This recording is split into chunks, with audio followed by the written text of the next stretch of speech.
everybody for showing up for this Hot Mic Friday. Y'all know what time it is. What up? What's up, everybody? What's up? Appreciate everybody showing up for this Hot Mic Friday.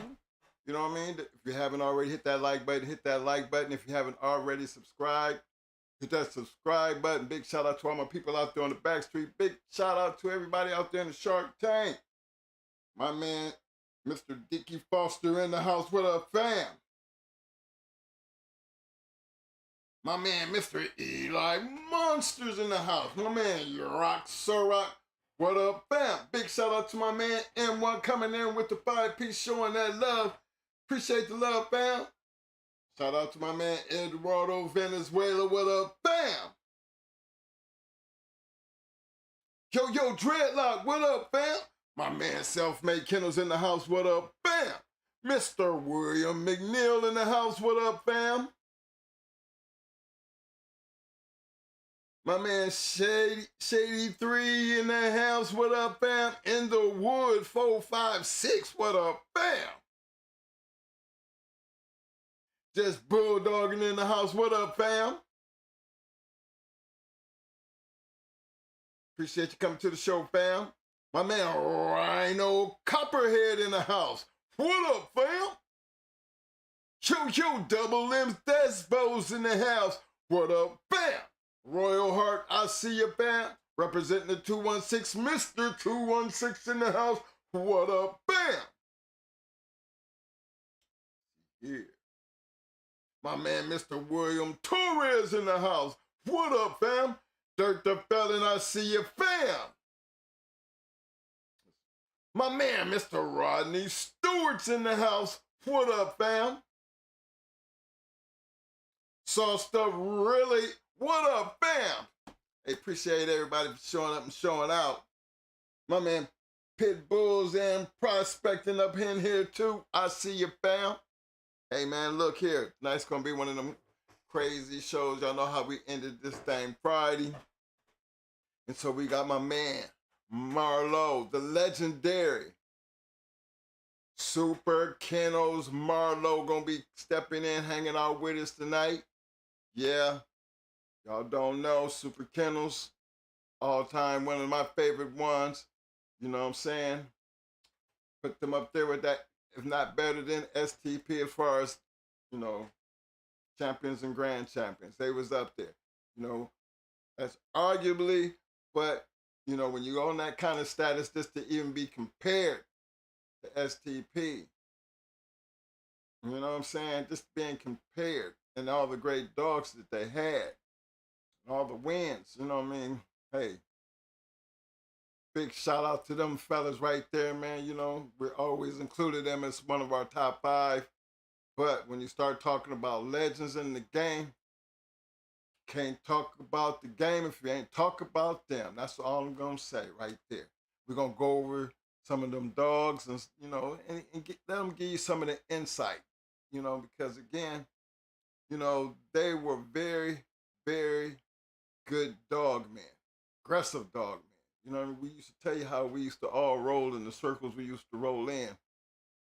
Well, believe it or not, knew them too. So, again, appreciate everybody for showing up. I really don't got too much to say starting out with the show tonight because, again, this show is going to speak for itself.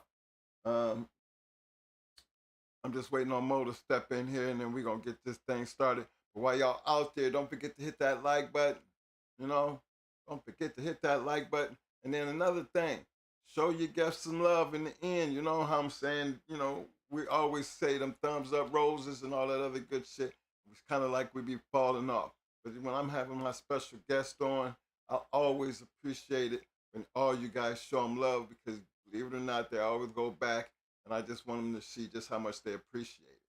You know, the super chats and all that, it all helps and it's all good. But for those, you know, who just might not have it, you know, thumbs up, the muscles and them roses, you know, and just hold your button, you know, that always makes them feel good. You know, I wouldn't tell you that if I didn't know any better.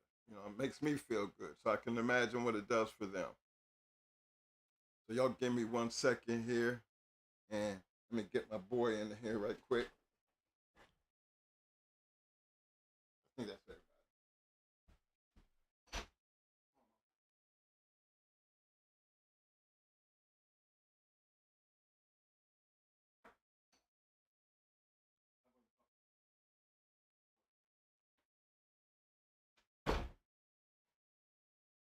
All right, all right, all right. I'm back. Let me see here. I think I got pretty much everybody in there. Yeah, but while they getting this stuff together, um, I really don't have too much to say. Starting off because, you know, one of the biggest things that I've always said, and I almost get tired of saying it. When we come over here, we already know what we're gonna be talking about over here. You know, kind of generally got a good idea of how we and what we're gonna be talking about simply because, you know, we can't talk about no more than what we've done. And before we even get started, I like to get this thing here out of the way, especially for tonight. Hold on, let me pull it up here. Where am I at? Yeah. Before we even get started tonight, as a note, this channel in no way, shape, or form condone, support, nor participate in any illegal state, local, or federal laws that violate the Animal Welfare Act of 1979. This channel is strictly for historical, fictional, educational, and entertainment purposes only. So y'all know when we come in here, we used to do the get on the bus thing, but we try to get y'all in the mind frame of, living in our time. Jump on the bus, come all the way back to our time. But things were so much different. The way you're thinking was so much different. I can't compare today to yesterday. I ain't playing in the day, so I wouldn't know how the day is. The internet gives you an idea of what today looked like, but you guys got to understand, back in our time, we didn't have the exposure out here in the open as we do today. Even though we did have our website, and the website thing, it was nice, but it's nothing like what we be doing now today. And even with our Facebook channel, because of the time frame, we don't even have time to actually really sit down and take care of that like we're supposed to. But it's there for everybody else to join and conversate and drop things in, because again, this internet thing can be very helpful if you're doing the right thing, because it's all going to be information based, and it's all going to consist of different people's opinions and different people's ideal of certain information and way to do things. So information has always been what has made the internet what it is. Whether it be wrong, right, controversial, hey, everybody noticed how Facebook went down and they went crazy. But again, remember, it's election time, so these kind of things gonna happen because they don't want it to get out of control. And so this is one of the things that they jump in there and do, is just shut it down and eliminate whatever they want to get rid of. So yeah, is it regulated? It's not supposed to be regulated by the government, but as you can tell, the influence that the internet has on things makes a difference. This, so shutting it down and trying to clean up things, and you know, that's a little scary right there. But if it's supposed to help the purpose to keep the government from regulating it, and again, they say it's not regulated, but again, free speech, is it really free? Well, we're doing what we're doing. And so until they start telling us we can't do this no more, I'm not gonna sit here and complain. Y'all know where I'm coming from. So that's one of the things that I sit here and I, try to understand when we sitting here and you got all these different dog channels and everybody's going to be different in their own way. Everybody's experience is going to be different. You know what I'm saying? So it's up to the viewers, how y'all take that information. I'm not one that will sit here and try to be something that I'm not. You know, I'm not really stupid to this game. Mo, he knows a lot about the papers and things, but gotta kind of remember we've been around each other 63 years, so it's not too much that I don't know. He don't, as far as his life and him as far as my life. So we kind of like play our roles in certain ways, but I've always made it a point, and him also, in case anything ever happened to me, I would step in his shoes, and if anything, what happened to him, he would step in mine.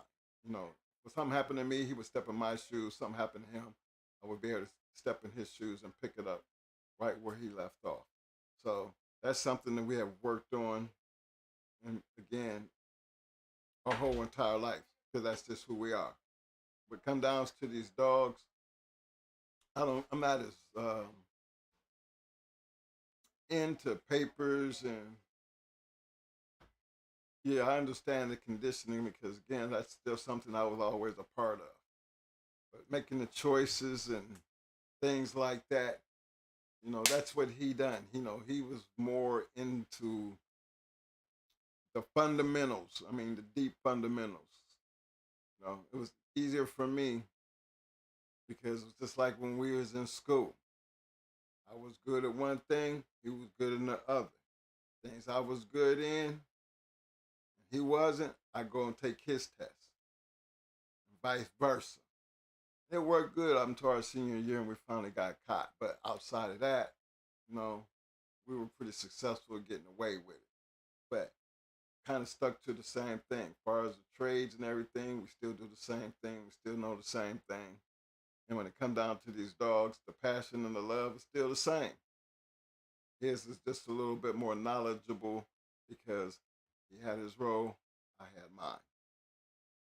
But speaking on those roles, um, unless you have actually, and I say this to a lot of and I don't mean this to the OGs out there. This comment here is going to be for the young people.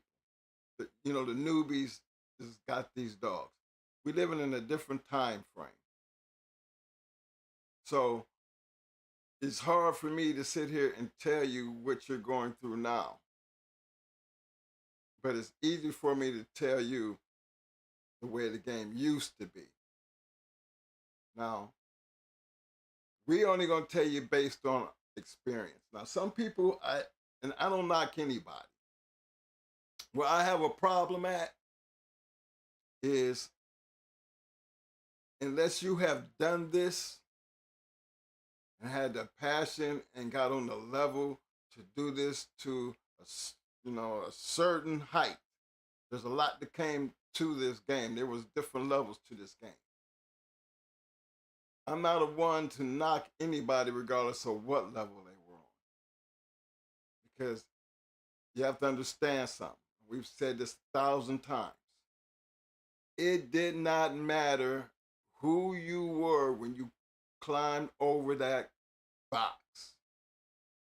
It didn't matter. Didn't matter what you had in your arm. Didn't matter who he was. Didn't matter nothing.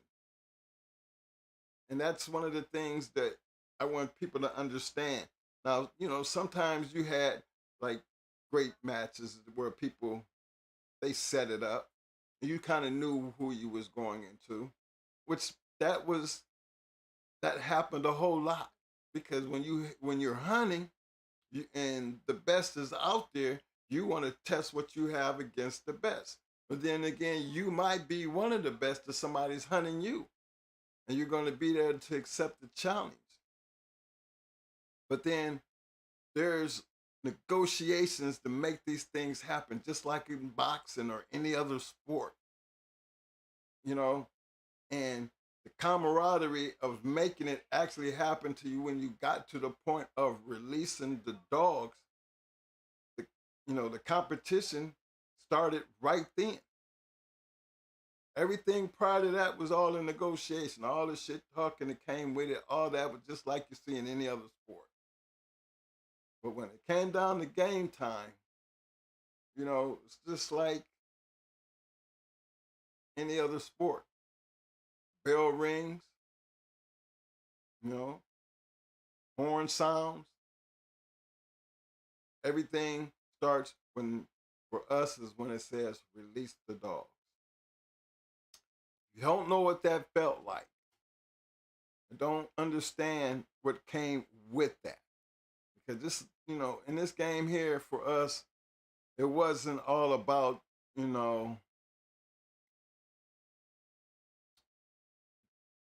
up, doing stuff around in the neighborhood or having a competition based off of something that somebody said. You know, this game for us is based on going out and trying to compete with the best. In order to be able to get into them circles, kind of had to hang out with the best to even find out if you was even dealing with the right situation. It took to even hang out and be on that level. And that's not something that just happens right out the gate. See, a lot of people could, if you look in that journal, there's a lot of names in that journal that you would not know. A lot of names. A lot of people took that chance and, stepped over them walls. And there's so many of them that you don't have to know them all. The fact is, if they're in there, remember everybody talk about the journal. Well, not everybody had to report to the journal. But then think about it. You can't be mad if we don't know you. See, it was a lot of us to use the journal to hunt with, to understand what was going on. So, two different levels of way you was doing things. So it was always easier to, to find out what was going on in the journal.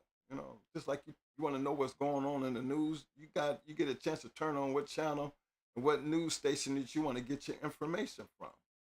Well, that's how the Bulldog thing was. Whether it be the journal or the American Game Dog Times or any other magazine that was out back in that shared that type of information, there was a reason why they were reporting that information, because we had a way of using it to our advantage, and it helped us get around. Like this internet helps y'all get around, that's the way it helped us get around.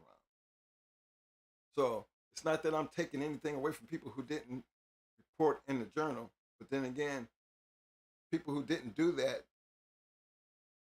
what's your argument? Because how the hell would we know that you were even doing anything? And that's the way I look at stuff like that. You can't get mad because you said you was doing something and I didn't use the journal, because that's okay. That's all right. I just don't know you. I mean, I just don't have no reference. That's why I know nobody really ever talk about it, because we don't know. So can't get mad because what we don't know.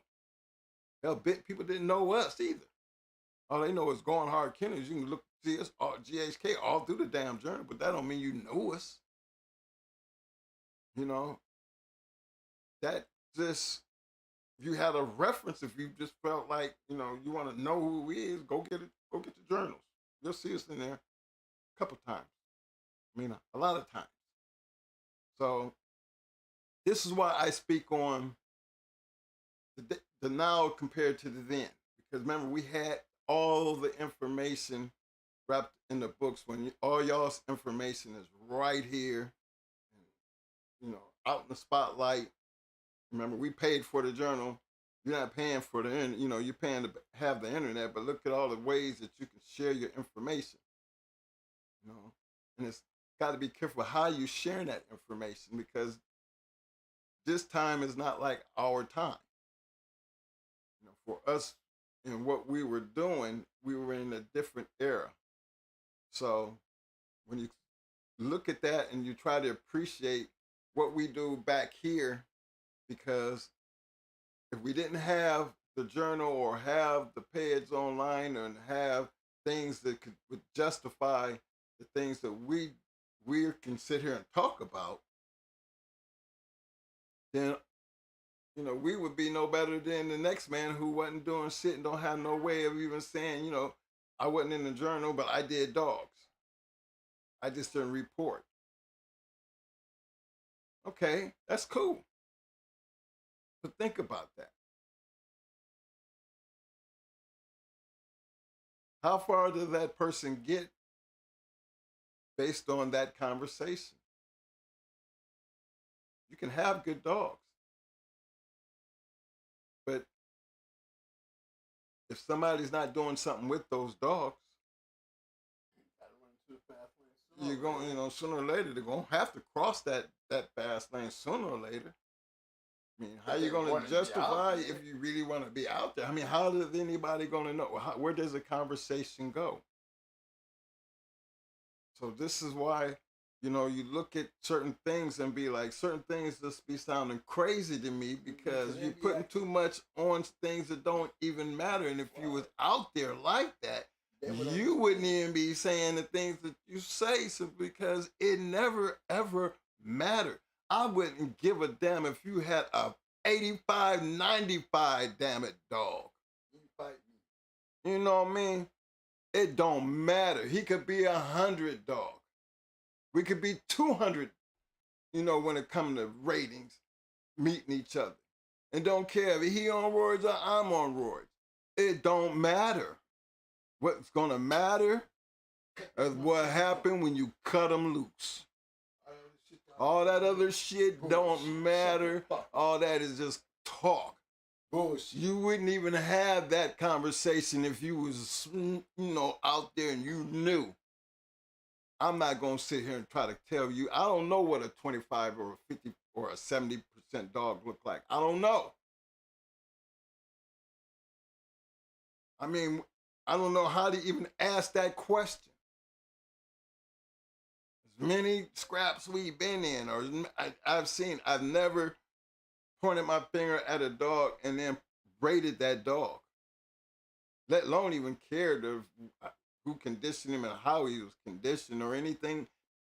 9 times, most of the time, I didn't even know the damn dog's name. You didn't really get, involved in the hype, or actually, unless you knew who you was going into. But, pretty much in the middle of our career toward the end, people didn't even, half the time, didn't even know it was us showing up or who the hell we was bringing. They would know once we showed up and realize, oh, they the ones with the dog. But at that point, even knowing it was us, did somebody say what, did it matter what dog we had? I don't think it really mattered, because if it had a mattered, it shouldn't matter now because we here. So that's one of the things that I be looking for these young guys to understand when you hear these things. These things was not complicated. It was never complicated at all, because there's a lot of things that didn't matter. One, all you had to do, first of all, was show up. Second of all, was make weight. Third of all, had enough in you to step over in the box and release that dog. It wasn't that complicated. So when it comes down to how do you grade a dog from our time period, the grade was always based on releasing the dog. Period. Good dogs won. Inferior dogs lost. You could have 2 good dogs, but in the end of the day, it doesn't matter who on road, who ain't. At the end of the day, that question is going to be answered based on who's the better dog. And that's just the way we roll. They take so little granted these great kennels.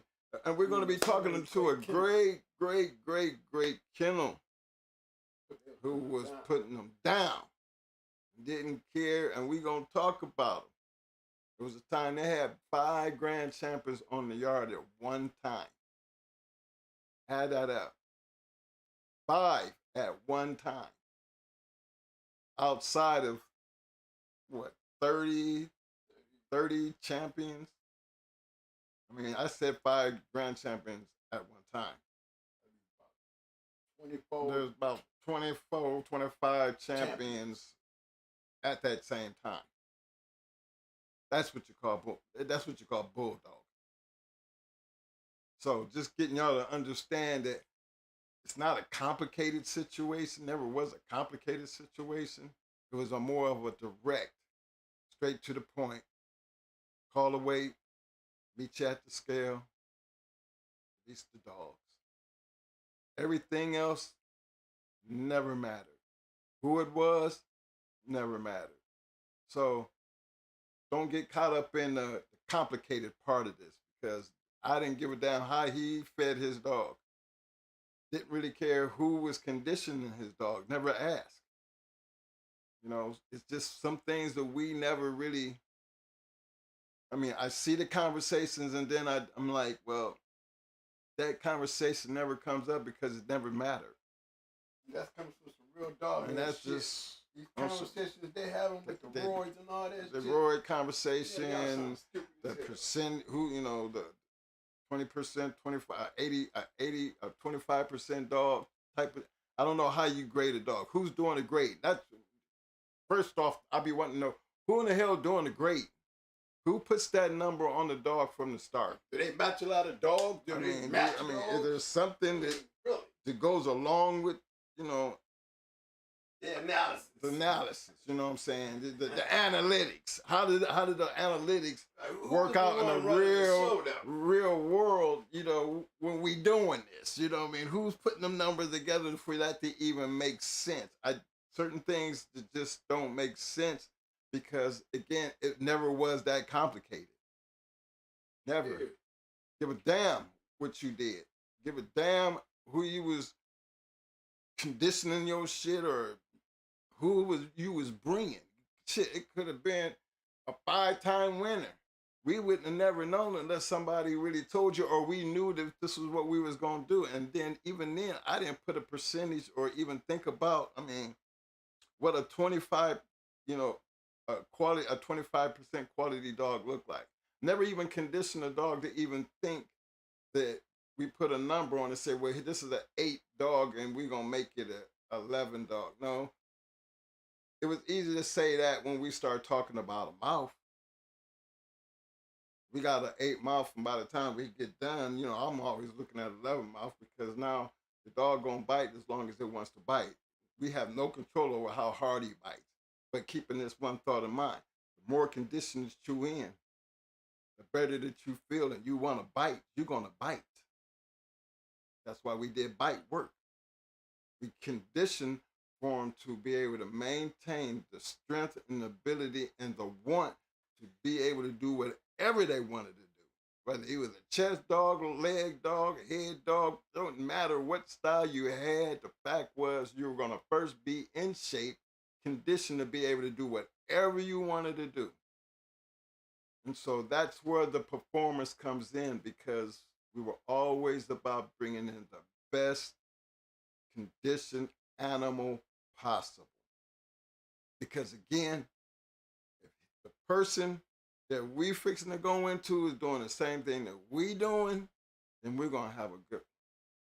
It's going to be a good one. And it's still going to boil down to what the dogs do. That's right there when you're going to do your grading. You're going to be there 5 minutes, 10 minutes, 30 minutes. I mean, you never know. You don't walk in there. Even though we always walked in thinking that, hey, we want to be out of there in less than an hour. How about a we condition for that? What made us so confident to say that? Because we didn't mess with nothing but killers. And we got killers, and we're conditioning to run this killer straight, hard, 30 minutes No, well, actually the whole hour because we gonna drive. Then we expect these are the outcomes that we looking to have. Not they ain't all work out like that, but I'm gonna be honest with you. Go back to the journals and look how fast some of these, how many times you've seen us go over the hour mark. We can sit here and tell you, but there was a reason why we wasn't doing a whole lot of going over the hour mark and going into some stiff competition. Because if you're conditioned to do that and you have the dog to do it, the dog is going to show you based off his own performance. Don't have nothing to do with nothing else at that point in time. Nothing else matters when you release the dogs except it's all on the dogs. You can talk about how the dog is bred if you like the way it performs. And all that comes into play after the fact. Damn, twin, how that dog bred? Now, I hear them after the fact. And if they know it's us, they kind of already know how our shit is bred. So all of these little things always was a part of what was actually going on in real time. Not this made up shit. Not just looking at a dog and all of a sudden he's a 20 dog or 30. Nope. I don't know where them numbers came from because it never showed up. And it never really mattered. What the only number that actually really mattered was the weight and how much. Everything else, it never really mattered. So I don't want you guys to get caught up in all this crazy ass analytics because it wasn't really that complicated. It was actually pretty simple. So you judging a dog, I don't know how you look at a dog and put a number on it based on the quality of the dog. As far as we concerned, and our dogs, how did we get to the point to what we knew what we was going to be matching? What we were going to be using. It's the quality of the dog. Dogs don't be on no roids. They don't be on no roids and stuff when we doing our school. Now it's not about a number at that point. It's about the quality of the dog, and is the dog worthy of being able to be called a match dog? There's a point to where you can get there. Not every dog makes that. Not every dog gets there. Not every dog in the litter. It's just common sense. Not every dog gonna make it. How would you ever know who makes it or not? Well, when it's on your yard, you'll be the one being the analytical person. And I'm telling you, it ain't gonna be because he a 20 or a 30 or a 40 or a 50. I mean, what you gonna just basically boil it down to, he's gonna be a good match dog or he's not. He didn't make the team. There's gonna be something about that dog that you're gonna be able to look at with your own eyes that he's gonna be lacking. In order to understand what it took to be in the fast lane, is you had to get out there and see exactly what it took. Because any dog could get out there, but look through the journal. Look how fast some of these things would go. You would be wondering, over in 6 minutes, 9 minutes, what the hell? Think about that. You do 8 weeks and you out of there in 9 minutes or 16 minutes or 15 minutes. Do you question the person about, damn, what the hell was that? How did they even get there? Well, let me explain something to you. You can't even question that because, again, the fact that they just got there, you got to respect the fact that they were at least willing to get out there. How many times you think you're going to keep getting out there losing in 5 and 6 and 10 and 15 minutes? How many times you think a person going to keep doing that over and over and over before they're going to realize something's got to change? Those kind of things right there that brought change. Those things. Wasn't nobody sitting back, breaking out a pen, telling grading the dog. No. When you go through that type of shit, you learn to get better. The better you got, the longer that time went. When you got the right dog, them L's start turning into W's. So by that time you realize what it took to get a W, You know what a W looked like to get out there and play with, and that's what you was going to be working for. That was the key. Nothing else mattered at that point. Nothing. All that numbers, all that roids, none of that shit matter at all. It always came back to the quality of the dog. Keep that thought in mind, young men. You know, it's quality rules every. To me, quality rules everything. A good bred dog is not guaranteed to be a great match dog. Just didn't work back then for us. I don't know how it's gonna work for y'all, but it didn't never that thought right there never worked back then for us. Give a damn how he bred. Don't give a damn how he bred until after the fact. Look good enough, everybody gonna want to know. Damn, how that dog bred.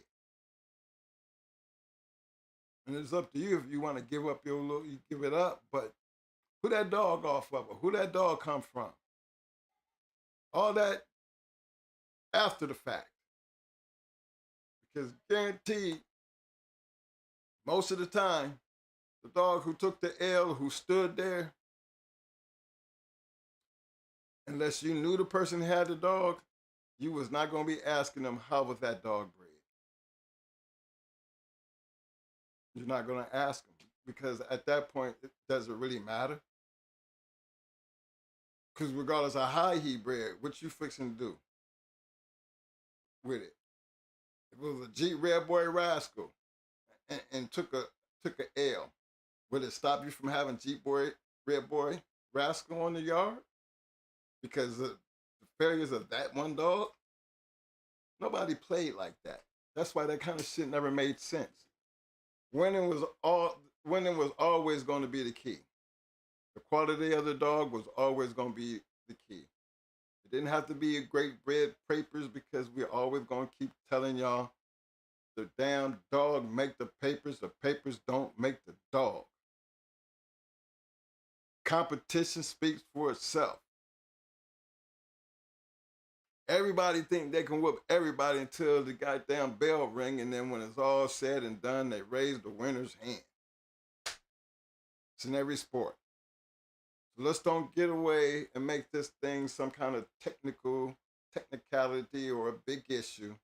I'm only speaking to my young crew, because you guys are the ones that need to hear it coming from somebody who actually, did it a lot.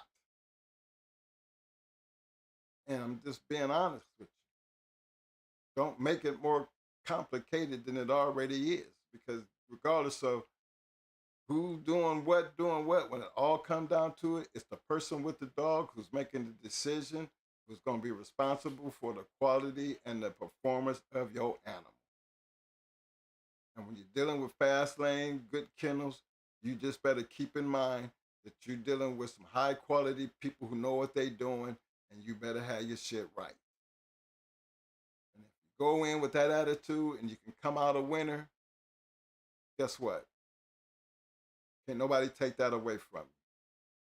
And most of the time, you might not win them all, but you're going to win the majority of them to where you get to the point to where you're going to be something hard to deal with.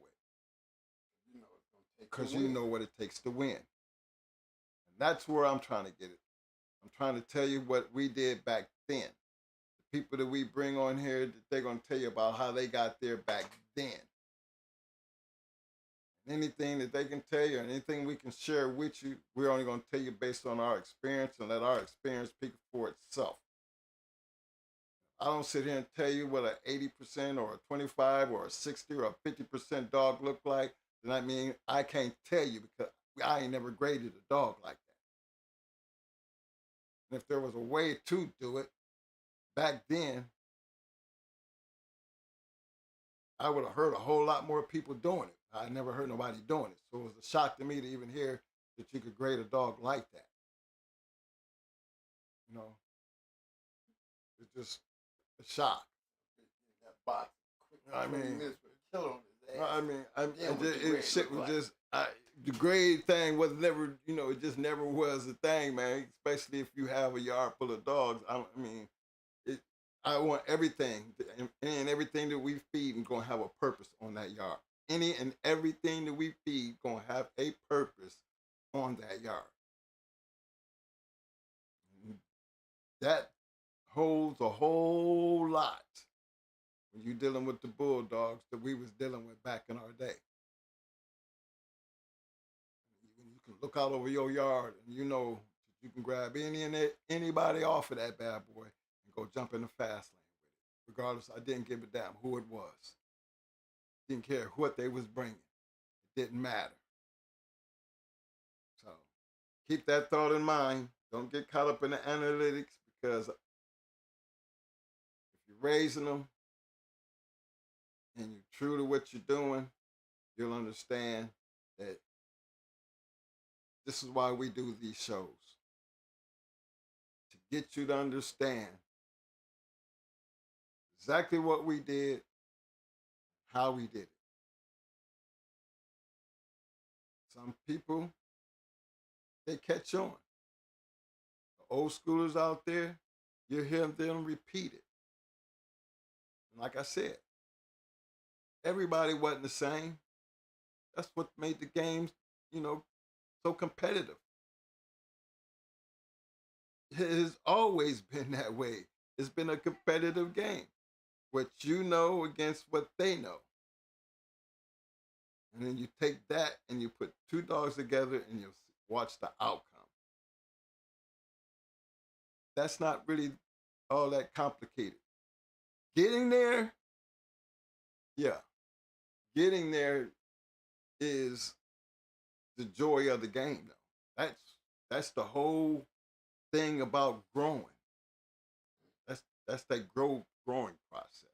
So, and then just keep that where we at. Keep that thought in mind. Let's not make it too difficult. Just keep it nice and simple. Learn to judge based off of what you see, not what you heard.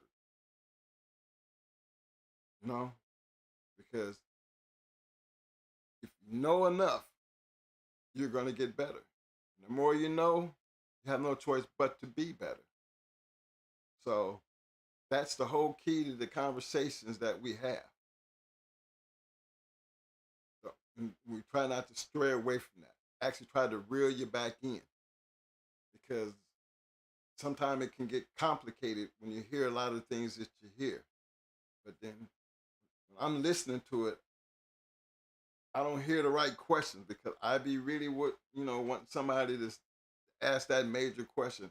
How do you grade a dog like that?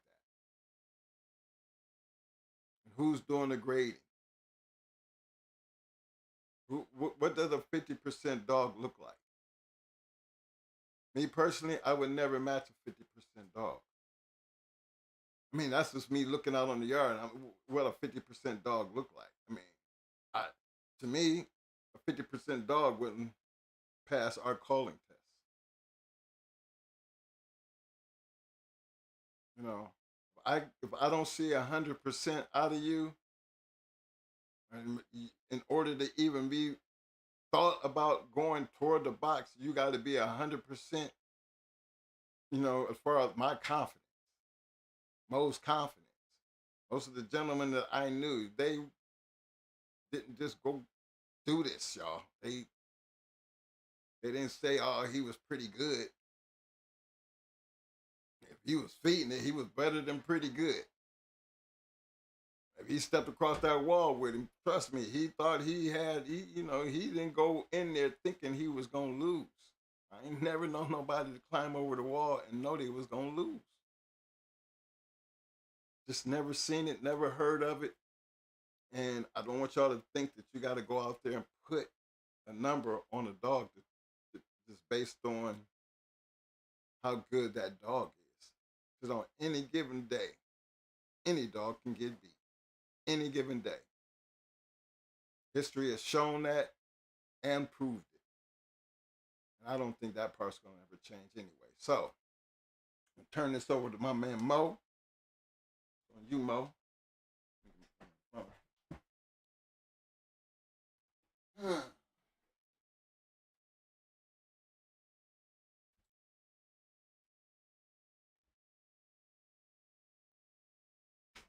What up, everybody?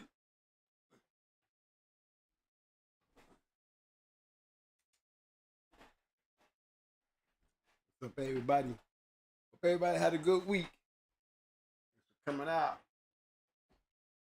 I see you listening to Mike preach. I don't really get on none of the shows because I'd be too busy trying to sleep and get some rest. But what he was saying, he was making some damn good points. Definitely some good points. Because he be talking to me about it.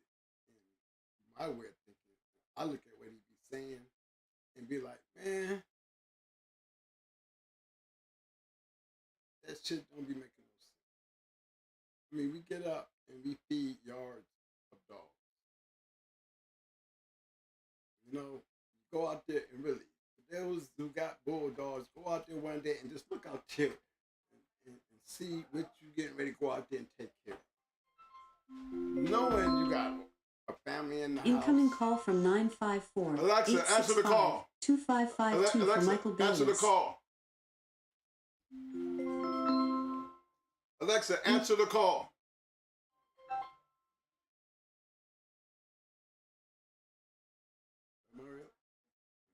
Hey, what's up, man? Can you hear me? Yeah, I can hear you. Y'all can hear me? Yeah, we can hear you. You sound real good. Hey, this is my man. But before hold on for a second, okay? Before I can check me out. Before I bring this person on, he was on our last show. And he had made it known that, you know, we were talking about Macho. So it was at that time that when he said he was with Super Kennels, Mario, I knew right off the bat, I knew Mario. Okay? And I've always told you guys, I always said, there's certain kennels that you'll never see me go into because of my relationship with these people. You know, that's my personal thing and my kennel shit. All the years I've done this, I respected any one of those great kennels to open their doors to me. And y'all see the kennels that has opened their doors to me. And they always going to get that utmost respect because they are my drive. They are the ones that created me. They made Going Hard Kennels because they showed me what it took to have good dogs, great dogs. All I wanted to be was like them. So I can never argue with Mario or Super Kennel. Marlo, you forgot Marlo. I don't know why I keep calling you Marlo. I mean, Marlo, Mario. I'm sorry.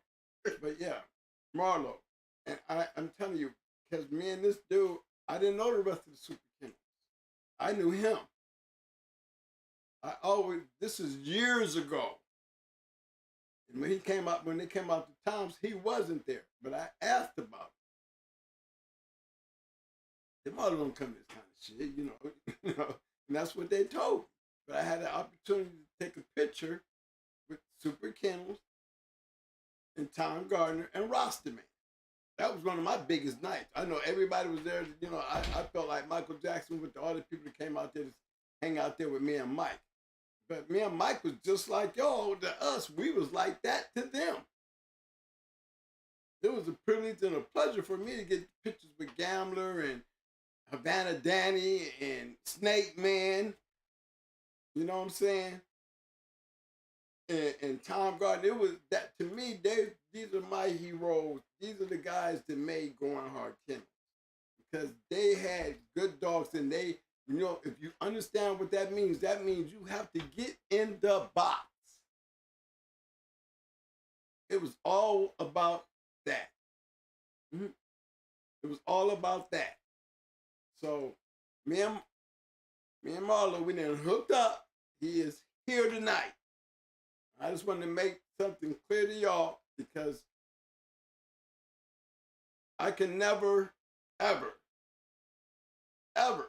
have anything to say about Super Kennels and they shit. And that's on some real shit. they're gonna always get the utmost respect from me because that they earned that anyway, not just from me, but the game, the legendary. I got the opportunity to get him on the show, and he is here tonight. MARLO. What up, player? What's up with you? Ain't nothing, man. I just had to get that out the way. You know what I'm saying, man? Because you know, you do I heard that. that intro, man. When you said legendary, I like that. You are legendary. You got a few things too, man, but you forgot. Okay, good. Infamous, widely known, untouchable, most hated, unduplicated. Gotta remember all that, player. You know how we do it. You know how you do it. That's how we did it, and that's how we bring it. But we always had a motto too. If somebody threw that weight out, we always let them know, bring that shit up. That's the motto for us. So that's what we do. Let's go. Let's rock, baby. Man, it's on you, big bro. You know, I just want you to take off from the start because, let me get my glasses on. Yeah, because I can't see. I'm just sticking my ride, Right, and I'm gonna be letting you know when I go. You gotta just run through it. Right. What you call it? You know what I'm saying? Because I'm on my phone, just sticking my ride. But don't worry. You can talk about we can start with Macho Book when we was talking about it last time, because some of the stuff that you know, and you know what I'm saying? Because we was confused about what we was talking about. Yes. I was telling you about when you said that. I was talking about the line. I'm like, man, we was just talking about two different things. I was talking about the actual bug line where Macho Buck come from. But I was saying that's what I was talking about. You were talking about the dogs that Macho Buck grew. So we can talk about both, Right. And see, that was the thing that I was saying when I said, hey, I can't talk about 357. I mean, when you talk, because 257 is his daddy. You know what I'm saying?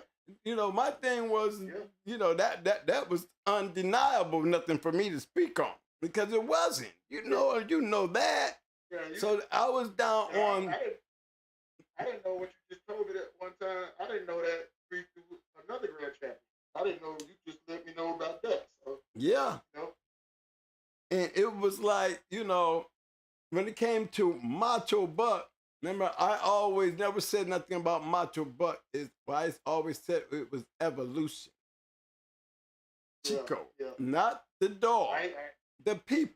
I ain't responsible for them now. I ain't taking exactly. So now you see what I'm saying. Right. That's what I was on. You know what I'm saying? Right. I never put down Macho Buck ever in my life. Never, and nobody can ever hear me push the tape and say Macho Buck wasn't shit. You'll never hear me have ever said that because I've never said it.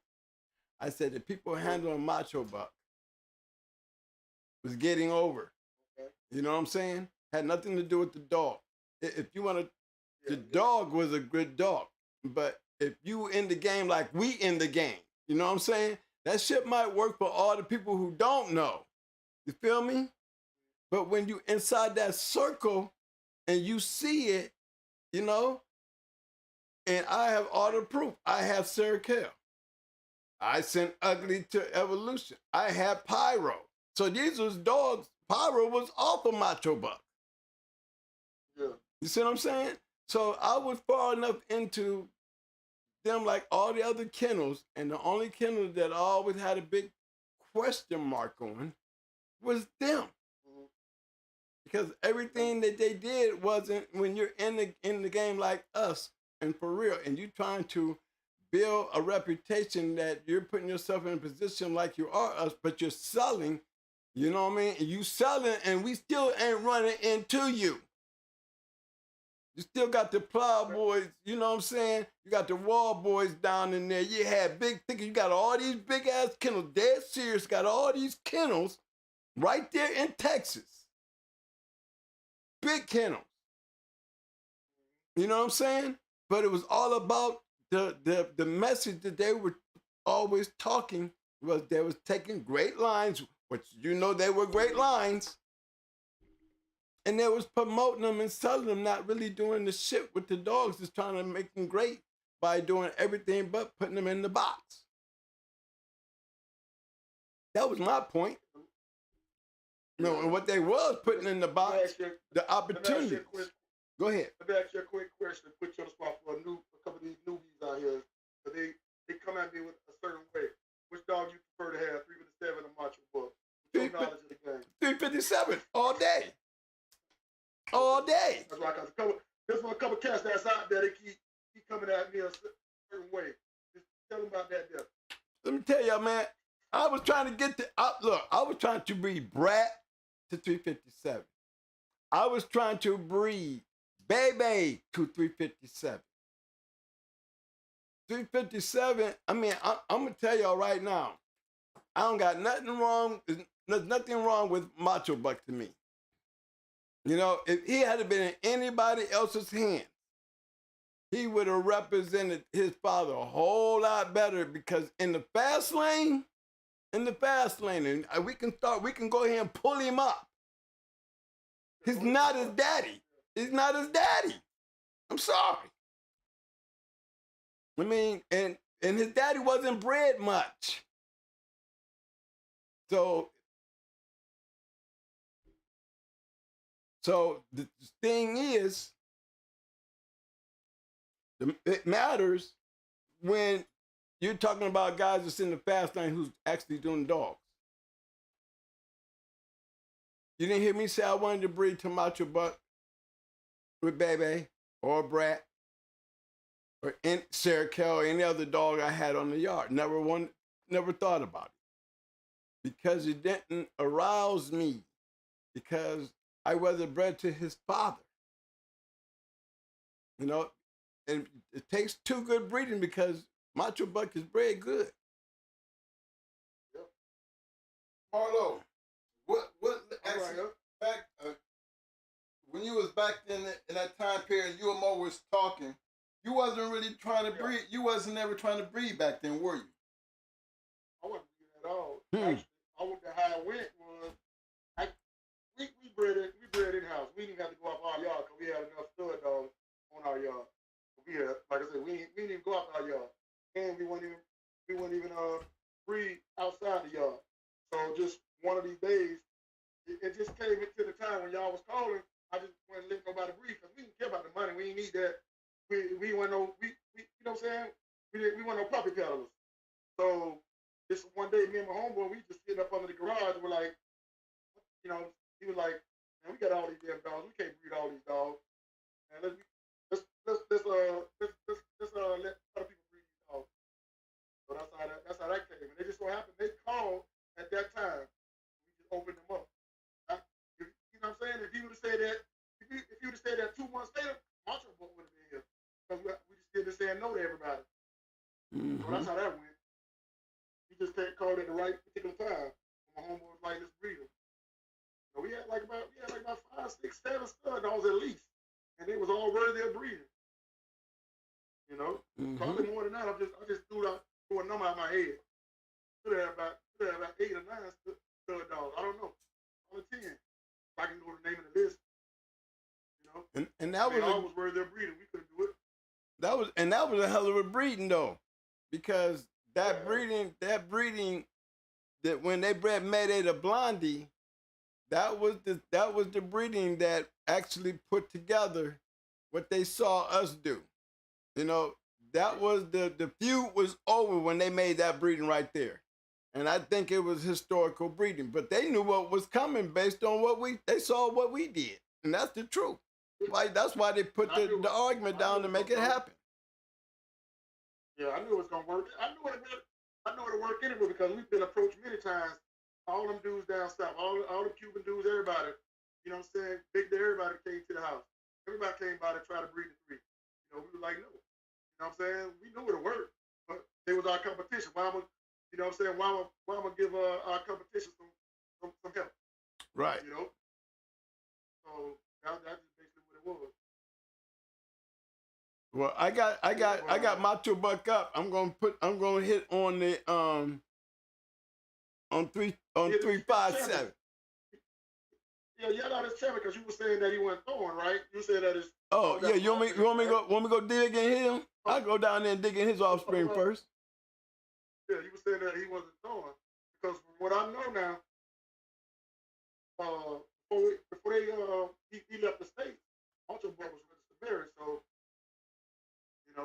You know what I mean? I don't know who had him first. Evolution. He always had him.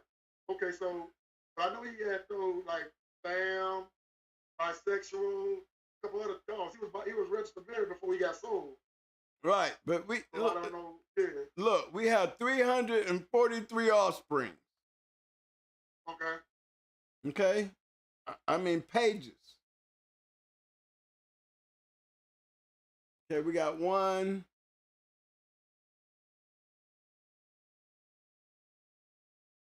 We got a D-town here.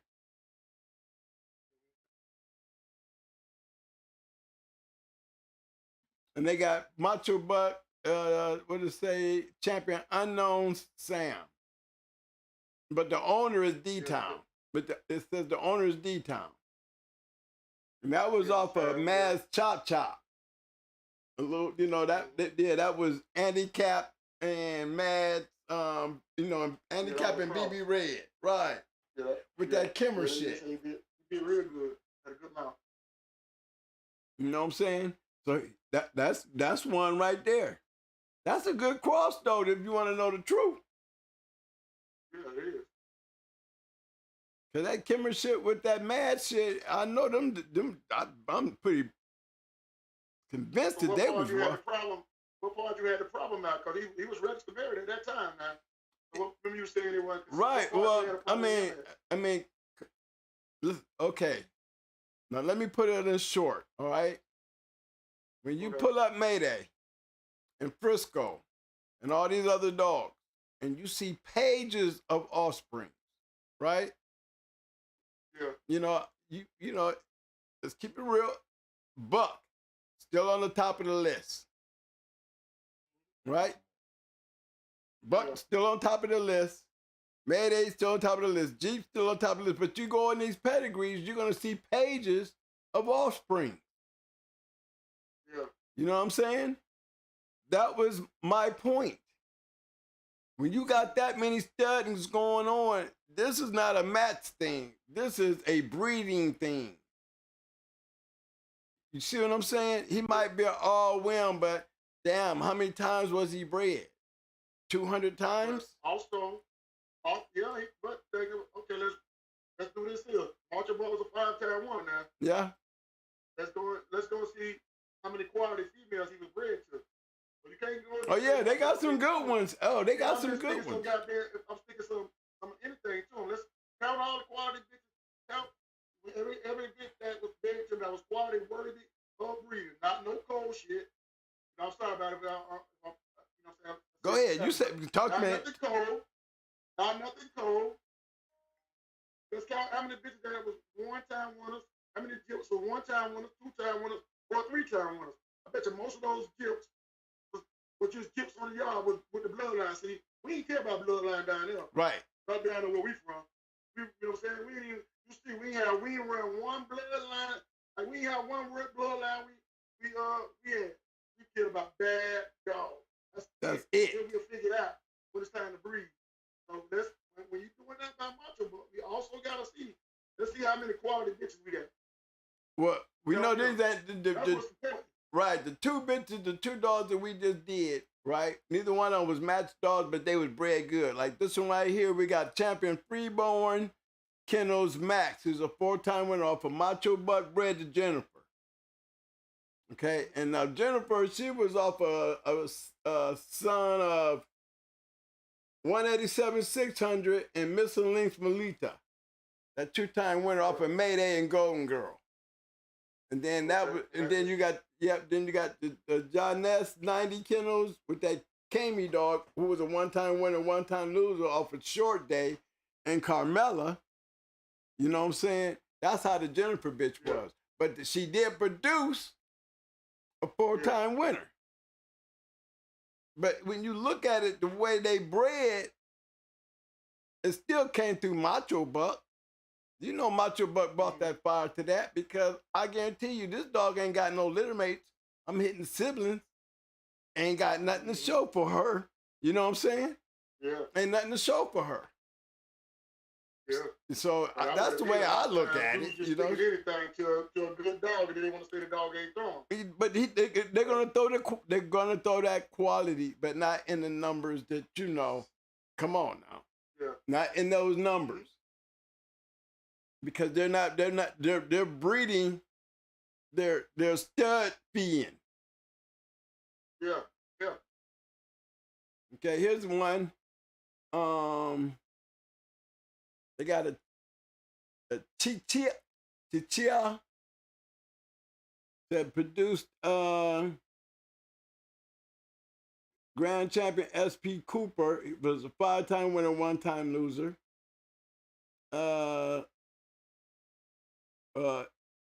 LWF Haley, he was a 5-time winner, 1-time loser. Oh, 6-time winner, 1-time loser. And then they had a champion, 7297 Shy Girl. That was a 3-time winner, 1-time loser. But he was nominated. Go ahead. All that stuff is off for Macho Buck. This dog. This dog. They got him down as an ROM, but he only has 3 champions. But I guess he got the point for the grand champions because he had 2 grand champions. One's a 5-time winner, one's a 6-time winner. But they lost. I mean, all three of these champions lost. But he was nominated ROM in China. So this is an overseas dog anyway. But he is Macho Buck bred back to Southern Kennels Bonnie off of Ice Day and Ice Day and Bonnie Bomb. Yeah. Bonnie Bomb Bomb. But he got a good looking dog there though. But now that was an ROM. You know, I know you. You ain't feeling that one. I want you to say like, so what the issue with you was with you said that dog that came off, he didn't throw enough dogs. Right. That's exactly. He was a stud dog for money. Yeah. You know, we got another. That's Freedom Born's Max, same dog. Because they made more money off of 357 than I did. Me and my homeboys. And we owned them. Me and my homeboys. You see? Believe that. And then the other part of this was, I'm gonna tell you. Here's another one. I'm gonna pull this one up. Where's Hannah? I just saw Hannah. But that was a Macho Bear. He was a producer. What? Macho Bear? Yeah, they said they got Macho Bear as a ROM. Macho Bear was Macho and Overload's Kennel Safari off of it's Barracuda shit, bred back into, airtight little Kim, which is a good ass breed. I mean, anytime you double up the Mayday and that Stone City shit, I'm gonna tell you, man, that cross with Matcha in the 357 was some of the best buck cross ever made. You know that. You know what I'm saying? And 357 is a result of that. That's why I needed. It's the only thing that was missing in my repertoire as far as what I believed. I believed in that cross. And you come on, Tom Ratliff and Mr. Gaston, they had that grand champion buck shit was the shit, man. Yeah. Hey, somebody just texted me they can't hear me. You can ask them, can they hear me? Mike. You can ask the, hold on, Mike's getting ready to check. Yep, Mike's getting ready to check. All right, people. Hey, do me a favor, guys. Y'all give me thumbs up if y'all can hear. Y'all can hear him nice and clear.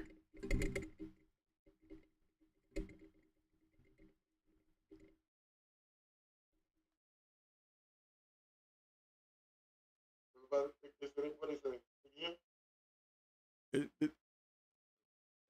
Yeah, we waiting on it. We waiting on the chat to respond to make sure that they can hear. Hey, look, fellas, help me out here. We want to make sure y'all can hear him. So give me thumbs up.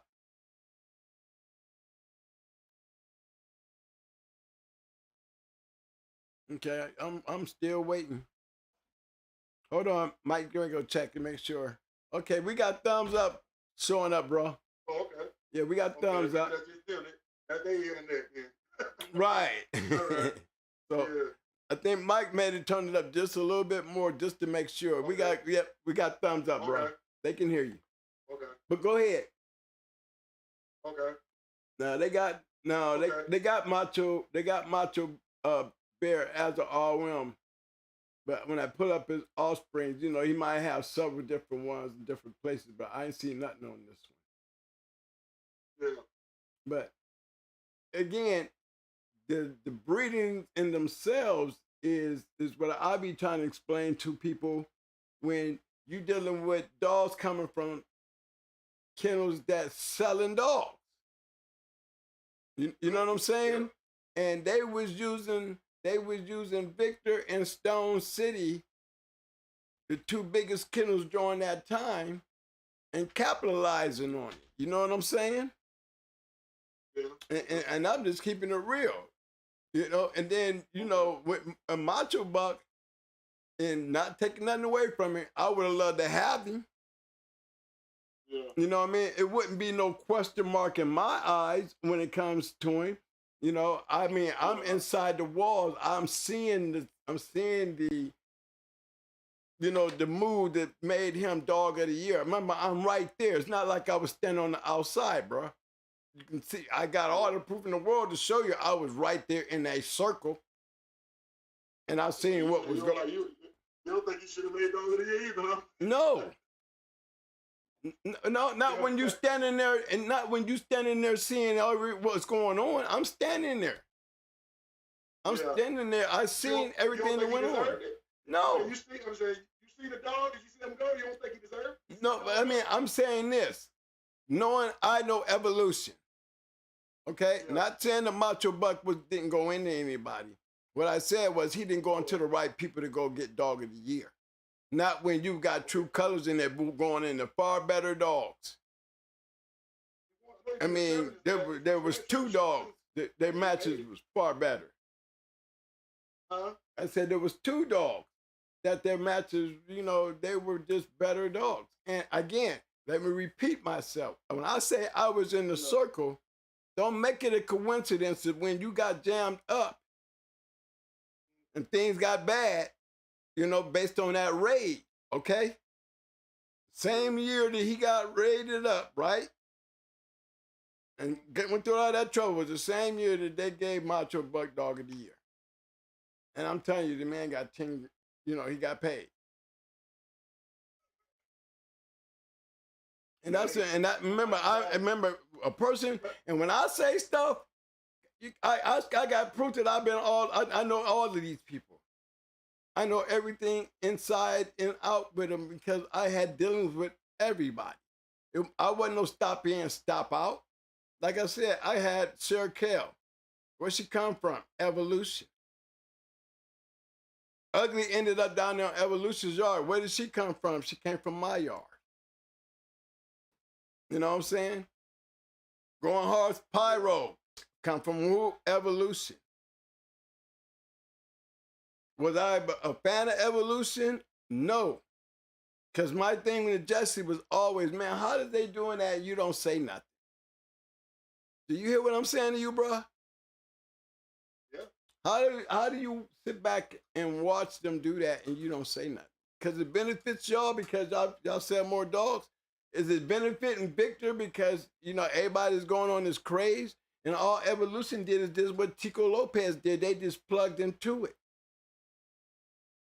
And worked it. And got over with it. And built a storyline that was bullshit compared to dogs like the dogs that we went and worked hard and got out there and done. Like I said, homeboy used to even go like a couple times. He vouched for him. He said he was that dog. Yeah, but I didn't never say he wasn't. That was one thing I never said he wasn't.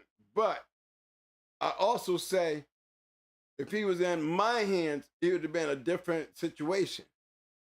I would have got dog of the year. I would have deserved it. You understand what I'm saying? You don't hear me changing my mind about that conversation. I said if he was my dog, I'd have got my dog of the year and deserved it. He did not deserve it. And not knowing what I know, you don't need to pay for a dog of the year, bro. You earn it. You don't pay to get it. And if you pay to get it, it don't mean shit. And that's why it never meant shit to me. That's why, and you know, I can say that because look at the people involved. The man who owned the journal. It wasn't Jack, it was him. He the one got all messed up. He the one who was able to keep the journal going while he's going through a court case. After they done went and raided the house, got everybody's information, he was still able to maintain the journal even through his appeal until his appeal ran out in 2007. He had to go to jail. And that was the last of the real journals coming through them. But the whole time prior to this, we would pay subscriptions and tried to get it, you know, where a lot of the guys went back and paid for the subscription even after they got raided, you know, and we didn't get our whole year. We still paid those subscriptions just to keep it up while he was out of jail. But I saw what you did. Remember, I can say that, and you don't hear me shying away from saying it. I saw what y'all did. You know, and I never renewed after that. Right, I never renewed after that. Never got another journal after that. You know what I'm saying? And that was the reason why, because I saw what was going on. So what you remember? You got his match report up? You remember his matches? Yeah, I got his matches right here. I got his matches right here. But you say don't deserve it, but the competition. Yeah, hold on. Yeah, I got his match. I got his grand champion match report. Pull it up. Can you pull it up? Let's see what Yeah, it is. So let's see yeah. Yeah, I gotta hook up my camera and I'll put it on there where everybody can see it. I've done this before. So I'll do it for you so you can go and see it yourself. It's so long for me. Yeah, I'm gonna have it right where you can go and hit rewind when this is all said and done with and you go see it. But we'll talk about it while I'm doing. Let me hook up this camera right quick so we can do that. So he wasn't doing. Not saying that. No, I'm trying to tell you, bro. I mean, we know what's out there. And you down in Texas. Come on now. I guess my homeboy was out there, so he was like, yeah. He repped him twice. He said, well, they got him in here repping once. Only once. They got him as a referee on the Pit Pro Kennels. Pit Pro. You told me he did it twice. The last one too, I think. Brian Bailey did the first one, and they got B. Bailey doing the first one, and B. Bailey doing the last one. Yeah, I thought he told me twice. I thought he told me twice. Or maybe I know he's seen it twice. Maybe he said he's seen it twice. Then they got you got a referee on third and fourth by MG. He might have told me he's seen it twice. Right. But he went an hour and 27 on his grand championship match.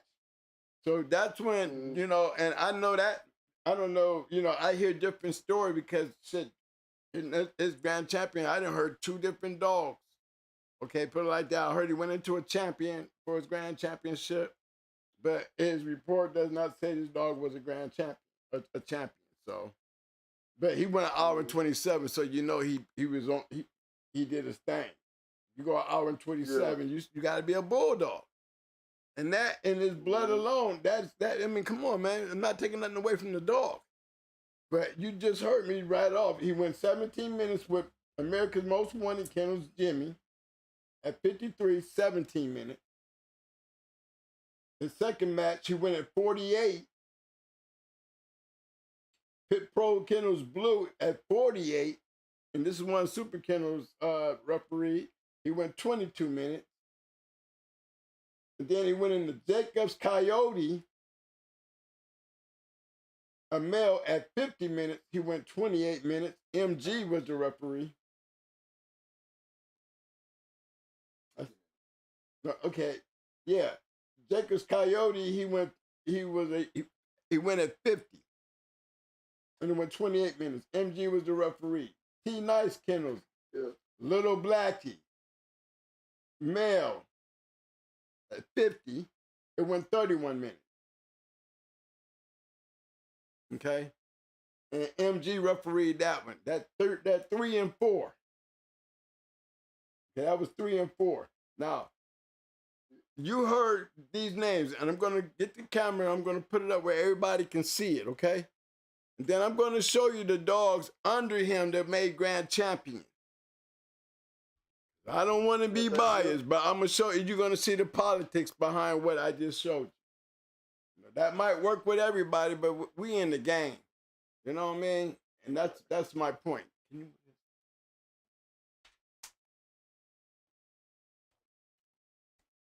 Hold on here.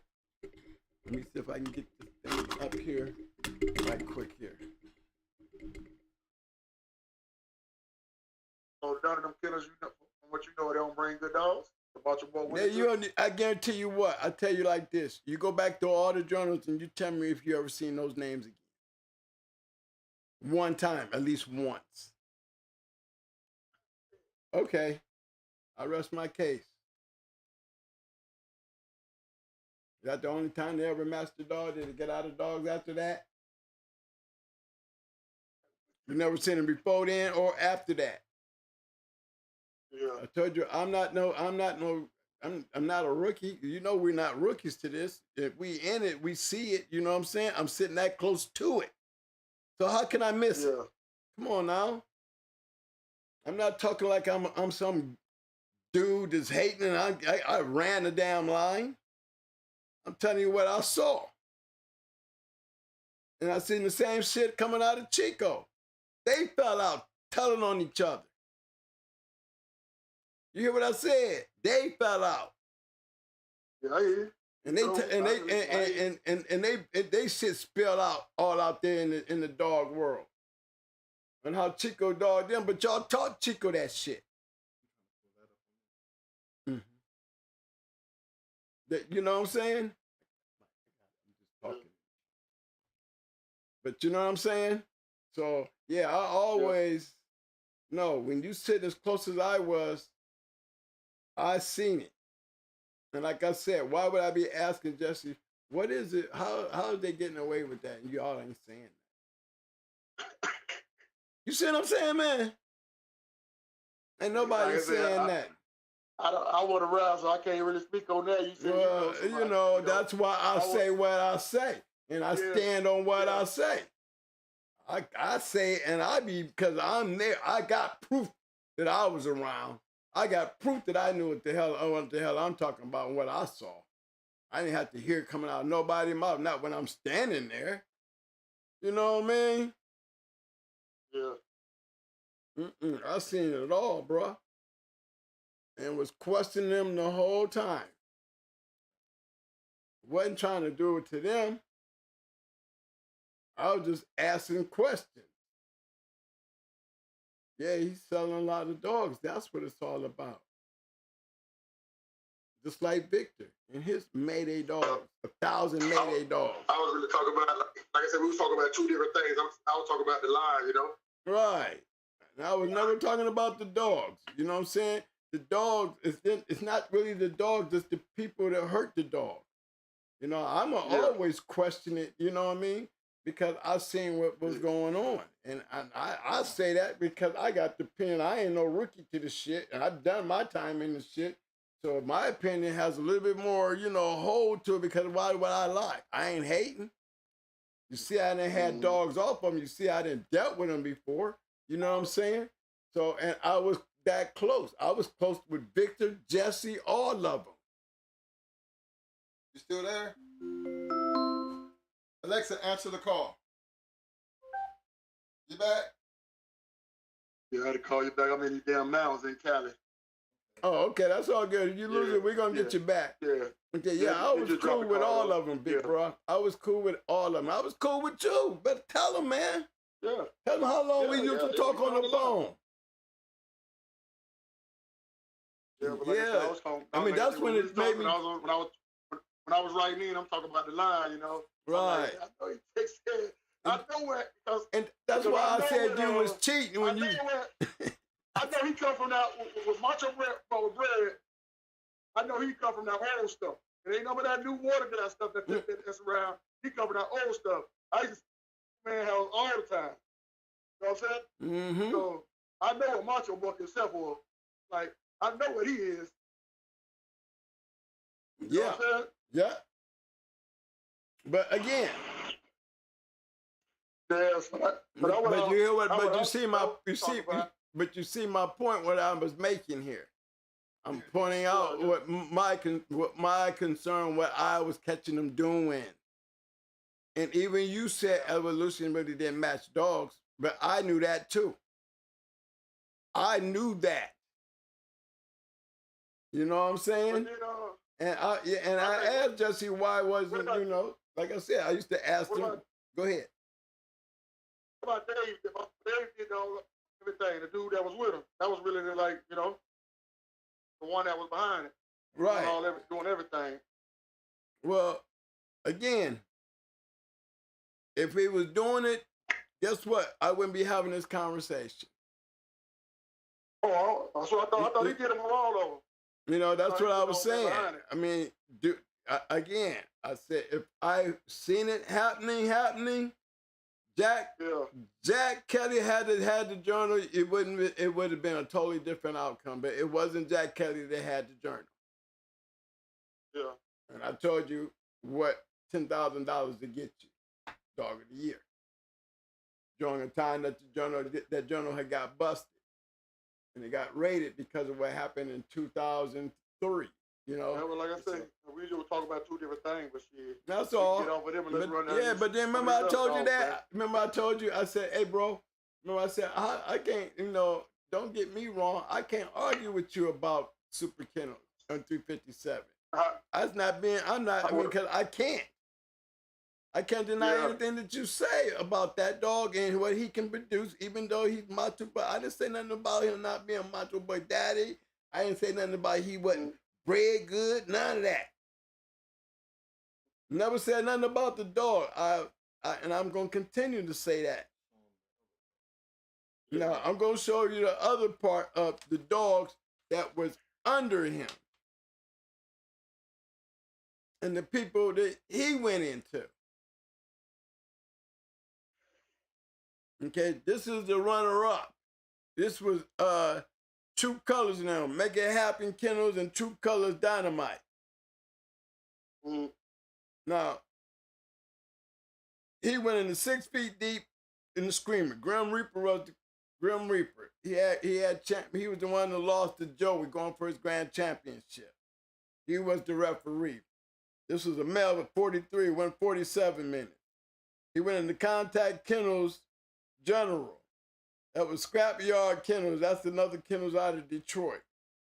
You know, Soul to Soul Kennels, Yellow Man. You know, Motown's Legend was the referee. That went 6 minutes. He went in the Big Four Kennels Champion Pikachu. Crimson's Crime Side Kennels was the referee. It went an hour. Males at 44. That one went an hour. Then he went into the West Side facility, that pole liquor. Again, Crime Side was the kennel, the referee. That went 33 minutes. He beat Yellow Man, Soda Soul's Yellow Man. Look, Soda Soul, Yellow Man, that Big Four Kennels Pikachu, those were some badass dogs, bro. And that pole liquor was another little nasty dog. But this dog had talent. He bad. Did he say he went 33 minutes? He was bad? Yeah, he was a bad motherfucker, bro. He ain't beating that out bad dog. But then see, that's the point. Look, what about the one where he beat Yellow Man in 6 minutes? This dog beat Yellow Man in 6 minutes. He ain't that 33 minutes, homie. You know that. Right, but look, he beat bad dog. He one of your bad dogs in 33 minutes. Look, Soda Soul, Yellow Man lost in 6 minutes. General lost in 24 minutes. You know what I'm saying? He did go an hour. He went an hour with a champion, though. Yeah. You see what I'm saying? I'm telling you, man, it was a he was a badass dog. He was a Gardner dog. You know, he was a Gardner dog. Shogun up of Frisco, and the bottom side was Carolina up of champion, Gardner's champion Hickory, and Gardner's Charlie Girl. You see what I'm saying? But that was the runner up. Now remember what I said about Macho Buck while you was talking about good dogs. Okay? Gotta remember he beat Jimmy in 17 minutes. He beat Blue in 22 minutes. He beat Coyote in 28 minutes. He beat Little Black in 31 minutes. Now, that tells me personally, because I have killers. You still there, fam? So you saying them dogs was better dogs and they only going 22 minutes? No, I'm not taking nothing. I mean, look, man. Look, man. First of all, I won more matches under 30 minutes with bitches. No, I know, but that doesn't mean that the dogs are raggedy. When you said, when some people say bad dog, well, I don't know no bad dog getting whooped in no 22 minutes. I just don't know one. Well, bro, I went in the Tommy boy with Red Ace, and I was on a Dawn dog in 20 minutes, and she won 4 matches, right, and never been over 30. Mm. But I had her as a down dog in 20 minutes. Did we say she wasn't shit because we was able to do that to her? Mm. You see what I'm saying? It's all about what happens inside them walls. You can't. You have dogs, man. You know, how do we grade the loser? I mean, with all the dogs and matches y'all been in, you know, you can't grade the loser. Because if you grade the loser, that's just like saying that he had no business ever going into y'all numbers wouldn't be as high as they were. If we graded if we had to grade everybody that y'all beat. Does that sound fair? That don't sound fair to me. No, because that's not the intentions when we walk inside the box. I'm going by the quality of the dog that I feel that if I bring one of the dogs that we broke, he ain't whooping in no 30 minutes, 20 minutes. I'm sorry. When I bring Sonny Boy there, you are not going to whoop Sonny no 20 minutes. I don't care what you got. You got Zebo, Art, you ain't whooping him in no 20 minutes. It just ain't going to happen. Well, it just ain't going to happen. If I bring Luca there, ask one of my homeboys. And we just tell you pass that back. So all we gotta do is stay release him. Once he released, pass that back to the player. I don't even worry about what they got on the other side. That's all I mean. That's the truth, though. That's the truth. I don't care. We don't even care about what they bring. We put that money. And man, we ain't worrying about what y'all bringing. We ain't worried about what them cats bringing. That ain't happening. Marlo, I seen 2 4-time winners go into each other, right? Yeah. And when the boys walked in the door, they said, we betting they won't go 30 minutes. You told me about that. Okay? All right. Now, come on now. And then the second. You told me about that. And then here's the. I'm say this. You gonna whoop one out 4-time winners in under 30 minutes. Okay. I say that. And then look here. I don't know what they had. They probably got. I don't say he's gonna go $4. I don't think they gonna happen. I don't see that. Now that same grand champion that did that, right? Yeah. He turned around and he quit in less than 30 minutes. And he was a 6-time winner. Yeah. Okay? So, but do we know this is gonna happen when we box these dogs? No, we don't. Do we know how bad this dog gonna be when we put him down? No, we don't. Ain't that the reason why we put him down?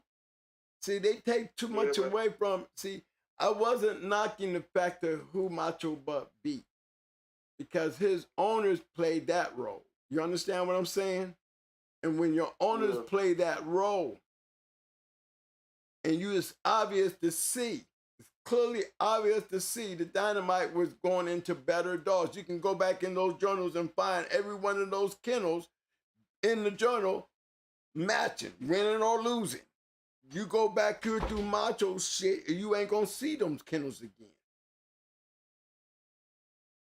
Especially that Jacob's Coyote and Little Blackie, the T nice. You know, and that's why I made the argument. Why this was the thing that I was asking, why Jesse and them was letting that continue to go on. You know, remember, I'm telling them, I'm not spreading it all over the world. It's over 20-some years ago. You understand what I'm saying? But let's not forget who the messenger is. When I am the messenger, that means I'm telling you something that I know for a fact. Why I know for a fact? I was standing there looking at this shit. I'm sitting there looking at the whole ordeal. From the bust and able to keep the journal going. I was part of it and seeing everything that was going on. Like I said, I never went back to the journal. You know, I did it when he first got out. But after that, you know, after I seen the Macho Buck move, I was done. I was done messing with him. You know, because it was bigger than it. You know, it wasn't jack shit no more. So you couldn't be trusted. You know what I'm saying? Oh my goodness. Yeah, I didn't even know he made Dog of the Year. I don't even remember that. Yeah. Glad he did. But yeah, I also got on there. I got his thing on there. You know, Dog of the Year 2004. Remember? Okay. Yeah. And then there's a list of all the runner-ups. And True Colors is on there twice. So you'll get a chance to go back down through there and pull up a couple of these Kennels and the dogs, OG Posse, you know. But these are good dogs, you know. But go back through them and you'll see what I'm saying. He can't match up to most of the dogs on that page, bro. You really do your homework and really look into it in 2004. You know, and I think there's a yearbook out there, you know, a stack of those 2004 Jones of that year, and you will see for yourself what I'm talking about. You know what I'm saying? And that's, and I'm not blaming the dog. You know, never once did you hear me blame the dog. I've been saying this about who? Evolution and what they was doing. And the whole time they was doing what you see Chico do. Building the dog up, don't want to, you know, look, if you didn't have this right here, everything could not be verified. I'd just be talking shit, but I'm putting it out there for y'all to go look into it yourself. You see what I'm saying? Go see yourself. Yeah. Let you go scratching your head and saying, oh, he got a point. We do this. And I was close enough to him to know what was going on. I seen what was going on. You know, they needed big matches, man. They didn't want a big matches. They didn't, you know, shit. That dog could have been great as Buck and them. That dog could have been great as 357. You know what I'm saying? They built him on that alone. To me, he was built on that alone because the way he was bred. And he was a good dog. But the kennel who did it, he ain't built for nothing but new people. Not no old school nigga like me. He couldn't get that shit off on me. And I would never have bred to him. Wouldn't have wanted nothing off of him. And I wanted to breed to your shit. I wanted to breed directly to 357 because I could produce them. I've already shown that I could produce a dog like that. And I was putting him on everything. I wish I would have got an opportunity to make Grand Champion with him, but mine didn't make it. You know, but I knew the line. I know the people. Yeah. You know, and that was definitely a good one to have. But once you on some bullshit, I can't mess with that because then when it come out, it's gonna make it look like I was a part of it. You feel me? Because that's what it made it look like when I was dealing with Jesse. And then in the end, guess what? It came out even with Jesse. It was like, I know there's something going on. And I find out that it was Jesse's cousin who was doing their paperwork for him. This is why you never said that. You was part of that shit. Now, when you hear me saying what I'm saying because I'm telling y'all the truth. I know what I'm talking about. You know what I mean, bro? Not knocking the dog. Never have I knocked that dog one time. Now, one time I've ever knocked that dog. That's what I basically was talking about because I know, like I said, I just knew where he come from. How about when you was like, Yeah, the we line, know how he like, bred. we We talk can. about it. Yeah, I'm like, what? The line? I'm like, you know, I know the line thorough. When you look You know? at the macho buck Yeah. line, you know, for the breedings that was made, he's not a Mayday. He's not a buck.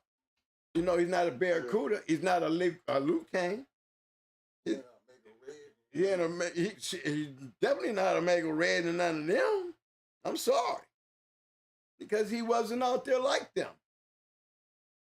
You know, if you had to put him out there like them instead of, you know, doing a parade move, because you're talking to a real dog man now, you know what I'm saying?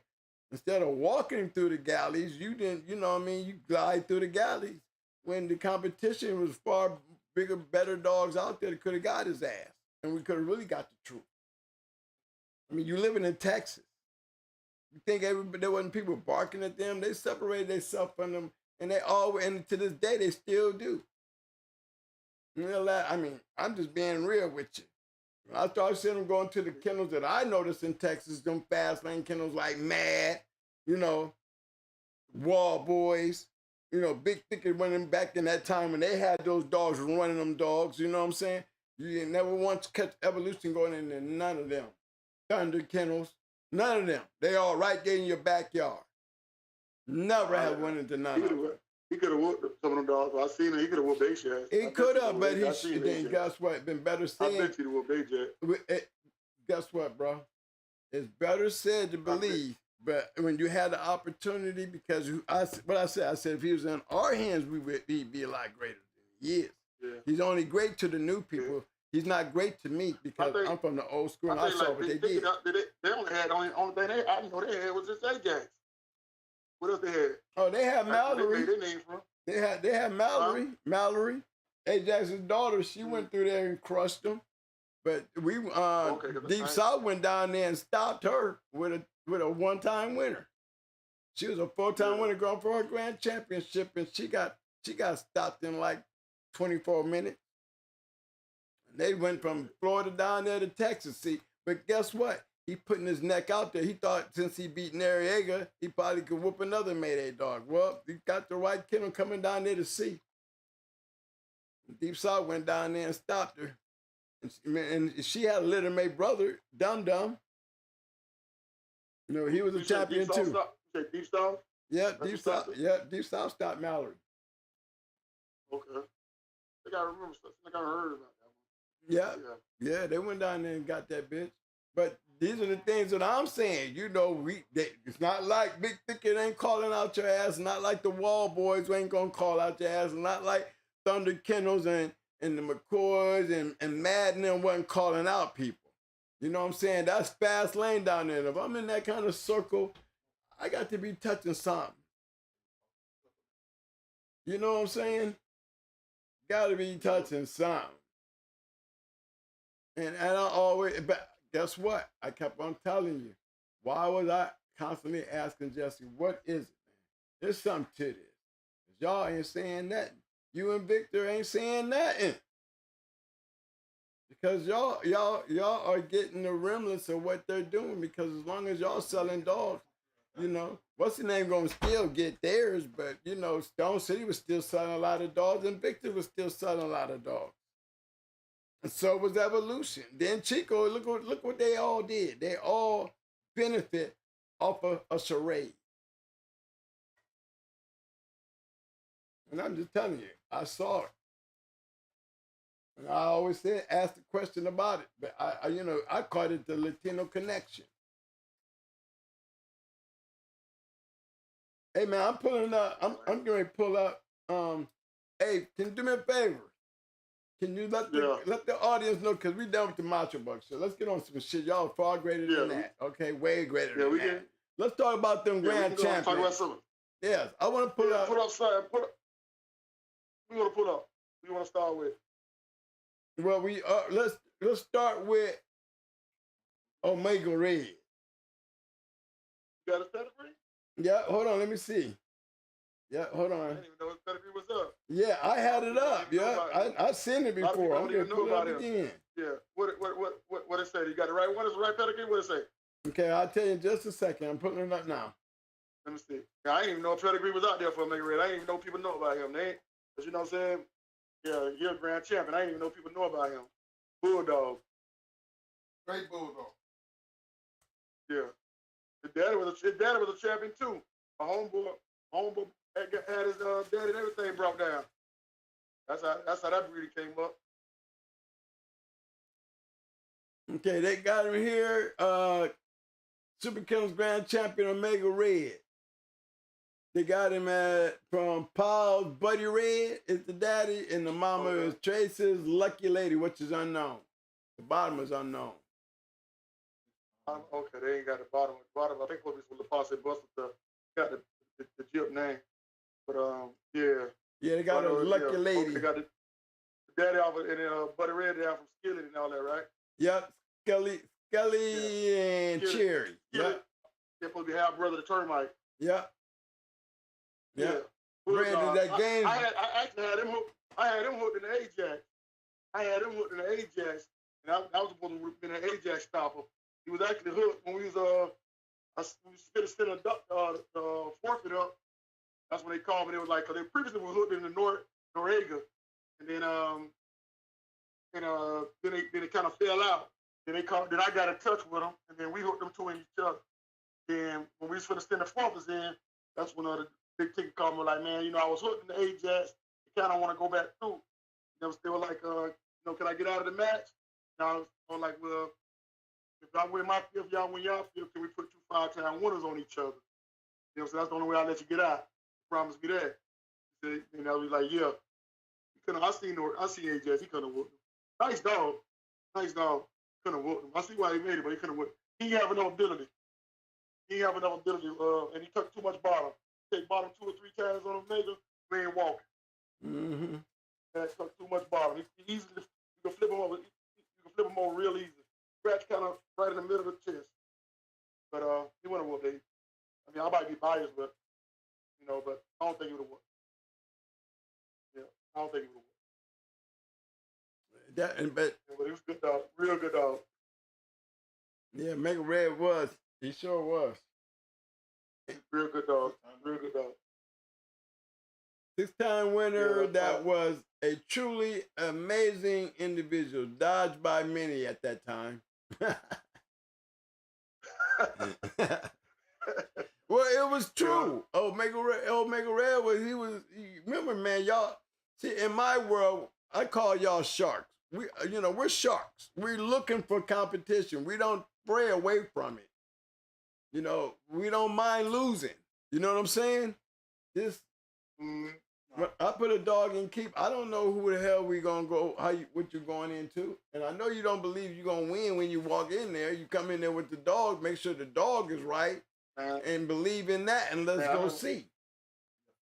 The old man, I think he stayed that move from Miami to New York. Said he had a killer, had a 2-time winner for the killer. I think he done killed. And he was going for championship. They were going for his 5th. That was the last one. We smoked him pretty nice. Yeah, there was a lot of dogs out there. Man, you know that old man. Some of that, whatever, that stick stuff. Yeah. Uh-huh. On. Yeah. Mm-hmm. I remember right. You know the old man I'm talking about. Yeah. Yeah. Came through. Because we had the one to whoop him. Yeah, that didn't work out well for him.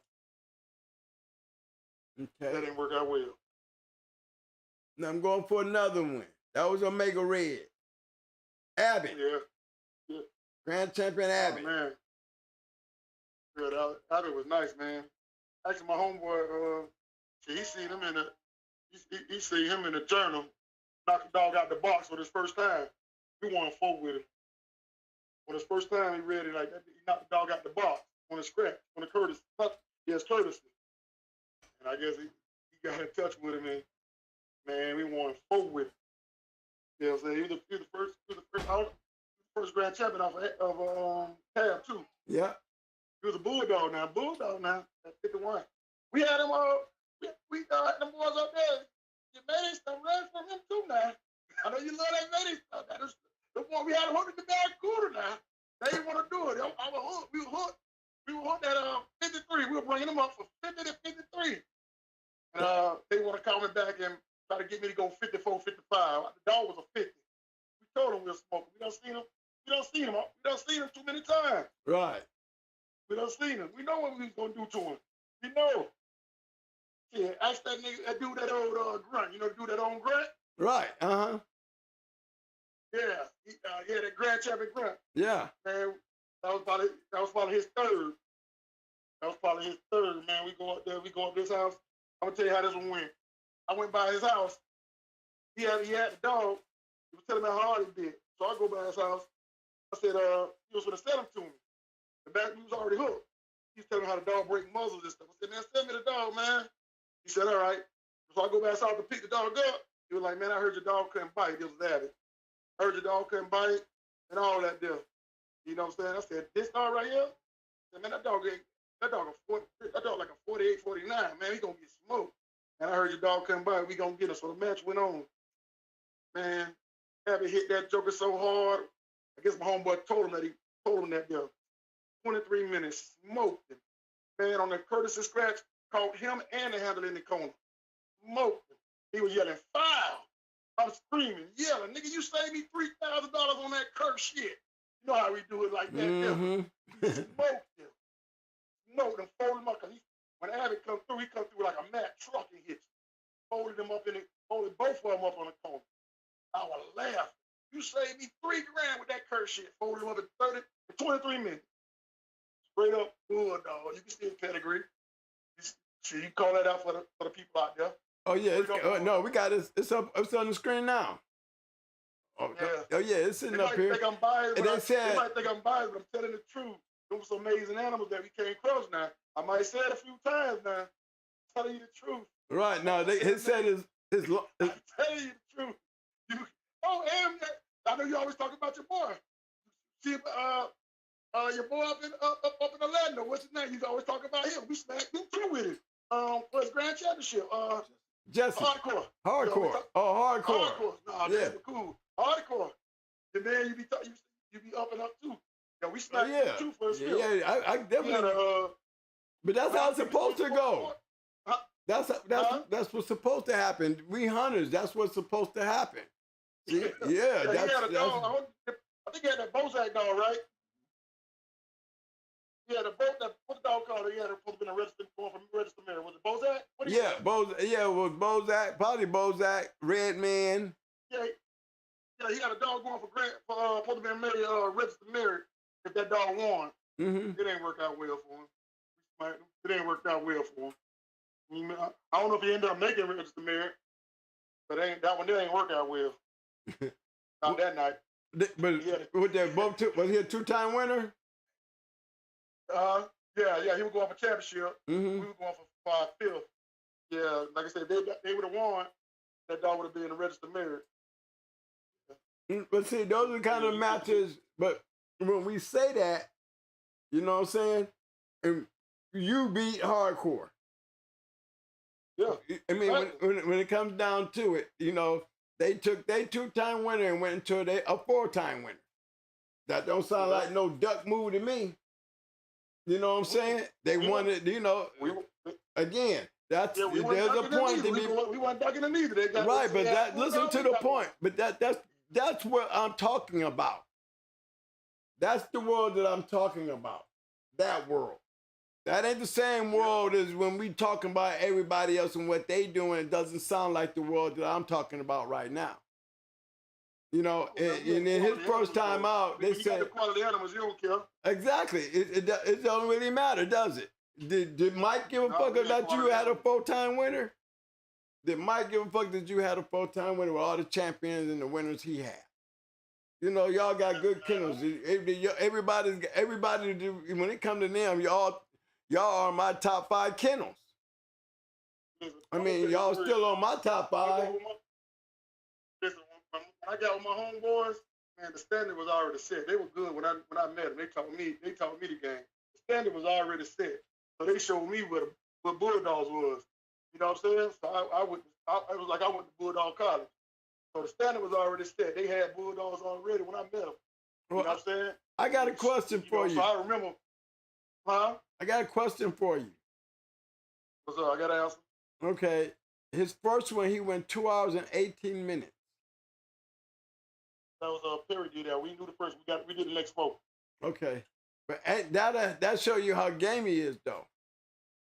That's why we bought him, because he knocked the dog out the box. You know, did it say Curtis scratch? Mm-hmm. No, it didn't show the Curtis scratch. No, it just said his longest. No, it just says his longest hunt was his first one, and it went 2 hours and 18 minutes. Okay, if you read it, that's not a journal then. So somebody wrote that one? No, it's on his page online, and I got his pedigree. Okay, now, if you read it, we was in a journal. My homeboy found him. Mm-hmm. He found him in the journal. We're like, man, I'm going to call these people. I'm going to get in touch with them. He got in touch with them. I don't know how. We know everybody, so he must be called him. And, man, that dude who we got it from, we got a lot of bad dogs from him. Not just that one. We got one, Zipper. Got a couple other dogs. He actually, they say he actually bred Luger. Down from that. That dude had that fight. He used to do kamikaze back in the days, and they had a lot of that stuff. That put us with every dog we got from that man was a bulldog. A bulldog from that dude there. A bulldog. That dude knew what he was doing. Bulldog. You know, kamikaze, they had a lot of good dogs. They had bulldogs, man. But yeah, they had some bulldogs. They were nice. Hold on. Yeah, you good? I'm down there picking around, playing around with this shit here. Which one you looking at? You looking at another one? Yeah, I'm down in there playing with that shit. No, I'm down in there because I was just showing Mike that, you know, that bean dog, that bean dog down on the bottom, you know how deep Jeep that was. You know, because I had a dog off of Swenson's Born to Win in Jeep. I had one. Her name was Goldie. And I just clicked through the pedigree and showed everybody. I just pulled Goldie up, showing that, you know, we used to have Goldie. Oh, okay. That's what the mama side? Yeah, well, yeah, because Arnello's Bean is in Abbott's bottom side. And Abbott's Bean and Abbott's Bean and Goldie were litter mates. Okay. You know, Arnello's Bean, he was a 2-time winner. He's in the bottom side of Abbott's pedigree. Yeah, that dude had Abbott mama. She produced some good dogs for that dude too. She produced some good dogs for that dude. Yeah, we ended up with her at the end. She produced some good dogs for that dude. But yeah, I just took him on a quick run since I seen Bean down there. I remember Bean. Yeah. And Bean, I was just showing him how deep bred that brown sugar was. You know? But you know, we got lucky with those dogs. I don't remember us, we weren't chasing no papers or nothing. This happened, them dogs were bad. They were bad dogs. We ended up looking like, damn, they got good paper. Like, we weren't chasing papers. But you look at all our dogs, them shits were bred good and close right next to right off of the bulldog. We wasn't chasing papers. We were chasing bad dogs. But this will happen. You look at all them dogs, and they ended up like, we just got down there one time one. We wasn't chasing the dog ended up turning to act. He ended up becoming who he became. You know what I'm saying? We weren't chasing no tab dog. We were chasing a bad dog. Once we made grand champion, then that's my philosophy. People know about all them dogs. We don't go in there. We weren't putting no ads up in the journal. See how you know them dogs? We weren't putting no ads come breed dogs. You got in touch with me just by word of mouth. You see, we weren't putting no ads. You know us just by knowing what we were doing. We were smacking people. Yep. You know what I'm saying? You used to know how many homepage ads you seen of us. None. In the journal. None. Not one. But how everybody knows us. The ass y'all was whooping. How'd it happen? Because then we knew the ass you was whooping. Y'all was busy. I put like this, y'all was very busy. That's all. You know what I'm saying? You ain't see no ads, no papers. But I'm always telling the guys, you know, about the formula. I said most great dogs that are good dogs, you're gonna see that they're good bred dogs. It don't matter unless the dog matter. But when it matters, you're going to be able to go in that dog pedigree, you're going to find a formula. And that formula is usually, that's the majority of the most great dogs are bred good. At least the ones that I've seen in the fast lane win it, you know what I mean? In the fast lane, they was great dogs, you know what I mean? And if you look at their pedigree, you can see why they were great dogs. You know what I'm saying? Yeah, man. We never chase like, man, we got to have a dog bred like this. End up we end up getting the dog started winning. And we look at that dog bred, right? Then he become years. We wasn't chasing nothing. We got no paper. We chasing you bad. He wanted. That's all he wanted. He wanted. My homeboys them know what a bulldog is. Like I said, the standard was set. And then you had to everybody had to uphold to a standard. Bring this type of caliber dog. That's it. Okay, my next one I'm pulling up is Super Kennels Grand Champion Luger. Oh, yeah. They the truth. This is a special one. Complete in every way. Winner in 4 different states. Beat champion Mike in short order, 40 minutes. Impressively. Yeah, he my all-time. He one of my. Oh, it's hard to pick my all-time favorite, but he one of the ones that and I can just let him loose on anything, and he gonna take care of business. And I don't care what it is. I don't care what it is. He was cock strong. I'm gonna tell you that his big, man, his strength was his biggest attribute, right? Mm-hmm. But the dog, right, he was a 43. He was a 43. But man, when you put another 40, when they hit him, he's always looked like a 45 or 46 pound dog. The other dog is little. He was so big, he was so much bigger than the other dog. And when he hit him in the middle of the chest, it's over with. You could just, hit you right in the middle of the chest, you could just hit the clock. He ain't coming out for about 30, 40 minutes. I just had that bag over here. You know what I'm saying? But he was so much, he make the other dog look tiny. And they lift him off the air. Keep punching. He was huge at that weight. He looked like a 45, 46 on a doggone 43. He was huge. When they hit, you be like, nice, real bad. You got a pedigree for him? Yeah. That dude that we got Abbott from, that's who they got him from as a puppy. That's that one there. The guy that bred Abbott? Yeah. He bred Luger. He bred Luger and gave it to some dudes in Tennessee. And that's how we ended up with it. Yep, that dude there. And he's bred good as hell. This dog is bred good as shit. Yep. Did we lose him, Mike? Yeah, the dog is bred good as shit. Alexa, answer the call. We got you, baby. You back.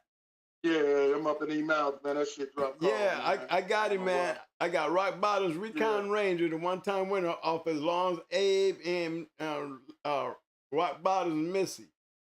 And then the bottom, you know, it's got that Karma dog off of Hunter Red and Kamikaze's Curly Sue. I mean, very good bred dogs. I mean, definitely good bred dogs. Rascal, Jeep, and Red Boy. Intense, dog, man.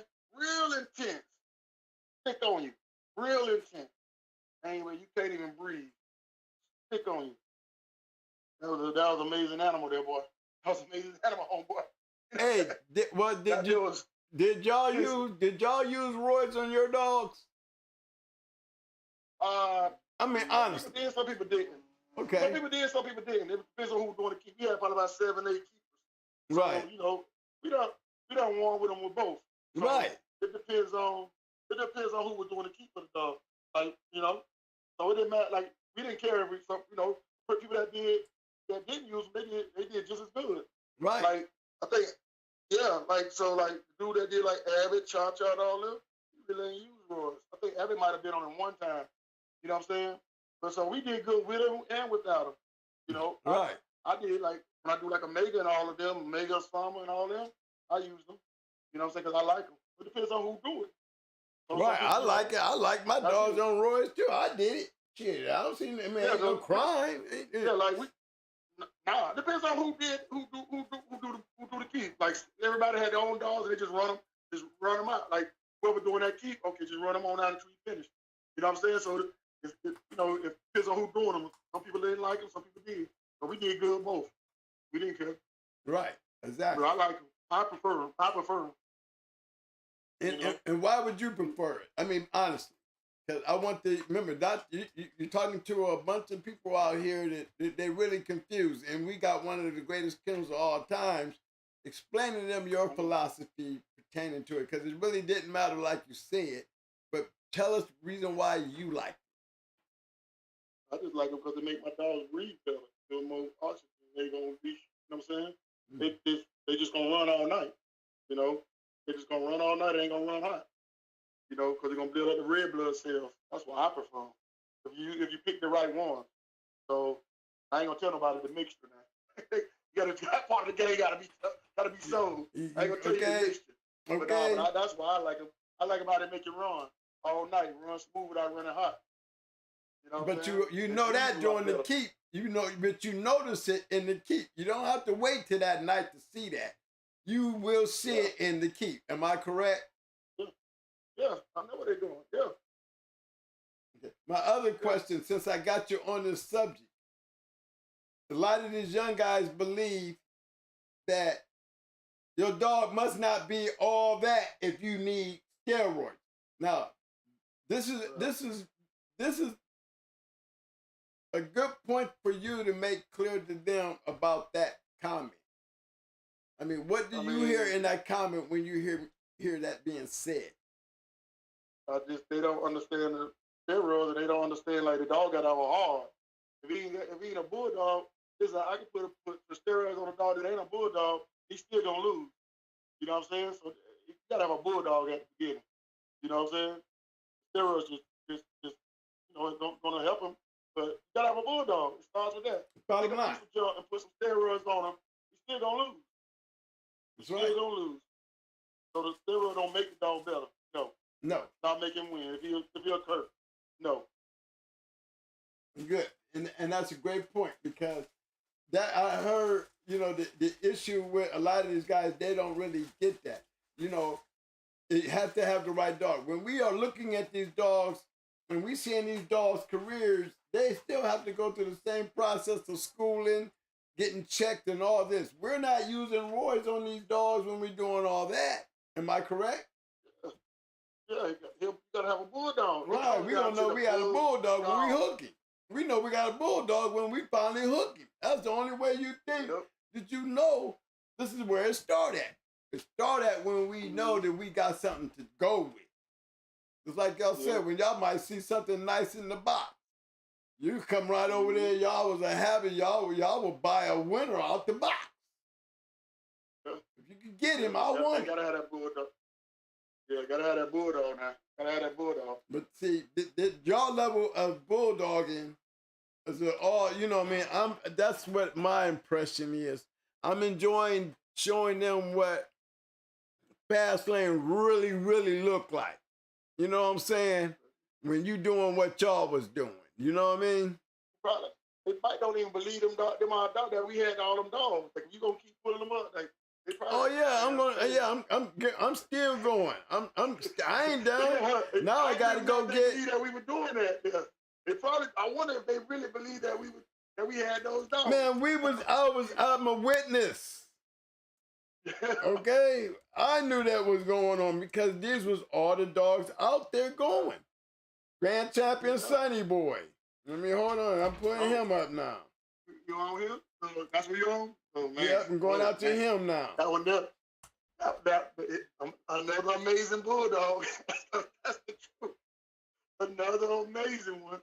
I remember, I mean, he just fell in our hands by luck.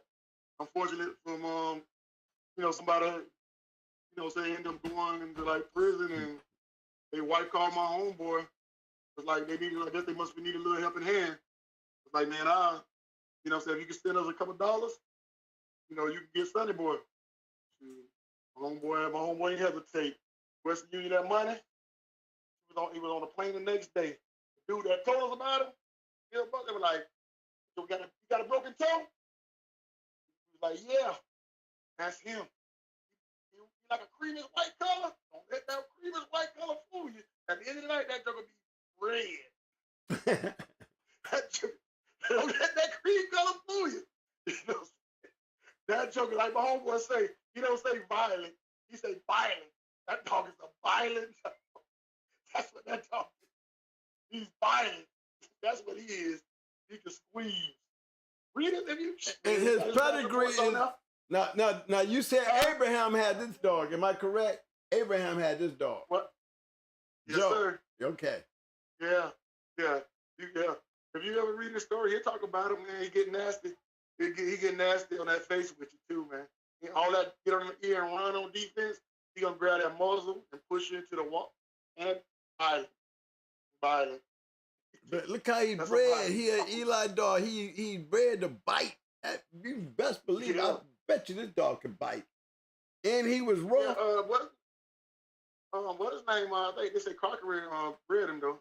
You know, but they Cochran bred him. If I'm not mistaken. Morgan. No. Cochran bred him. They come from Cochran. Okay, they got Morgan as the breeder. Remember old Morgan? Yeah, but man, I think I gotta ask my homeboy them. Because the mama was brittle, Morgan's brittles. It said mama was the mama was Morgan's brittles off of that Cracker Jack dog bred to Morgan's Babs. Yeah, I gotta ask my homeboy. I could be wrong because it's been a while. But from what I remember, it's supposed to be I know they bred it to score though. That was the thing. Yeah. Yeah. So, but I think it was Cochran. I mean, I don't know. Like I said, I could be wrong, but I gotta ask my homeboy. I'll get back with you on that one. But Okay, I thought it was Cochran all the time. Mm-hmm. But yeah. I got his pedigree. Yeah, you get a chance to thank God we get a chance to look at the pedigree. They went put six. That was that competition down there. We was after that Mayday stuff. We tried to put 600 on it. We had him hooked. They paid the forfeit. We went go back. They wouldn't never. They see them go. They wouldn't bring 600 on it. They see them go. We smoked some dudes down at their spot. We smoked some dudes right at their spot with it. They wouldn't put 600 on him. They wouldn't put 600. I think they had 1, 2. They get him in. I think Ozzie Stevens somewhere ran that joke about it. Hey, that joke. We right there about 30 minutes away. They ran that joke away. Well, Ozzie Stevens stay there. Ohio, Georgia, somewhere. Yeah, Ohio, ran that big way. We gonna do them up there. They could have just. We 30 minutes away from them. They ran way up the road and did it. That's one. That was a smart move. I think 600 might have made. I don't know if he made champion or not, but that was a smart move right there. Yeah, he made champion. He wouldn't have. And hey, I guarantee it. They wouldn't have went over 35 minutes. They wouldn't have went over 35 minutes unless he was dead game. He had to be dead game if he did. If he wasn't, it was gonna get exposed with 10 minutes. In 10 minutes, it would have got exposed. How game he is. In 10 minutes, you would have known. That's how he was. That dog was serious. But look where Cappy came from. If Joe had him, he had to be. You know how they was. They liked them killers. Remember, they was another kennel in my top 5. I would expect them to have a killer if they got one. They had Queen, and believe me, I seen her. Yeah. Yeah, she was a killer. Yeah. Yeah, he was serious, dog. That was a serious dog. That was I think. How long? What was his longest match? I think about it. His longest match might have been about an hour. Might have been an hour. The dog. It was over in 20 minutes. They went pick up, and they should have. That's all. It shouldn't have went that long. Right. I know those moments. Yeah. I know what you're saying. It was really over. It was over. I told you about that when I called you. It was over at 15, 20. It didn't supposed to go that hour. Mm-hmm. Yeah, but the dog that he had was really game. They should, that was one that probably would have produced some good dogs. And dog was right off a tab too. That dog probably would have produced some good dogs for him, but he was in the hands of some dumb dog men. Mm-hmm. Hey, a good thing about this one, and as I'm pulling all these dogs up, every one of these dogs are bred good. we weren't chasing papers. That dog just came on a plane, and that's how he was. He was bad. Yeah. That's another one. We weren't chasing papers. It don't matter until the dog. It really never matters until the dog show. You know, I need to know how this dog is bred because he's a badass dog, and you can look at him and see that he's bred to be a badass dog. This is what a badass dog look like with this type of breed. He was that. He was just that. He was just that. He was just that. Okay, now how many is that so far? I did Omega Red, Luger, and Abbott, and Sunny Boy. And then it's Lapita. Hold on. Lapita? Yeah. Got her. Yeah, she was a head dog she was a head dog, real good dog. But she had a grand championship. She was the champion from Cuba. She was a real good head dog, come from Cardenas. Shorty bred dog, right? Yeah, hold on, I'm pulling her up. Pulling her up, yeah. You like how I know your shit, huh? Yeah. Yeah, you do your homework. Okay. You do your homework. Hey, you see, she killed her daddy too, but they were trying to breed her. They put her dad in the cage with her. The yard boy, Cardenas was out of town. They put her dad in the cage with her and tried to breed her. And the yard boy came back and it didn't work out well for him. He was gone. Let's say this bitch was a ace.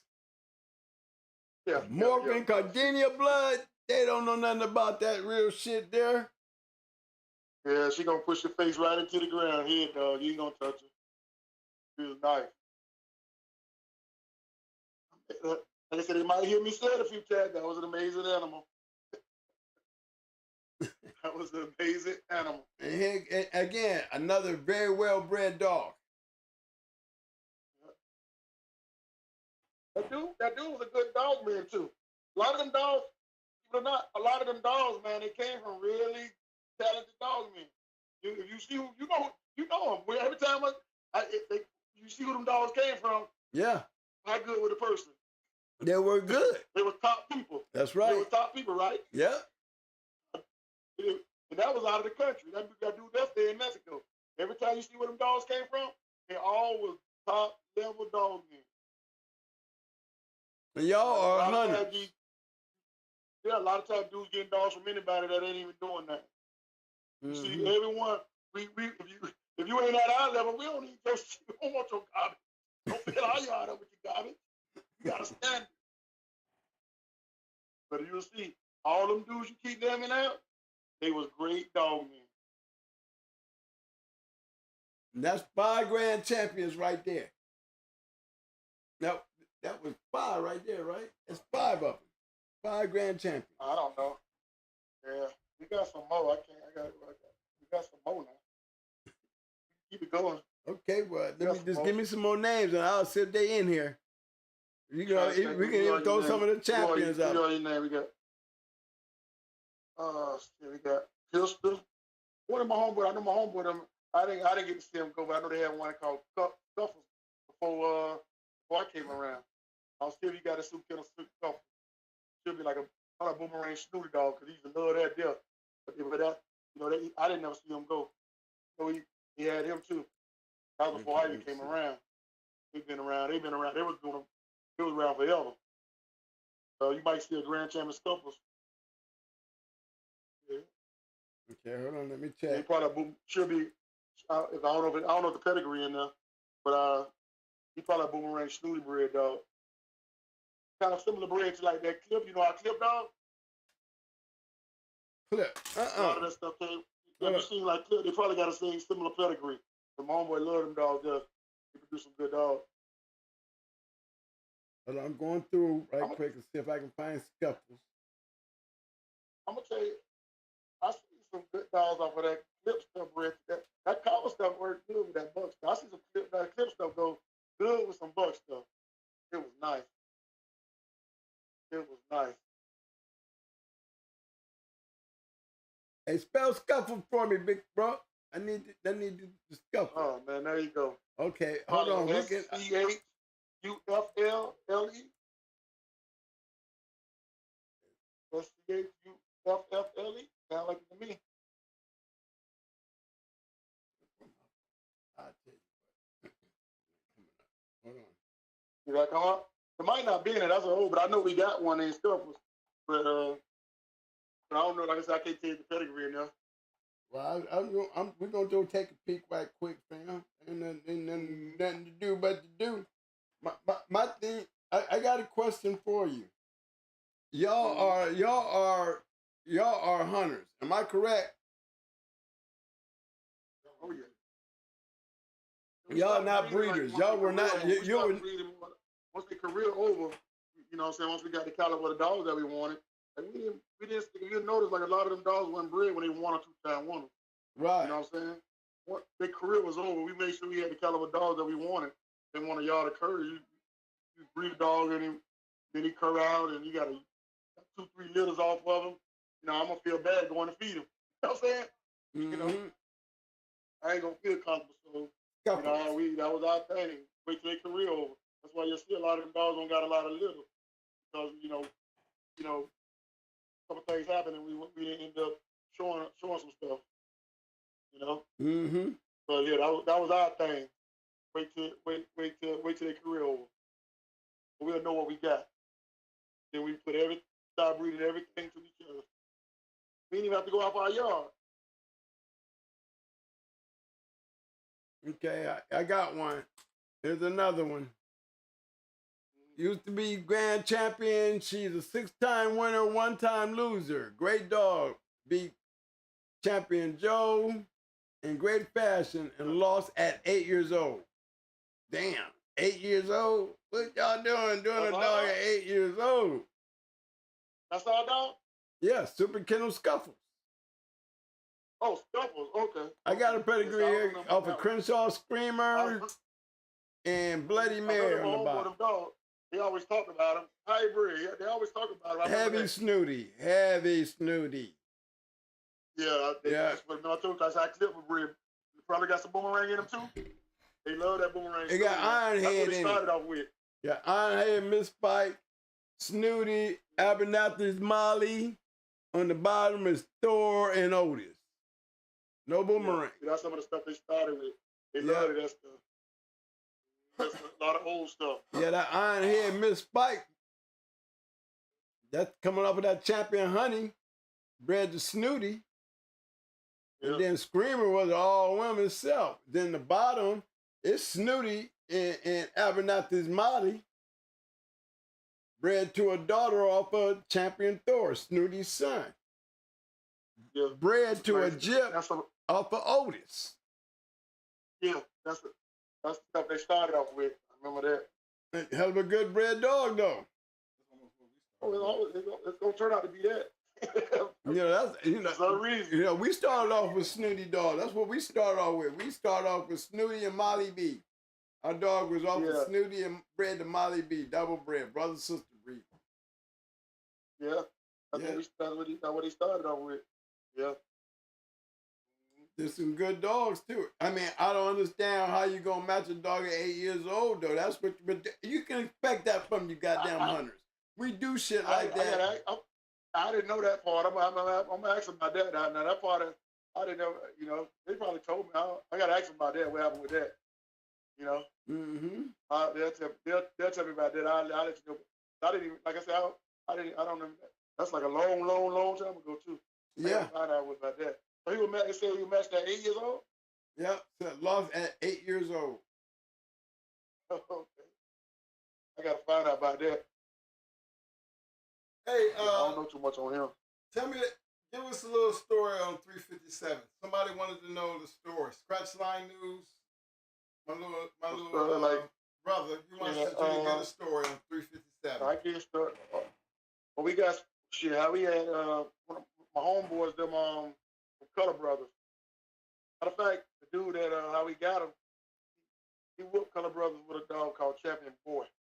So he was going into him with a dog named Champion Boy, and so he got close to the dude, and And he came, you know, he whooped you twice. You might as well let me see what you got. I'm gonna grab some of your stuff. Actually, 3 was one of the first dogs that I bought when I came around. But that was like about 1920. He was like one of the first dogs that I bought. Matter of fact, my homeboy told me about him. Said, man, you know, I used to be up in North Carolina all the time, about an hour and a half away from Gaston. They should do that. They got this one-time winner. You stayed pretty good. Want you want to go grab him? So yeah, so I shot by, you know, I shot by his house. I think he wanted to sell it to him about $4,000. I told him I'd give him 3,500. If he's good as he say, I'll bring you back to 5. I gave him back his 5 because he was worth it. The thing about 3, man, I don't know if y'all ever heard. Yeah, you see how inbred he is? He got his pedigree up. Yeah, I got his pedigree up. Different type of. Yeah. He's, man, listen. That dog is not he can't be a house pet. He's the type of dog that can't be a house pet. Like, he's got one gear on everything, right? When I pick him up from Gaston, I didn't know this. Because Gaston stole him because he grabs everything. Like, you can walk him down a leash, walk him down the street on a leash, and he's gonna pick up every single thing that he see. He gonna grab and go to shaking. A bottle or whatever he see, he's gonna shake. So when I brought him home, you know, I got a rental car and bring him home. I throw him. It was starting to rain, so I throw him in a kennel. I don't know this dog can't go in a kennel. He tears it out, so I don't want him to break his teeth out. He busting my kennel out. So now I gotta get a leash and tie his head up, put it like around the seat, stick the leash out the door and pull him tight so he can't move. Mm-hmm. Man, he destroyed my rental car. Pulled the carpet out. All night he had to feel work himself loose. Man, coming from North Carolina to Florida, man, 10 hours. Destroyed my rental car. I was happy to get that joke out. I took it to the Color Brothers, and they conditioned him. And think about it, keep in mind now, when we do this dog, you can't go in a kennel box. So the whole time after we condition this dog and take him to a show, he can't ride in the kennel box. We throw him in a trunk. So the whole time, for about an hour and a half going to the show, all you hear is in the back of the truck. Because keep in mind, like, this is one dog, I swear, you can let him loose in the Everglades and he's going to survive. He's not, I guess because he's so inbred. So every time we did him, he never went 100% to a show because he can't go in the kennel box and rest. The whole ride, about 2 hours, you hear him in the trunk. That's how he rode to the show. Take him out, do his business. We ain't worried about it. Do his business. Straight up bulldog. I'm talking about, can't be a house pet. He destroys everything. After the show, dog after the show, he's screaming. Ah! Ah! Ah! That's all you hear. We watch him. Ah! Great. Hey, you know the bug dogs, man. Them bug dogs, man. I'm tell you, you got to love them, man. Huh? Oh, yeah. Huh? Oh, yeah, you got to love them. I'm talking about, like, when he hits you, he sticks on to you. You know, straight pressure. He ain't all that riding. He sticks on to you. Straight pressure. Bulldog, man. Straight up bulldog. Listen. Straight up bulldog. Straight up bulldog, man. Yeah. He was the real one. He was an amazing animal. Yep. The first time I got him in the cage, he was about 7, 8 years old. When I finally could put him in a sky kennel, he old, like 7, 8 years old. The first time I ever put him in a sky kennel. Yep. Straight up bulldog, though.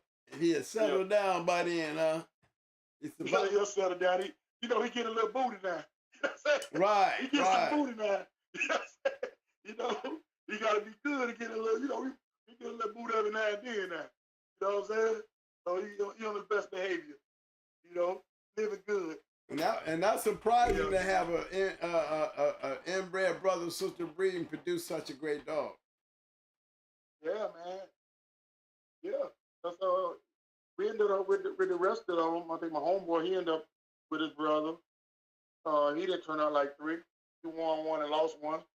The sisters, I don't think Gaston ever did it. We ended up with 2 of the sisters, but Gaston ain't never did nothing with them. They produced 2, but they weren't like, he was the one only turned out to be him. Mm-hmm. Hey, but he was a nice dog, man. Nice dog. Nice, great dog, man. Great dog, man.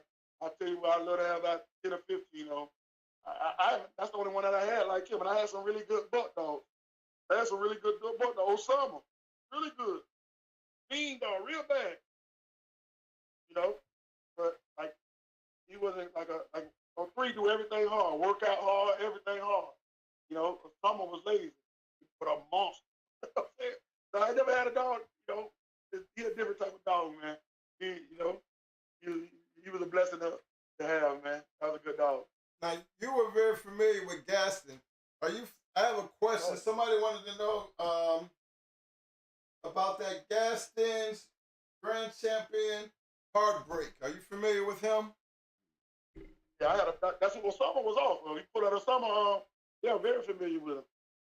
Yeah, we had his little mate sister too. I bred him the three. I bred other three, but she didn't take. But yeah, they say he good. I never got to see him go. My homeboy Mon seen him go. He was really good. I mean, my homeboy seen him go. You know what I'm saying? They say he was a bad dog, but a Summer, we had a dog named Summer, and he had won about 4 or 5. He was right off of Heartbreak. That's the dog I was just telling you about. He was right off of him, bred some bullet stuff. Nice. Matter of fact, he was the champion, man. And I don't know, like I did him at 47 when I conditioned him. I did him at 47. I don't know. One of my friends ended up getting the dog. We was gone though. He ended up with him. I don't even know how he ended up with him. One of my friends ended up with the dog. He takes him at 51. I don't know if you can see it. If you pull him up and see the match report, I think he takes him at 51 and whooped the champion with him in New York. He was a 47. I would have done him at 48 or 49. He takes him at 51, so you know how much smaller he was on that dog. He was a 47 when I done it. They took him at 51 and smoked the champion with him. He was a bulldog then. Real good dog. But he was right off of Champion Heartbreak. The Champion Heartbreak, I think he was bred off that Magoo stuff. They say he was a hard-biting buck dog. I never got to see him go. They say he was really good. He produced a couple good dogs too. Yeah. Mm-hmm. Hey, yeah, I got his pedigree up going over it. I know he had Grand Champion. He had Grand Champion Heartbreak Jr. And then he had that Grand Champion Super Kennels Osama. Yeah, Osama was nice. Nice. Yeah, he was off of Heartbreak. They ain't got a bottom pedigree for him. Let me check and see what they got one on this one. He's a bullet dog, probably like War Eagle or something like. Yeah, that's what it was. White Eagle. Dogs. Yeah, his first dogs that he got was his first dogs that he used to use were bullet dogs. But he was at that. You remember? I don't know if a lot of the young cats might know, but Grand Champion Buck winning the Grand Champion Sandman, our legendary show. Right. That one? Yeah. Yeah. Gaston was there. When Buck beat Sandman, he changed his whole yard to Buck dog. I'm glad he did. That's how I ended up with 3. So that's a story on how Gaston got in, because he ain't used nothing but bullet dogs. So when he seen that legendary show right there, see how good Buck was, he changed his whole entire yard to Buck dogs. He still had maybe about 20 bullet dogs still, but his main thing turned into Buck dogs. So that's the story how Gaston got it, the Buck stuff. And I used to be like when I wasn't doing that, most of the time I used to be about an hour and a half up there. When I ain't got nothing to do, you know who yard I'm at. You know what I'm saying? But old man, just sit out there. All you gotta do is bring him some weed, and he's good. I might have met him. Man, that whole dog. I should have said that. Big ass rest in peace. I'm sorry if I should have said that. Big Allah forgive me. But yeah, we used to sit up at the yard and just chill out, man. It was cool. And the whole bottom was Red Becker. His whole bottom, Osama's whole bottom is Red Becker. Yeah. Gaston had some, man, Gaston had some good, he used to have this name Tammy, of a ringing champion Charlie, man. That Tammy throws some good dog. That Tammy throws some good dog. Yep. That's what I like, that ringing champion Charlie. Y'all don't know about him, read about him. We did a show with him.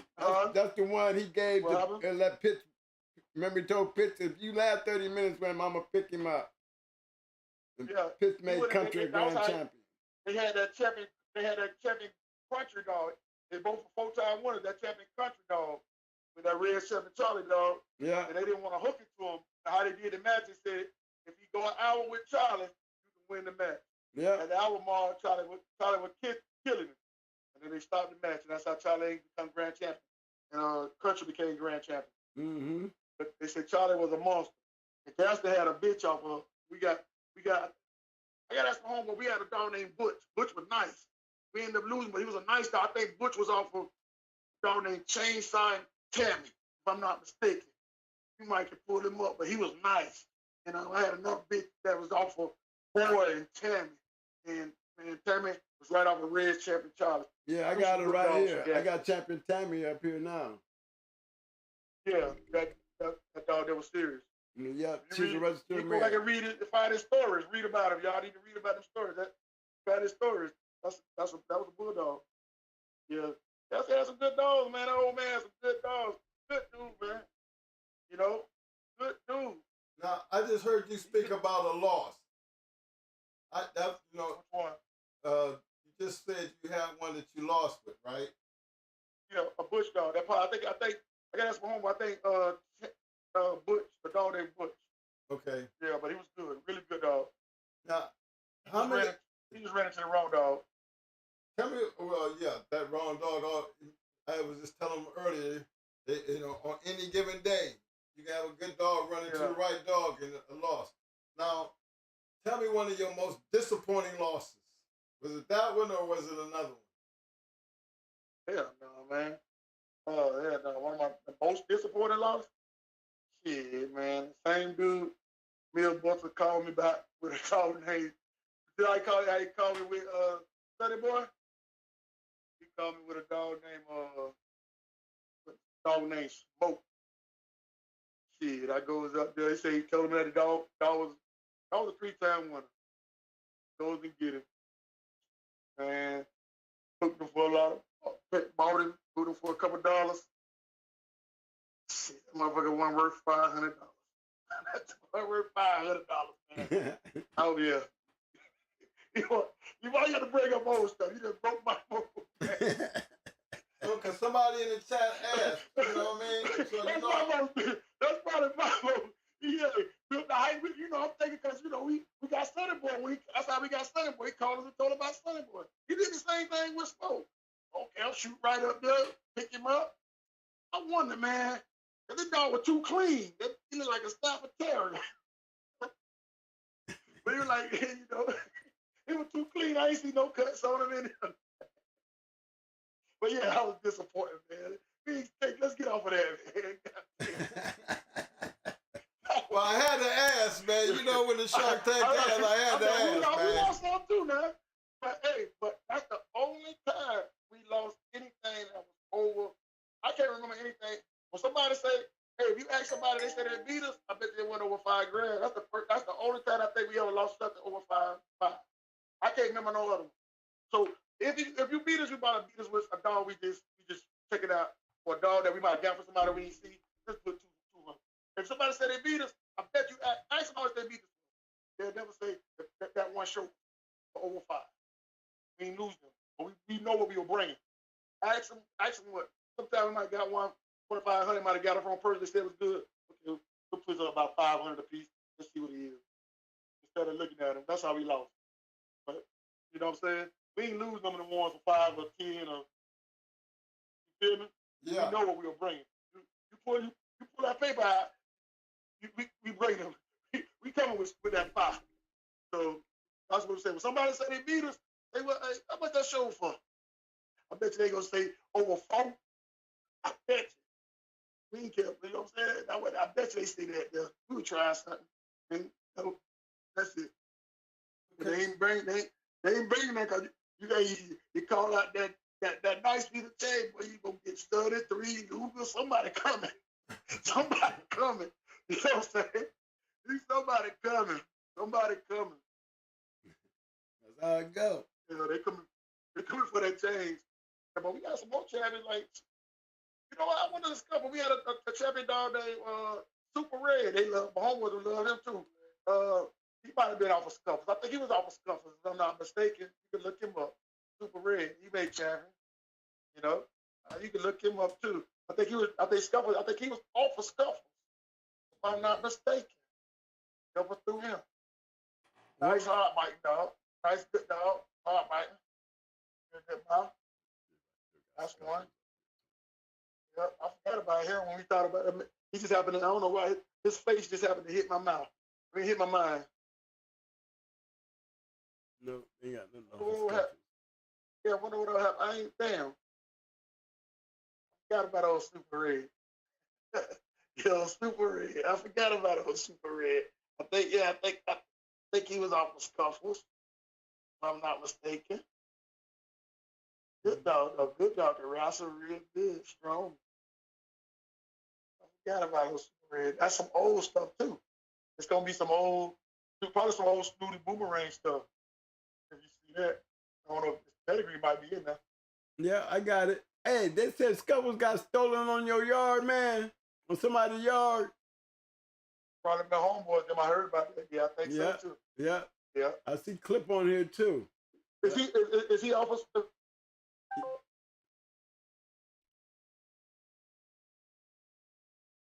He be calling right back. He's up in those mountains, y'all. Alexa, answer the call. All right, bro. Yeah, for Scuffles. Yeah. Yeah, I got the pedigree up. What's up? Yeah, because I ain't got nothing. No, I'm sitting inside the car. Oh yeah, we all got you. We understand. We see that RC Soso boys Bronco, champion Bronco on there, and that Snooty on the bottom again. Oh yeah. I forgot. See, man, I ain't seen them pedigrees in over 27 years, man. So it's like a refresh in my mind. I forgot about this dog. Yeah. Mm-hmm. Nice one. We got him. Yeah, we got him. We got, like I said, a female. Other female, like now one of my favorites. Which one did he lose? It said he was a 3-time winner, 1-time loser. Yeah. He lost one. Came back and won 3 with him. The conditioning wasn't that good on that first one. What'd you do? Pick him up? Mm-hmm. Yeah. And then came back and won 3. Came back and won 3. Okay. But that shit does happen, man. When you got, when it comes to conditioning, man, I've seen it happen, man. Yeah. You can. I mean, to me personally, I think Noriega lost to Ajax because he wasn't in great shape. I say the same. Okay, he'll be calling back. So I know those possibilities when dogs have losses, it does. Alexa, answer the call. All right, you back, bro. Yeah, I don't know why I keep dropping. But I didn't see him like running hard or nothing. It just he didn't have no. He didn't show no mouth.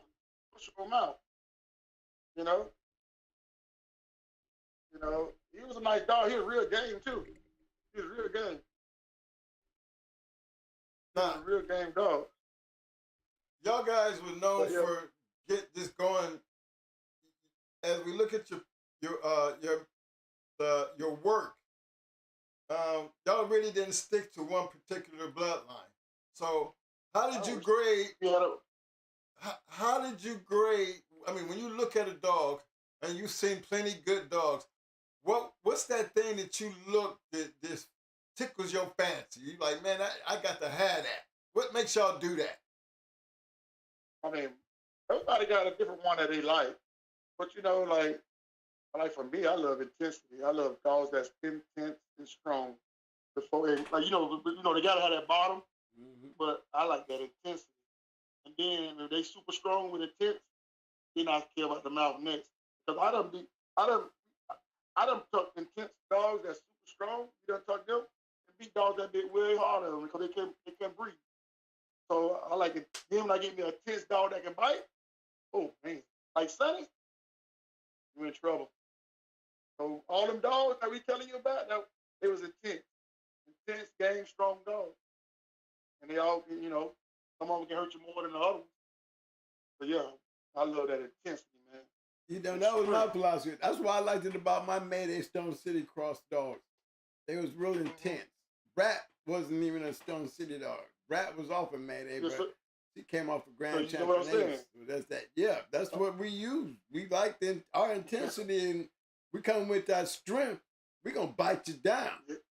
Cause we already rough. We don't gotta bite hard, but thank God when we do bite hard, it ain't gonna go long.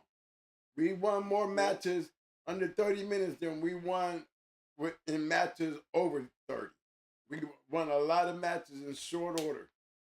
Because, 10 minutes is a long time when you getting smashed in the early part of a match, bro. You know what I'm saying? I'm going to tell you another female that we had. It's my favorite, one of my favorites between her and Lupita, but Cha-Cha, we had a female named Cha-Cha. You could pull her up. She was nice. Okay, She was nice. Let me pull this up again. She was nice. You said Cha-Cha? And me and my homeboy, Cha-Cha, yeah, call it C-H-A, C-H-A, Cha-Cha. She was nice. She was a champion. She was nice. Me and my homeboy, he loved her too, but he said another champion female would have whooped her, but I go back and we'll go back and forth on that. We'll put our own dogs on each other and we sit and talk. We'll talk about them. Which one we beat with. You know what I'm saying? But I don't think the one, my personal opinion, I loved her. Did she come up? Yes. She was a Willie Son Stu Fowler stuff. She come from Mexico. Yeah, that was going to say, definitely Mexico. I give you a good story on her. She look like a little pork dog, right? You know how the little pork dogs look? Mm-hmm. With them big eyes? You know, she uh-huh. look just like a pork dog with some big old eyes. And she got a little old mouth like a pork dog with a pushed up nose. But she got them big old eyes, right? But one day, dude come by there. He got a female he want to do. He got two at the same weight So we said, go in the back, whichever one you want, you could get. Now he goes in the back. One of them more violent than the other one. And I hope he picked Cha-Cha. She got this. She's got like a little head with some pork dog, just like a pork dog. He said he wants that one. Okay, look, that's the one you get. He picked Cha-Cha. Man, he should have did that one. Man, about 10, 15 minutes, she was dragging him by his head. She fucks him up. She breaks it down. Very, very, very hard, Mike, dog. That top half was heavy. That top half was real heavy morphine. Yeah, that's where she come from all them. She come from a dude named Miranda. The Mirandas get dogs from morphine. Mm-hmm. She come from a dude named Miranda. We got a dog named Tamale. All of them dogs come from a dude named Miranda. Real good dog, man. Used to go in there and whoop belly club. It'd be good competition with the belly clubs over there in Mexico. That's what we got a lot of dogs for that dude, Miranda. And morphine. That's who Lupita came from morphine. Even though Cardenas gave it breath. But because we used to go to Mexico all the time. But that's what you call it. She's real hard. Same thing. Them Cubans call her something, so they got the baddest bitch in Miami. Man, we go up there with them. We walk in the room, they calling out all kind of bets. Man, we bet how much we wanted to bet. Man, about 15 minutes dragging that bitch around by the head. It only go 30 minutes because she stay in that throat. Can't get out. But it was over in 15 minutes. Can't get out. Once you finally get out, it's over. They got the handle. That dog there was so delirious, hit the dude in the face. Hit the dude in the face, but he got the handle. You know, she was nice. She was nice. You probably see like another dog on there that probably bred similar to her, Chaddy Tamale. He was nice. He come from over there too. You ever see him come up? Another dog. All them dogs come from Mexico. That whole litter was bulldog. That was Tamale.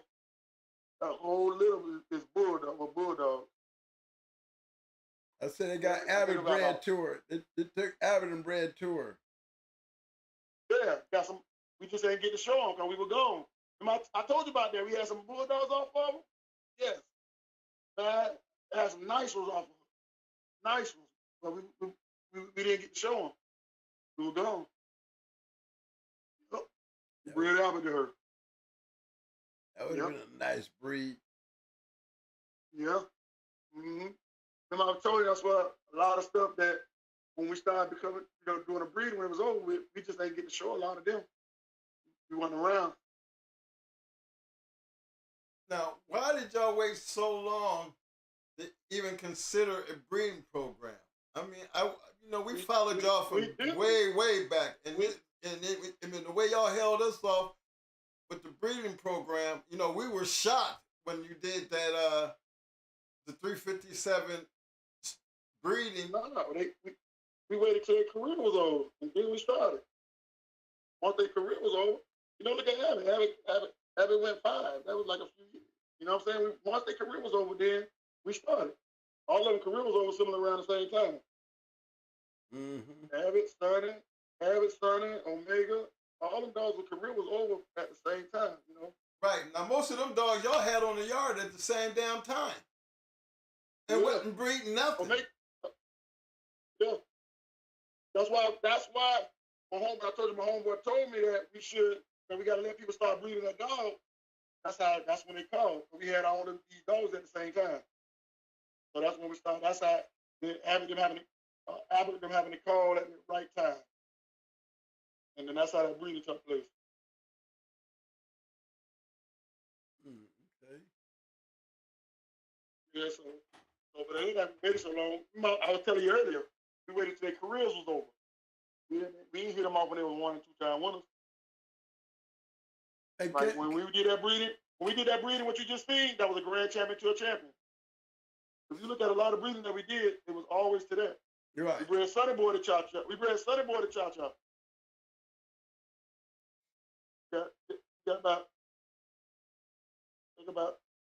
got a little off that. We didn't get the show none. Yes, we bred Sonny Boy to Cha-Cha. That's grand champion to champion.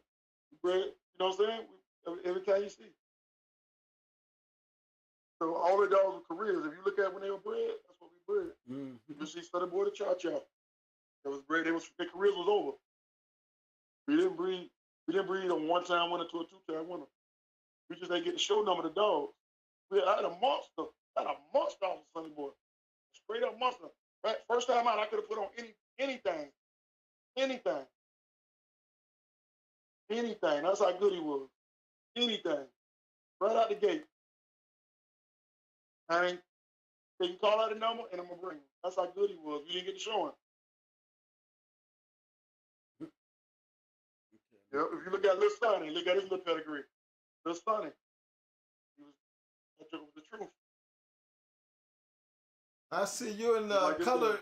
I see you and the Color Brothers. Y'all did a lot of breeding together. It was like that was shit. That's like our brother. That's my homeboy. We together. Right. Yeah. See, when you see us, you see them. Yeah. Vice versa. Yeah. That's my shit. That's why I threw it. That's why I always said their names when I said Jaws, because remember you turned me on to the Color Brothers. Yeah, that's how I clear. Yeah.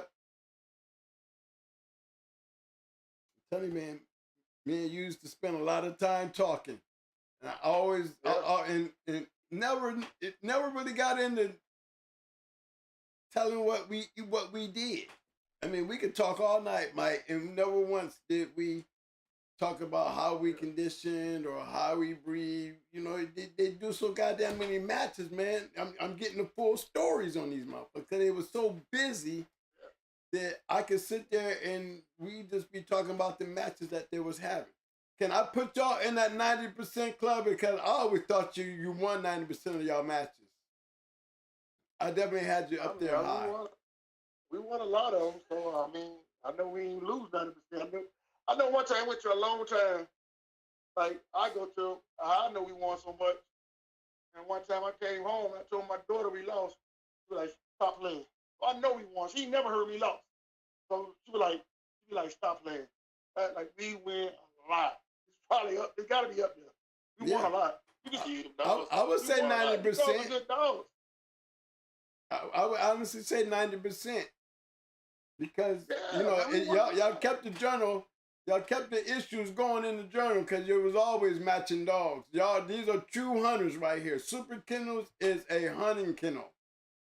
These are the ones that I said, colored brothers like them guys like that. These were hunters.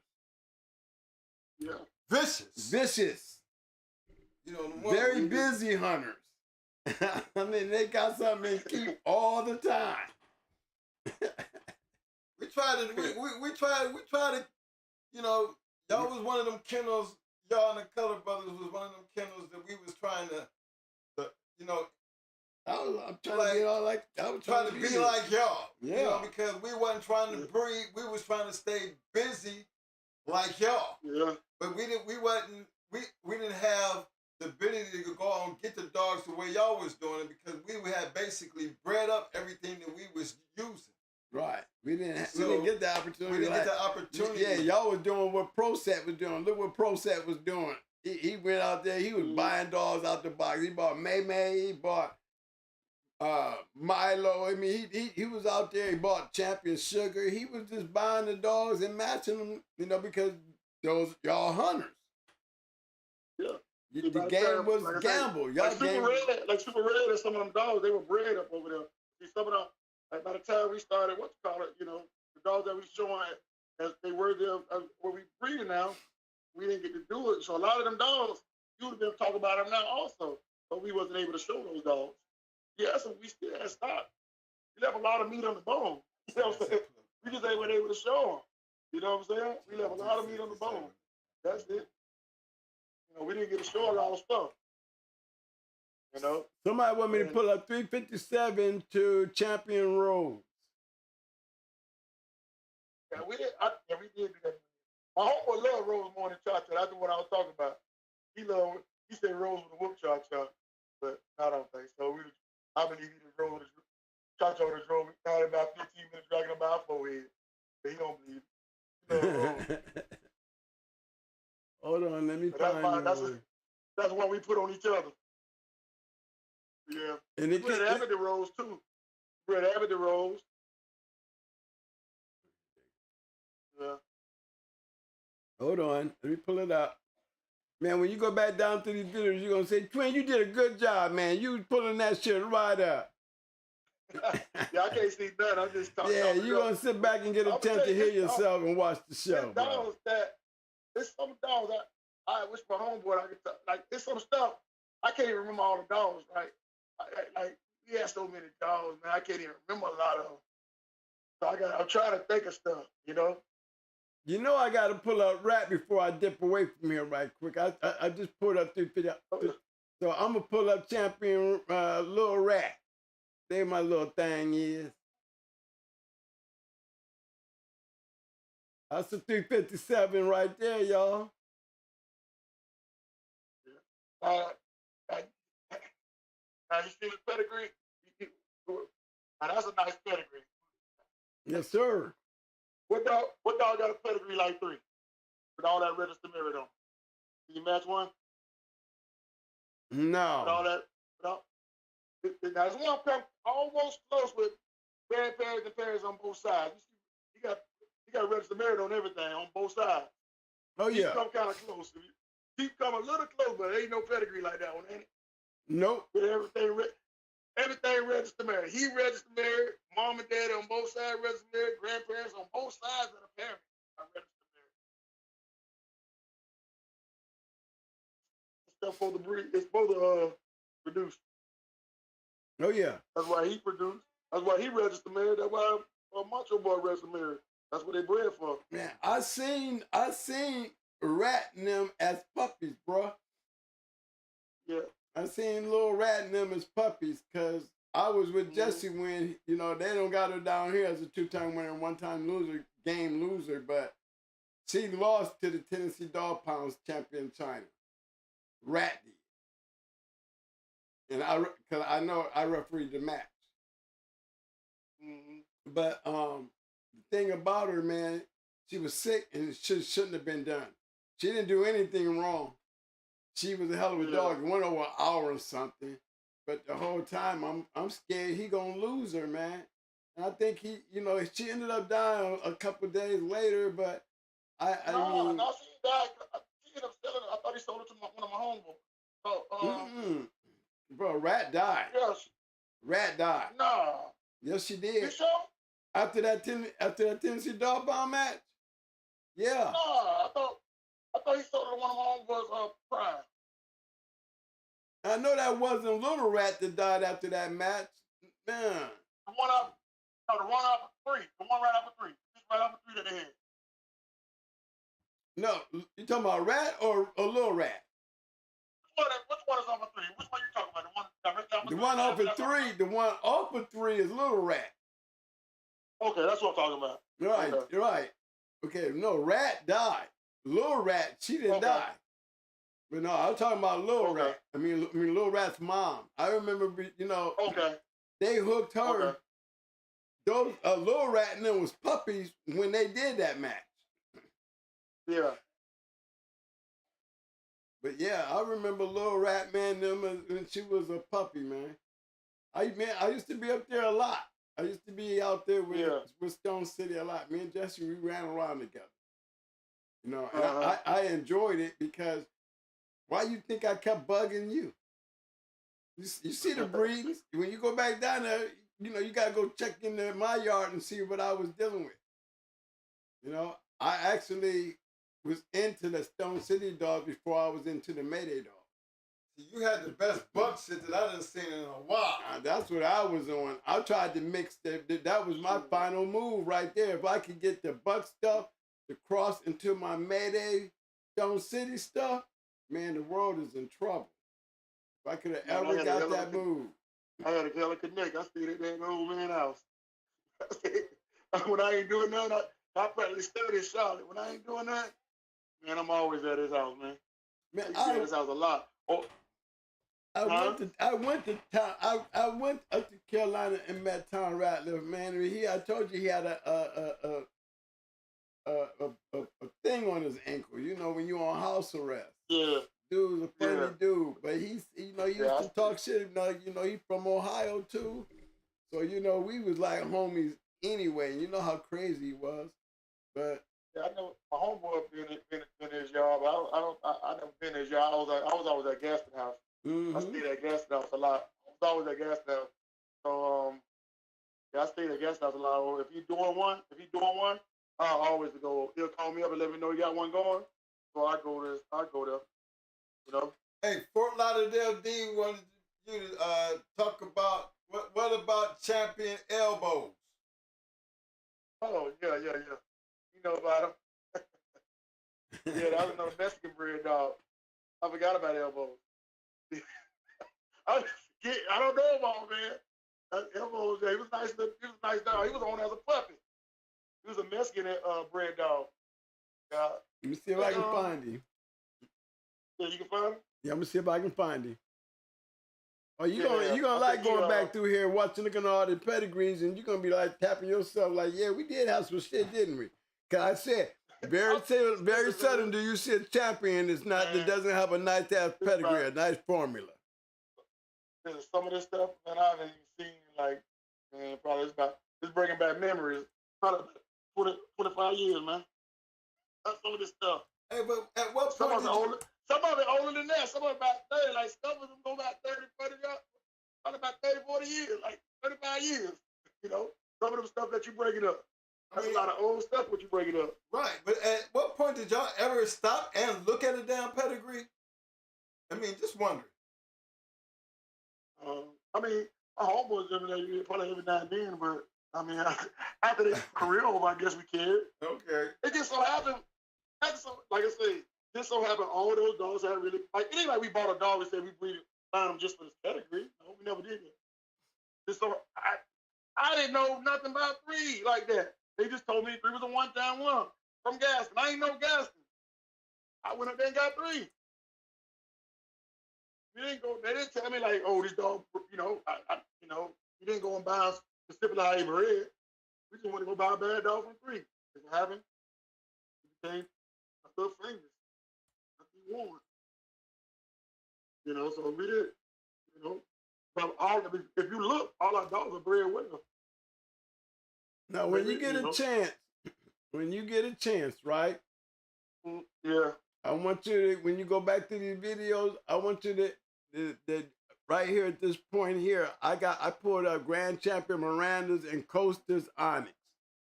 Right? Remember, I keep saying Miranda. I'm trying to figure that's the same Miranda that we're talking about when we look at Elbow and those other Mexican dogs. Look, do it look like the same name? Look at the same, like, yeah. Don't got the same dogs when you see Elbows? It might be. Yeah, I got Elbows pedigree up too. I got Elbows, and then I pulled up Onyx, guys. Keep on saying because Grand Champion Onyx was off of Davis, off of a Mexican dog, but he came off of Midnight Cowboy, bred to Davis P. You know what I'm saying? Yeah, I never heard my homeboys on, because we done been around y'all many times. I never heard no one talk about the Onyx dog, but it could be. The dude has some good dogs. But I don't never remember nobody ever mentioning an Onyx dog from him. But I actually, when I was in Puerto Rico, Elbows come from him, Cha-Cha come from him. Right. All them dogs came from that guy. He was a real good breeder. And that dude, you know the Belly Club, right? Bellon, yeah. Yeah, huh? Bellon, yes. Very good dog, man. They used to go at it. Decent. I done seen them whoop him several times. Yes. But we couldn't get nothing from Bellon, but our man was Miranda. You know what I'm saying? Mm-hmm. Yeah, always got a good dog, but Elbows green out. Yeah. It got the first and the second part of it. Yeah, they got the first and the second part of it. He's on the bottom. He's Shorty bred to Morphin's Corey, which became Miranda's Club's Gertrude, and the top was Miranda Club's Chindo, coming off Miranda Club's, what's that? Jaquez and Julia. I think he did won 3 and lost 1 too. I think he lost 1. I think he lost 1 a night that Abby lost 1. Hardcore. If I'm not mistaken. Either he won 4 and lost 1 or won 3 and lost 1. Mm-hmm. He was a good dog. He was on as a puppy too. I can't remember. He either won 3 and lost 1 or going for Grand Champion and lost 1. Oh, I can't okay. remember. I know he was a champion, definitely. Was he black? Black, yep. Mm-hmm. Yeah. And he was Mexicano too? Mexican bread? Yeah. Uh-huh. Yeah. I just can't remember how many he won, either 3 or 4. But I just want to bring, he lost 1. Just want to bring everybody up to date, y'all. Hey man, I want you to know Super J's in the house. What up, Super J? Yeah, he a little more fresher memory on. He can fresher memory on. He on there? Yeah, he in the chat. He's in the chat. Oh, he in the chat? Yeah. Let me call in. Y'all can put more than one on? Yep. Hit me, give him the number. Let me call in.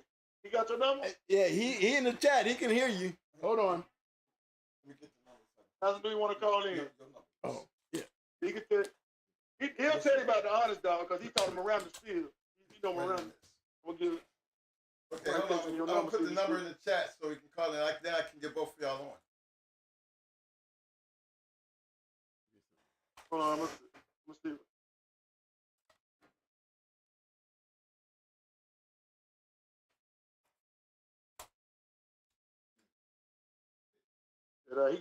He'll tell you about the Miranda dog too. He'll remember that. But he's still in touch with Miranda. 900. I'm gonna send him. Mm-hmm. Yo. 0376. No, we're trying to send out the text with them number for him to call. Okay, no, I sent him your number. 0376. 900-0376.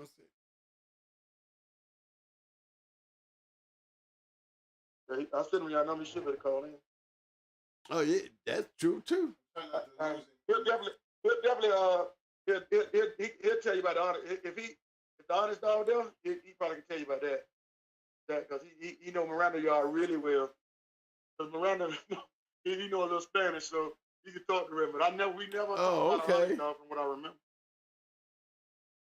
Okay, we're gonna give him a second to see what happened. Hold on 1 second. Let's see what happened. Okay.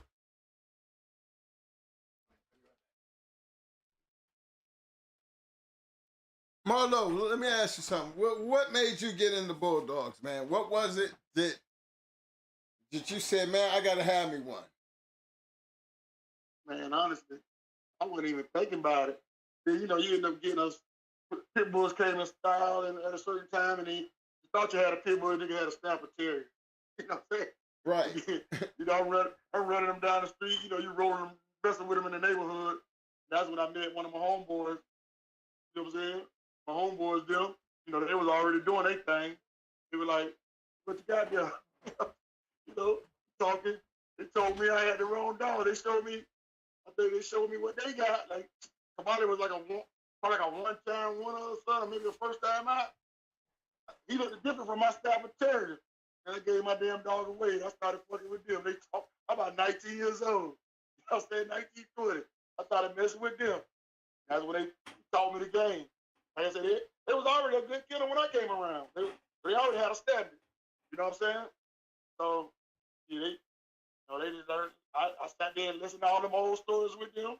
I think they started messing around with dogs when they were like in high school. I don't even know who taught them. But they already knew what they were doing. Cause I'm like 19, 20, they like 28 and 30. So they been doing it. I just started coming around them all the time. It wasn't like how these young cats probably now, they don't listen. We sit there and I'm sitting there soaking up them folks. So they taught me everything. Messing around with them and Color Brothers and listening to all these cats. Yep. He already was good already. So, I had to raise my thing up to their standard. And we just went to acquiring more dogs together. That's how I have it for me. Everybody probably had a Stafford Terrier. You know what I'm saying? And they told me that's the wrong dog. Super J. The same day I gave him away. I ain't never had another Stafford Terrier ever. I wouldn't, never had one. Super J said he driving, but he said elbows lost to hardcore in 2 hours and 25 minutes. Yeah, that was the one loss he had. That's about the honest dog. That's about the honest dog. He'll know. The honest. Yeah, Ashton did the same dog, Mike. He can hear you. Yeah, hey, Super J. I was asking him, is Miranda the same guy that had Grand Champion Onyx too?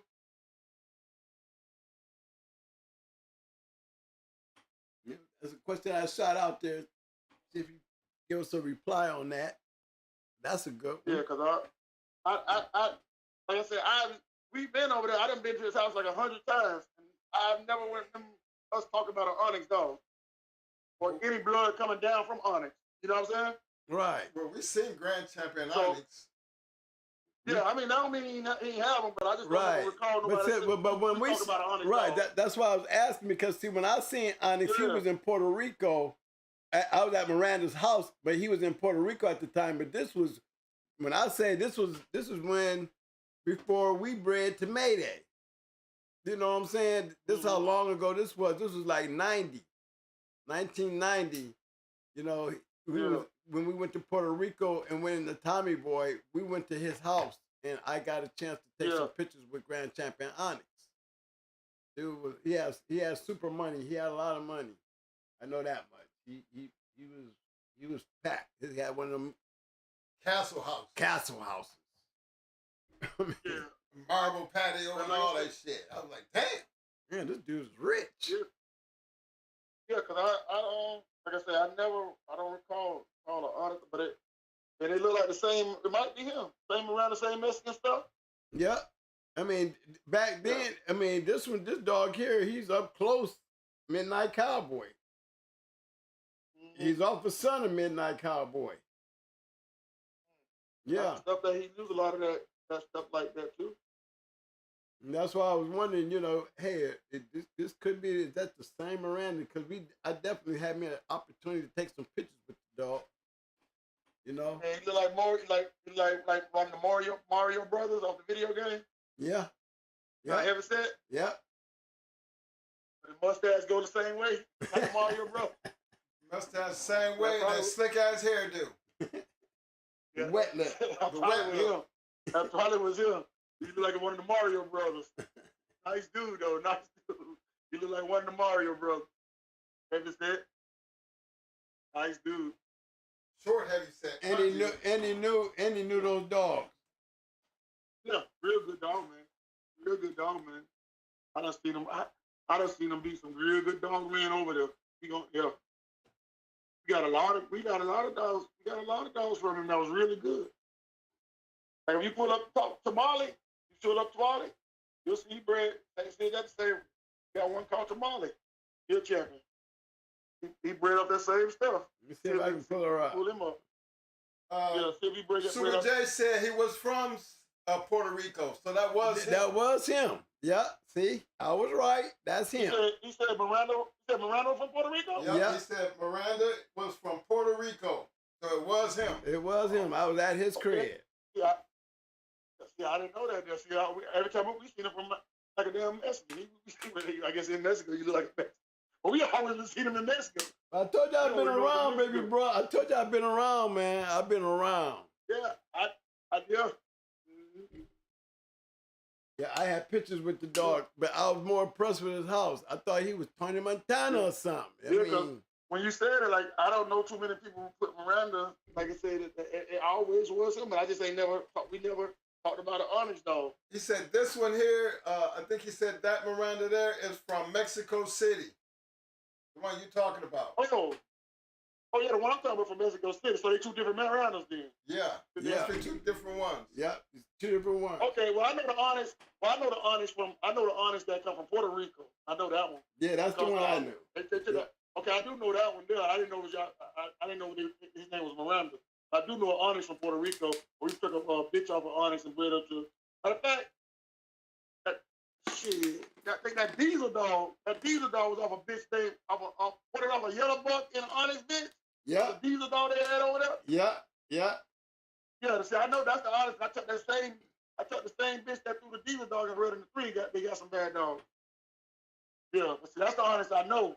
That's why I didn't know that Miranda where we got our dogs from was the same one. That's why I was telling Jason to know. But now I know the Onyx over there. That's the only Onyx I knew from Puerto Rico. Yeah, that diesel dog that came off. I think it was off Yellow Buck, right? Yep, they got there was yellow. Let me see. I'm trying to pull up Annex Offspring. Right quick. I want to say it's off an Onyx bitch. They got Onyx bred to Amtrak. They got Onyx bred to Dixie. They got Onyx bred to Violet. If he didn't have 5 offsprings on this page here. It was a bitch that was bred to Yellow Buck. I think they got a champion male called Diesel. Okay, hold on. Let me pull up Yellow Buck right quick. As a matter of fact, he beat Ulysses. As a matter of fact, Ulysses got in a fight with him. He got beat up and his dog got beat up. No. I mean, that's a story. I know. That's what I heard. That's what I heard. I mean, I don't know how true it is. He didn't scratch back either. Wait, he got mad because he lost? I don't know whether I went there. I mean, I don't know. I don't know whether before the fight or after. A lot of stuff I forget now. I gotta. My long-term memory gone, man. A lot of stuff. I feel like after we sit with my homeboys and we gotta be talking about it, and we'll start thinking about it. I forgot about a lot of stuff. Jason remember a lot of stories too. But he got. I can't remember whether before or after, but I know they both got beat up from what I heard. So, but yeah, listen, he's a nice guy. I like him.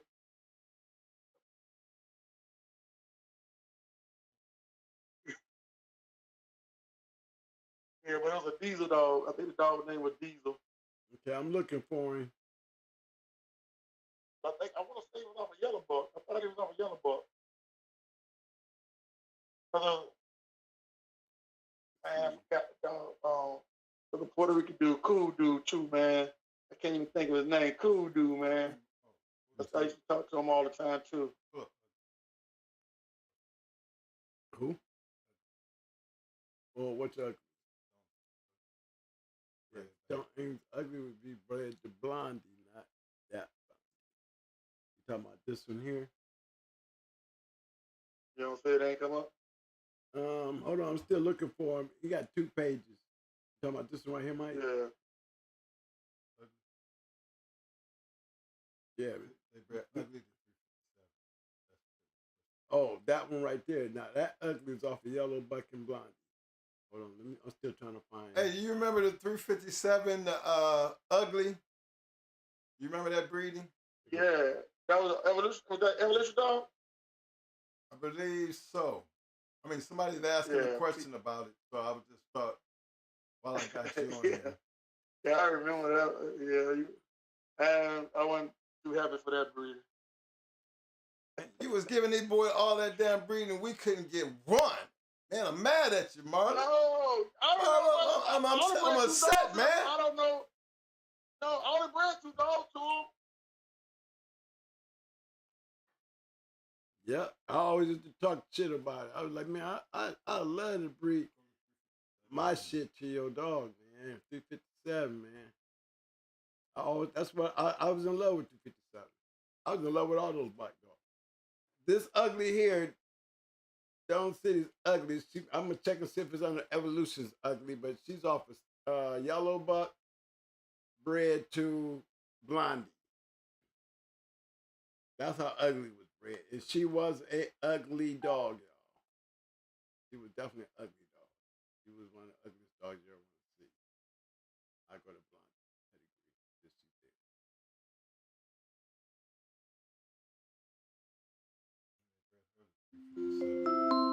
Alexa, answer the call. Get back, bro. Yeah. Yeah, I don't know. Yeah, I don't know why. Like, around that time then, I don't know. Like, I was letting people breed at that time. I mean, I remember you used to talk. I remember you used to talk. So I don't know what happened around that time. We were letting people breed. So I don't know why it didn't take place. You know, a lot of times, like I say, man, I was out of town so much. You know, I can't. You was moving around a lot. I bred 2 bitches for them. That's it. I bred 2 bitches for them. And that ugly bitch, I ain't like her. She was, and I don't know why he sent that dog down here. Yeah, man, I couldn't stand the bitch. I hated that dog. Jesse, look, I tried to give her back to Jesse, right? And he got mad at me. He said, man, just breed the dog. I don't want this barking ass dog. You see, man, they said that, I think that's Superbug there, mama, right? The Superbug dog, that's his mama, right? Yeah, I think so. I'm trying to find her now. Man, I stuck that bitch one time, that bitch screamed. Man, I was like, man, I ain't stick that bitch no more. And she took. Man, that dog, man, I was so mad he said that dog. Was she ugly, man? That dog, you know that dog was a piece of junk. Yeah, that's what I'm doing, right? Let me do this. Did she ever do anything? No, she was a cold dog. Huh? She was a cold dog. Yeah, I can believe that. She looked like one. Yeah, she was so mad when cold. I went to the airport and picked that dog up. Man, I was pissed. I was pissed, man. I stuck that dog one time. She hollered, man. She hollered. I ain't stick her no more. Okay, let me see if I can find her. And she took. Yeah, there she go right there. Superbug. He ugly just like her. Yes, he is. He sure is. He got a little cuteness to him, but he sure look like his mama. Yeah, same ugly Brenda. Yeah. This one, Superbug, they got this dog as red. A red dog. I thought you got that ugly. He look like you got the same color ugly like a gray Brenda, man. That junk. Yeah, brother and sister breed. That's what it was. Brother and sister breed. Ugly was off of Yellow Buck bred to Little May sister Chappie and Miss Piggy. That's how it was bred. Right there. That was a ugly dog. You see, they got a picture of it. There she go. They got a picture of her. Man. Straight cold, ugly as hell. But he told me, he said, Did man, she ever just throw something? Why they at it? Did she throw anything? nothing. Only thing they talk about is Super Buck. But, you know. He was anything? Where was he? An evolution dog. That's all. Mr. Super Buck off of, Evolution Kennels, Mr. Super Buck. But then you'll just say, oh, on a dog like that, you know, sitting there and blame that on it. Nobody said he be breeding all that garbage to a good dog. She wasn't even worthy to be bred at 3 for the 7. You know? Mm-hmm. Then they said a dog, oh, he been stuck this many times. Look what he was bred to. That's some garbage. At least breed it. If you got a cold bitch that doesn't produce a few dogs, okay. That bitch, man. I stuck that bitch one time and I sent that bitch back. I was so disappointed. I was so mad. Man, he got mad at me because I didn't want her no more. Well, I'll bring it back up there to you. Don't bring it back up to me, man. Just go ahead and breed her. No. Then he called me back and said, look, man, take her over to the airport and send her down there. I'm going to have her sent over to Evolution. And that's what I did. I put her on the plane and sent her to Evolution. Mm-hmm. Wild Bill. Yeah. He want like, oh. That's funny you said. I saw that bitch, man, was like, man, is this dog all pit? Yeah, he want like, oh. He want all. He was a dog. He wasn't a bad dog or nothing. Yeah, but a bitch can't stop him. You ever we ain't bet a lot of money on him, but that dog there, we'll do him. Was it Super Kennels, Bob Bill? Every dog that went on him, they get tired of beating him up. We pick him up and scrap. Bam! You beat every dog. He let you beat him up on 2-3 hours. You want everyone like that on the bottom. We ain't bet that much money on him, but he won. Every dog will quit on top and walk away. He scratching, do it weird. Whole time one. If I got him in Pez Online first. He was a good real dog, I heard. Yeah. Well, I'm good. I got him pulled up. I'm gonna see if he's on the regular Pez Online. No. Yeah. He wasn't a bad dog. You like that Wild Bill dog? You said he wasn't a bad dog? Nah, he game though. Real game. But he won't. Nothing ain't stop him. Nothing ain't stop him. See, he was a Nothing can't champion. stop him. Yeah, he was a champion. That's for damn sure. He won 4. He won 4 real game. Like, he'll take a lot of bottles. And that bitch, he has skin like hide. Yeah, he has real tough skin. That's coming from some crazy place. Who is that? Oh, okay. Hold on, Jay calling in. Hold on. That's him? Yeah, he refresh my memory on some Hello? dogs. I forget a lot. Hold on. 1 second. Hello? You there? Okay. You there? Yeah, you hear me? Yes, sir. Hold on 1 second. Let me give you some value. What up, Jay? Man, I'm driving to the house. Hey, I needed to clarify 2 different Mirandas. The one with Onyx was Puerto Rican. Our Miranda is from Mexico City. Oh, okay. Yeah. That's the Onyx. That's the Onyx I know from Puerto Rico.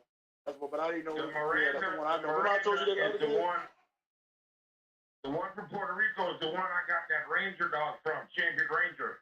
That's a different Miranda. But I know them both. Okay. Yeah. Okay, so that Recon Ranger, right? Yeah. Those are 2 different Mirandas, right? Yes. Okay. Champion Recon Ranger. Yeah. Okay. We had them too.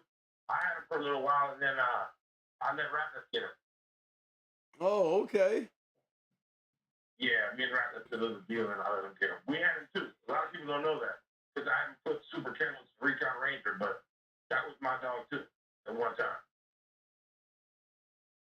Oh man. They must some more dogs. I done forgot a few, man. They must some more dogs. name a champion or something, man. You name a champion? I mean, we're looking at one right now. We're looking at Wild Bill.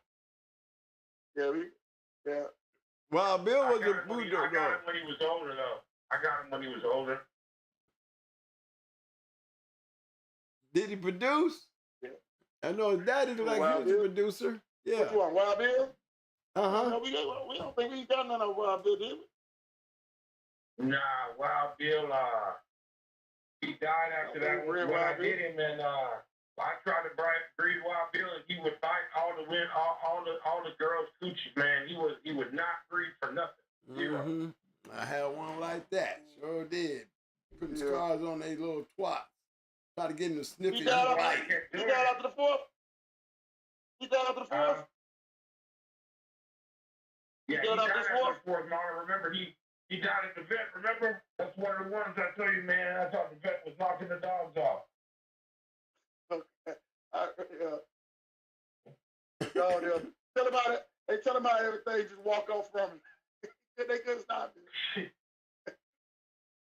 Hey, that's one of the gamest dogs I've ever seen in my life.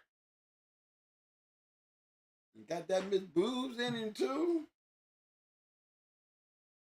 Yeah, he has definitely got that Boudreaux on the top, but the bottom is definitely Bobby Hall crossed into that Maloney stuff, Maloney's Burton. Yeah, he was pretty game dog. And his double bred. He had like some tough skin too.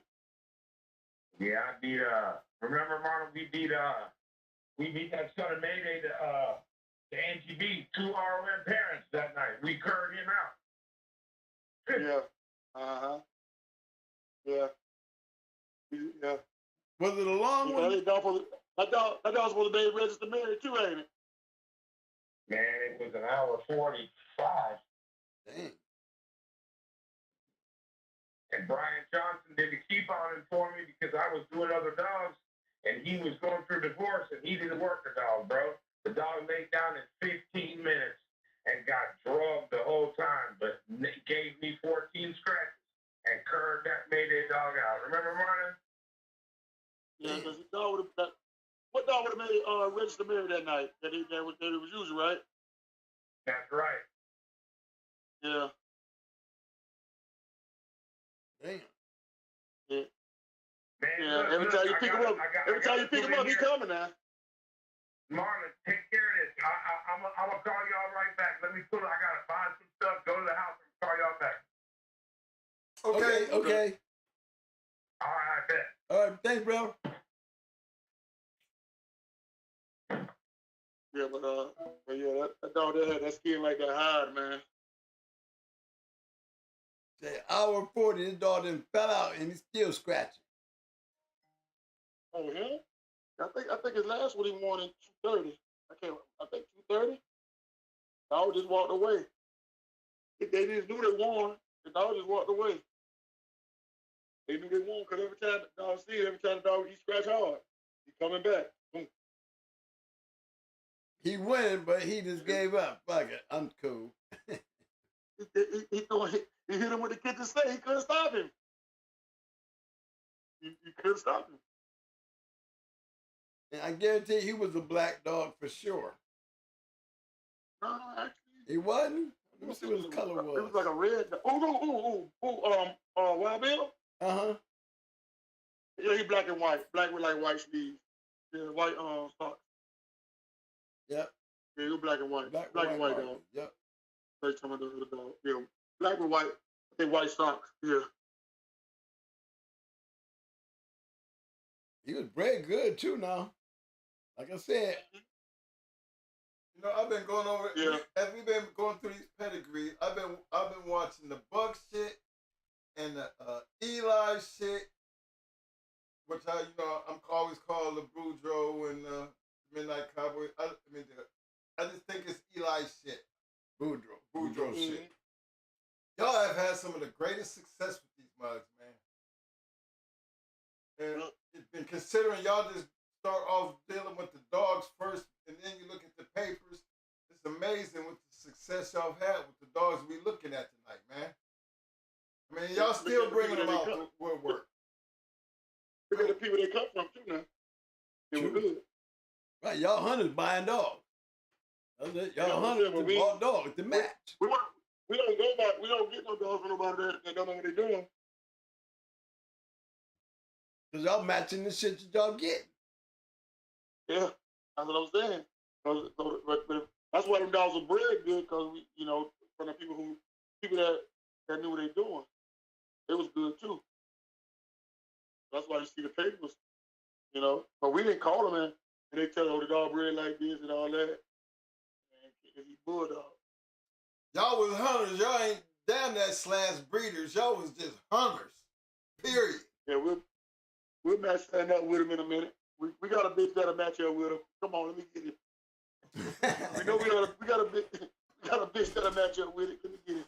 You know, y'all the boys, we got weight. And whatever weight y'all got, we got.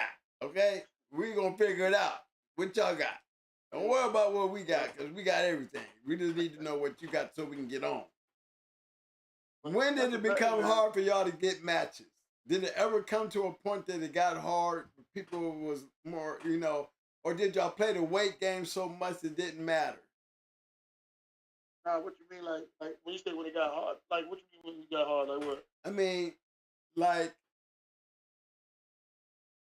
it got to a point with us where for us to get the matches we was getting, we had to just put out the weight, not the kennel, just the weight. You know? Nah, but I'm gonna tell you, you gotta remember, in those old days, there was a lot of good dudes in Florida. Yeah. I don't know if a lot of people were scared of each other. You know what I'm saying? Right. So there's a lot of, and we was at each other. So, you know, and everybody was good, and a lot of people were hard to beat. A lot of people was really hard to beat. That you knew you had to go into them with a dog. Yeah. So, like, yeah, I can name like a lot of people, like I say, here has all them dudes out of Miami, man. All them Spanish dudes. You gotta go. You gotta. Yeah, don't forget D-Land. D-Land has some nice ones up there. Hamburg and them, they have some pretty nice dogs. Them boys down in the bottom, they have some nice dogs. They have some pretty good dogs out there now. And they was doing them.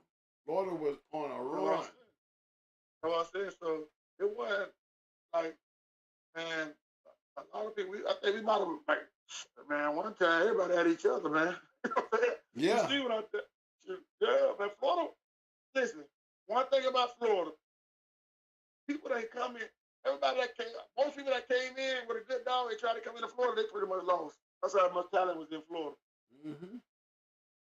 A lot of people ain't come in Florida and go into somebody in Florida and win. That's how many good dog getting was. That's true. That's how many. That's why we was leaving. That's why we had to leave. That's why we was leaving Florida, going everywhere else. But I knew everybody that I wanted, I would not go into. Everybody else, you know, I went into Mr. Lincoln, got his ass, you know, and Mr. Divine got him. Went up to Tallahassee and got old dude. But most of the time, man, you know how homie is. Y'all was just like you, Stone City, like you on hardcore. You know, if y'all could have messed up y'all yards, y'all have cleaned each other's yard off. Y'all could go into each other. That's it. Like my homeboy, like I said, how's how he put it? I don't think he certain people that he ain't like do like who condition or habit. I think him and Mike used to argue back and forth. That's how we got to Mike. He ain't like to do that on grunt. That's how he put habit on grunt. That was his grudges. He was the one conditioning habit. So he had a couple people that he argue with all the time. Boy, you come back his way, boy, he wants you. Okay. You know, that's how we went into hardcore. You know, to do that on grunt.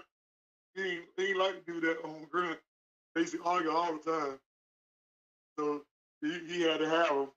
He had to have him. Yeah. That's a pretty good match. You know how it is. You got. Yeah, you know how it is. You go back and forth with a dude. Oh, okay. You go that way. We got you. You know, I'm sure y'all had a few like that. Oh yeah. But we like those killers though. I mean, 30 minutes right off the bat, you know you in trouble. I mean, to me, that's the kind of dogs that I had to have to compete, just in case I ran into one, into one of them kennels. These was good dogs out there, and the ones that I seen that could win was the ones that could jump off the top and force you into a damn war early, because we conditioned for that. We pushed our dogs to go in there and let it out because they had ability. They had their mouth, and it seemed to work. Even our line of dogs, after we got out of the dog game, and we had our own line of dogs out there doing their thing in other people's hands, they was doing the same thing that we was doing. The dogs that they were getting, they were going there and they wreck your ass in 30 minutes. You was usually done because of the damage that these dogs would deliver. We had a genetic strain in the growing hard dogs that was very strong. The ability to get into your back stifle and bite. We would have you on flat tires real early in a match because they were so rough, so intense, and so rough, they would bite their way back there. We're gonna bite your shoulders, we're gonna bite your legs, but the whole time they just softening them up to make that slip up under them. Once they get to those stifles, they knew how to work both ends. And they had the talent to cover themselves because it was their style. So they knew how to defend against somebody getting them out of where they wanted. Because once they got back there, you knew that's where they wanted to be. Some dogs will grab the stifle, but if that's not where they want to be, they'll let it go. Our dogs, when they grab the stifle, they switching back and forth. They ain't trying to let go. That's where they wanted to go. That was their move. Stifle, and I'm telling you, man, I think we got that style off of Grand Champion H, and it carried in our dogs. I think the Mayday stuff just made it more aggressive, and that butt cross with our shit. Buck dogs don't usually try to hit the stifles like that, Yeah, this just made our dogs very rough. Our dogs were very rough. Yeah. That's what that butt shit with that Mayday shit. That Mayday shit was, I'm telling you, man, our shit was a little different than Mayday dogs because our dogs fought the stifle. And even when we put Stone City on it, Buck Rogers and them, and Bebe and those offsprings, and when we brought back to Mayday, those dogs came out stifle eaters just like the way we liked it, They was very, the Buck and the Mayday stuff made it more intense. I mean, Stone City and Mayday Southern Kennels made our dogs very intense. We already had the ability, we already had the mouth, but they added the crazy. That deep, all out. There's an intensity there, and you could see it in their eyes and the way they acted. When they came out that starting gate, man, believe me, I was a straight rush. I'm sending them in. I am, Joanne, let the dog work. And this is my shit. I'm sending shit in. I'm telling you in trouble in 15 minutes. Yes, sir. You in trouble in 15 minutes because I'm studying, I'm pushing, and I'm very aggressive. So, I know what my dog is trying to do.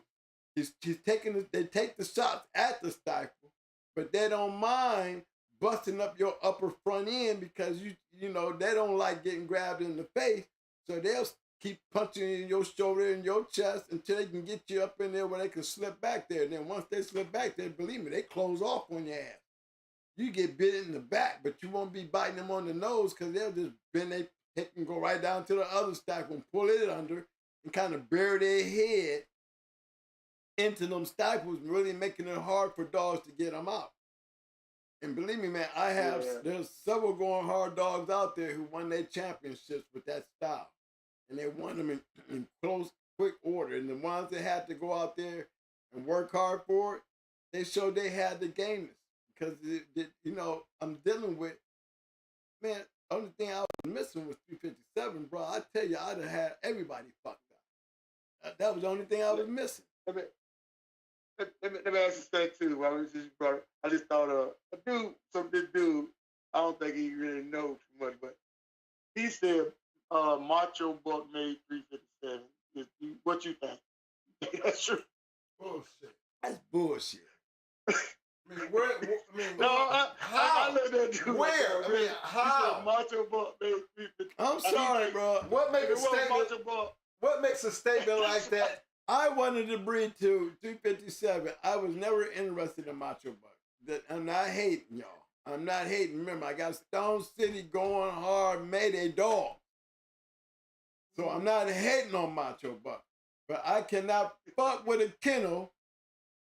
Listen to me, man. How can I fuck with a dog that I don't believe is real? Based on what the kennel doing. You understand what I'm saying? I don't want that shit to come back down on me, man, with the shit that I knew. I didn't want that shit to come back down there, you know, come back at me knowing what I knew about what evolution was doing. I mean, what did Macho Buck actually? Now you heard how we feel about the Macho Buck shit. Not taking nothing away from the dog, but you trying to compare that to 357, and there's no comparison. And we talking about super kennels. Yeah. Where's the comparison? There's no comparison. That's like trying to take evolution and compare to super kennels. Like if it weren't for Macho Buck, nobody would have been thinking about 3. I'm like, man, he don't know about them bulldogs, man. Come on, man. Come on, man. Cut it out. Cut it out. I'm not even arguing with you now. All I can say is like this: we dealing with a kennel that was a puppy factory. That's all I gotta say. Thank God for 357 because he sure made them a bunch of damn money by breeding to 357. Not only did the shit look good, it was sellable. And they were all good salesmen. Chico, Evolution, Chosen Few, all D-Town, whatever the hell you want to call them. They carry a couple names. Guzman, you know, they carry several names.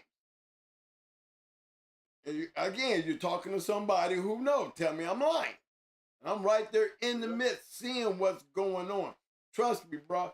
That was the only reason I kept on bugging, man, because remember, you see I'm dealing with evolution. Why didn't I take any of my dogs and breed to their shit?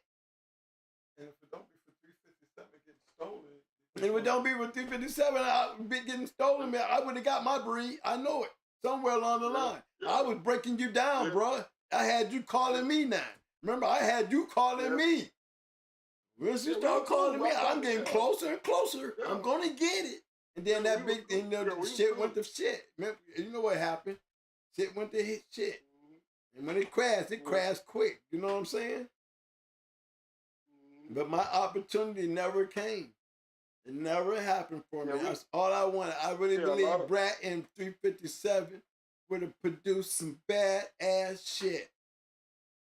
Yeah, a lot of stuff. Like I told you, I always thought y'all had a champion off of them. I always thought that. Nope. I always thought y'all had a champion off of them. Yeah. No, it was Loghead. I thought that was the only dog. Remember, they took and bred the Loghead and got that champion. Yeah, I sure thought y'all had a champion bitch. That's what I'm talking about. Loghead. Yeah, we got no, one. I'm trying to tell you, My it boys was got Loghead. They got one. They got but it wasn't over 357 though. He wasn't. No, he was a Gaston dog.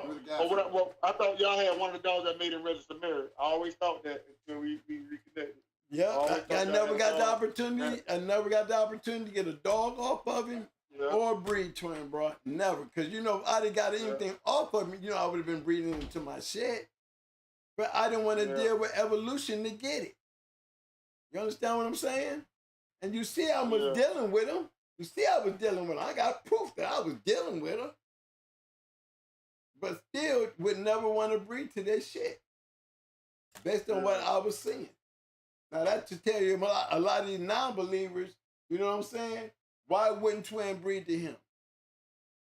Can't say he wasn't on the yard. I had Sir Kel. You know, I had several dogs, several dealings with them.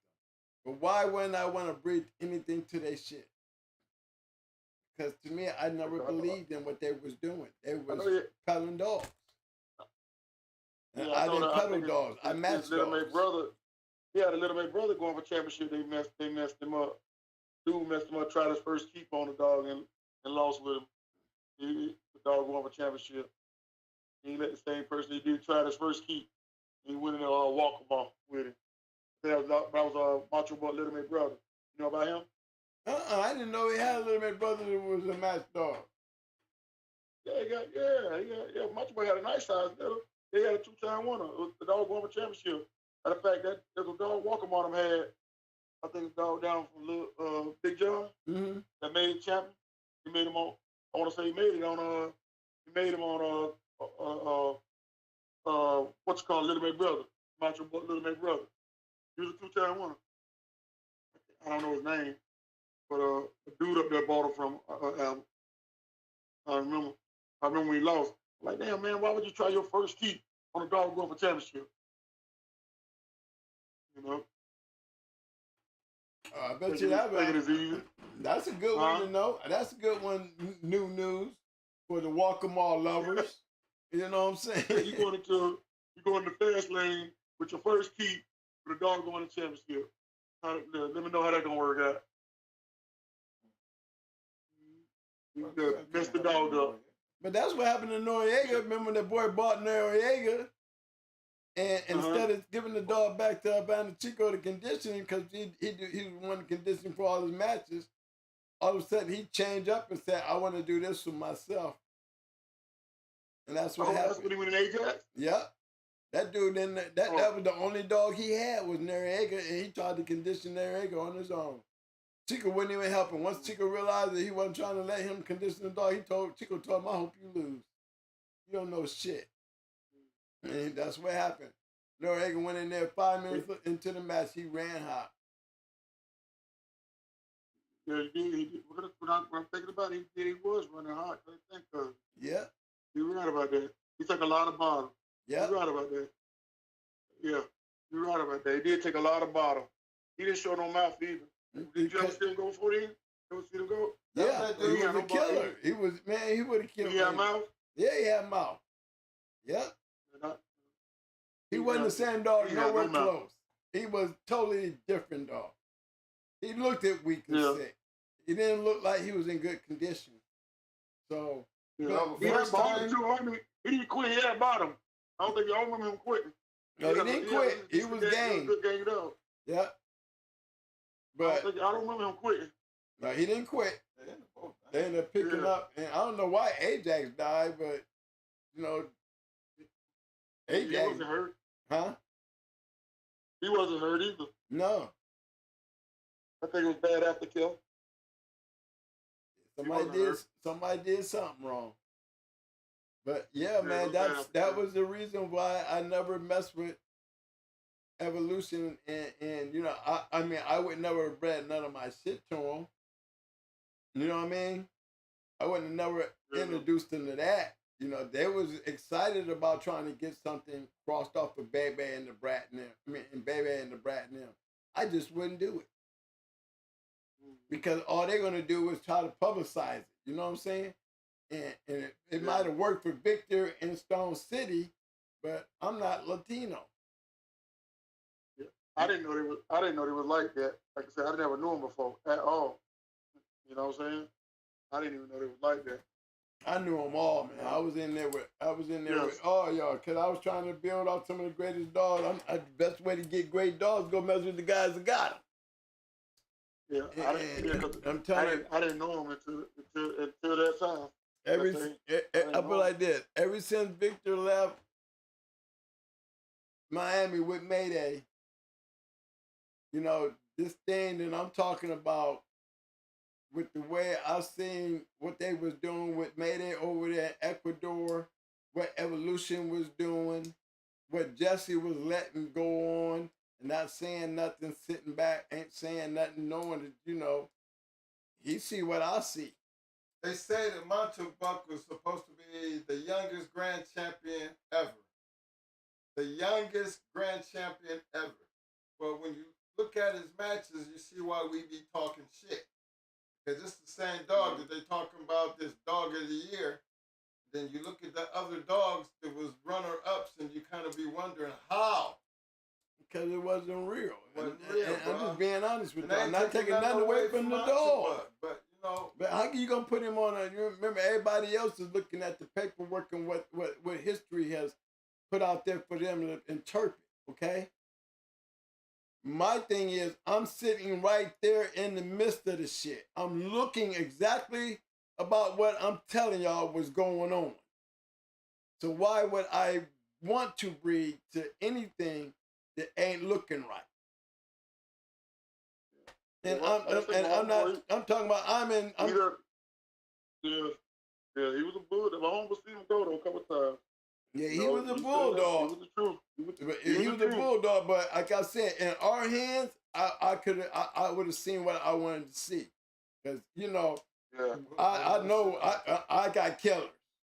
And I'm not afraid to put mine on anything. And you down there in Texas with all that shit and you ain't seen to bump into nobody but these people here. That ain't good for me. So and one none of them kennels, no top kennels, what you see on the list? No. There was only one decent one. That was the one you do. One of your boys is the one that did his first one was his second one. But I can put it like this. I put it like this. That MG shit, that 3 and 4. Yeah, that T-Nice and Jacob's Coyote. That one there, you know, them right there, I mean, not taking nothing away from the dog. I'm just saying, man, the dog could have been, why couldn't he do what Yellow Buck and them did? Why can't he do what Grand Champion Buck did? Why can't he do what 357 was doing? You know, when you go look at they wins, you don't see no shortcut. None. Who owned the champion dog? Who did he beat? Huh? You remember? Who owned the champion dog that he beat? He didn't beat no champion. Not on this. He did beat it. Not on. I mean, when you go back on there, when you go back on there, go look on his. It's on the video. You're gonna see all 5 of his wins. You're gonna see his times, but he went an hour and 27 for his grand championship. I always heard that he beat a champion. I thought this was a champion dog. No fear, Kennels. It would have been Champion Edge, right? Because that's the dog's name. Hey, let's look it up. Let's see if we can find it. Look him up. Yeah, let's look him up. My homeboy Jason was at the match. He was at the match. He was like, that dog was a champion. I remember he always told me that dog was a champion.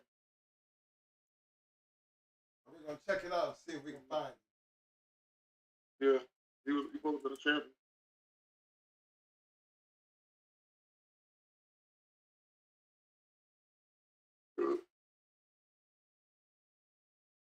He was in that area, so I wish he was still on the phone. He'll tell you.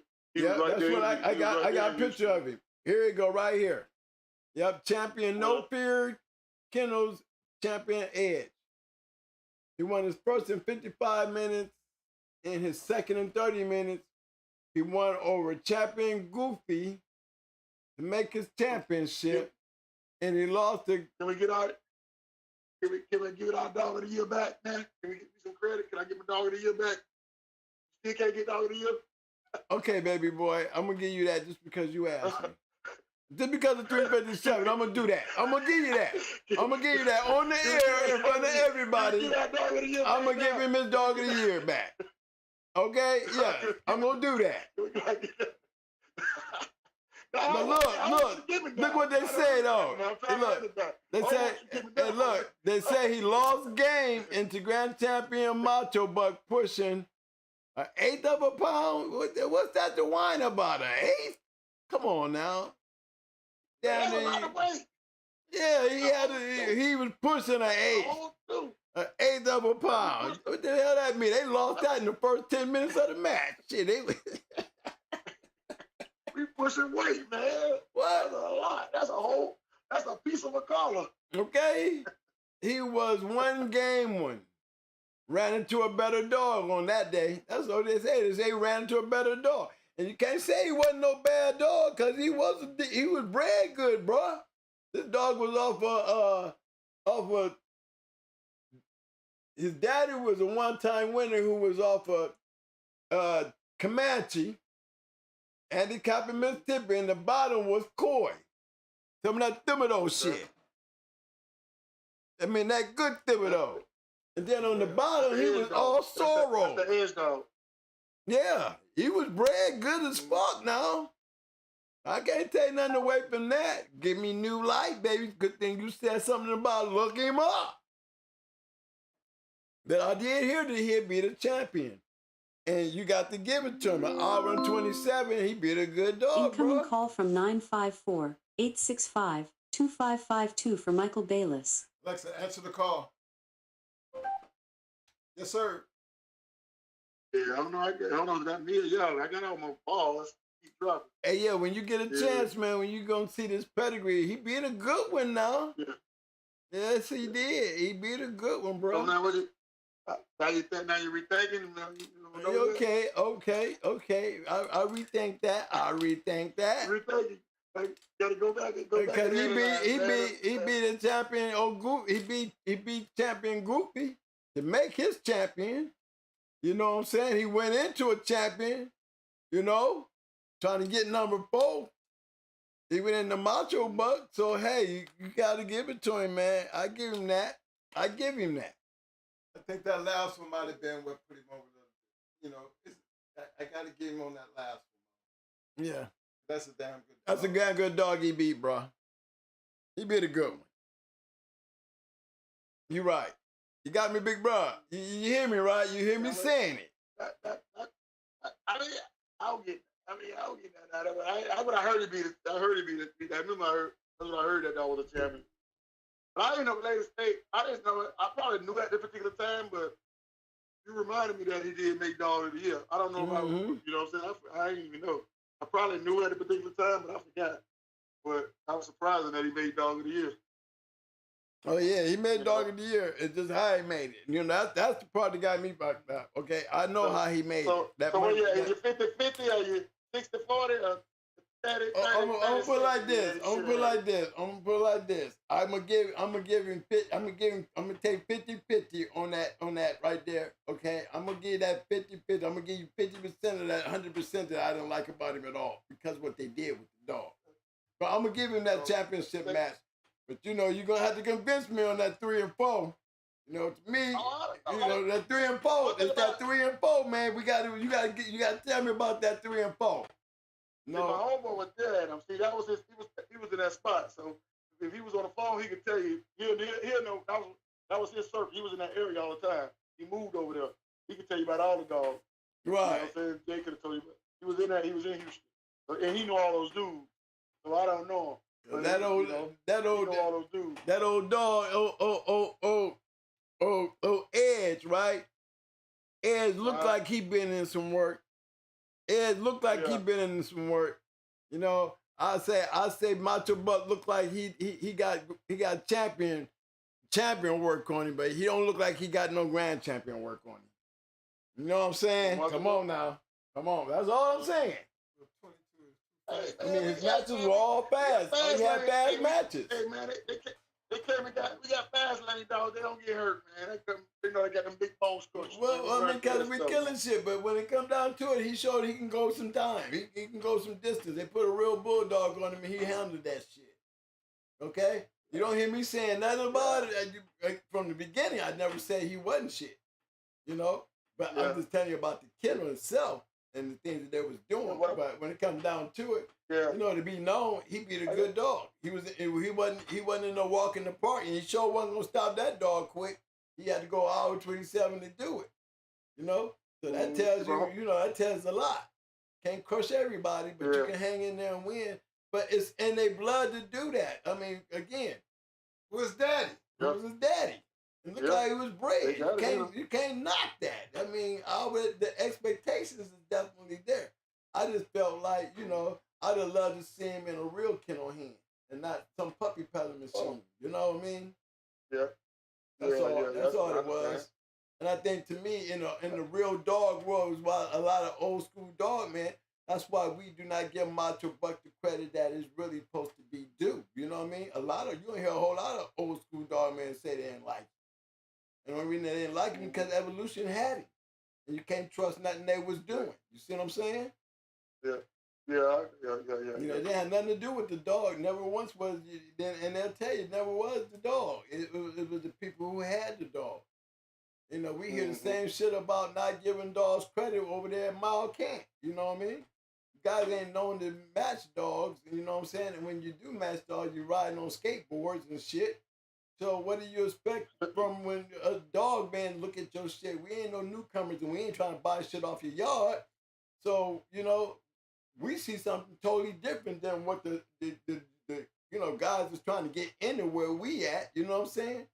They will jump on that shit and be like, ah.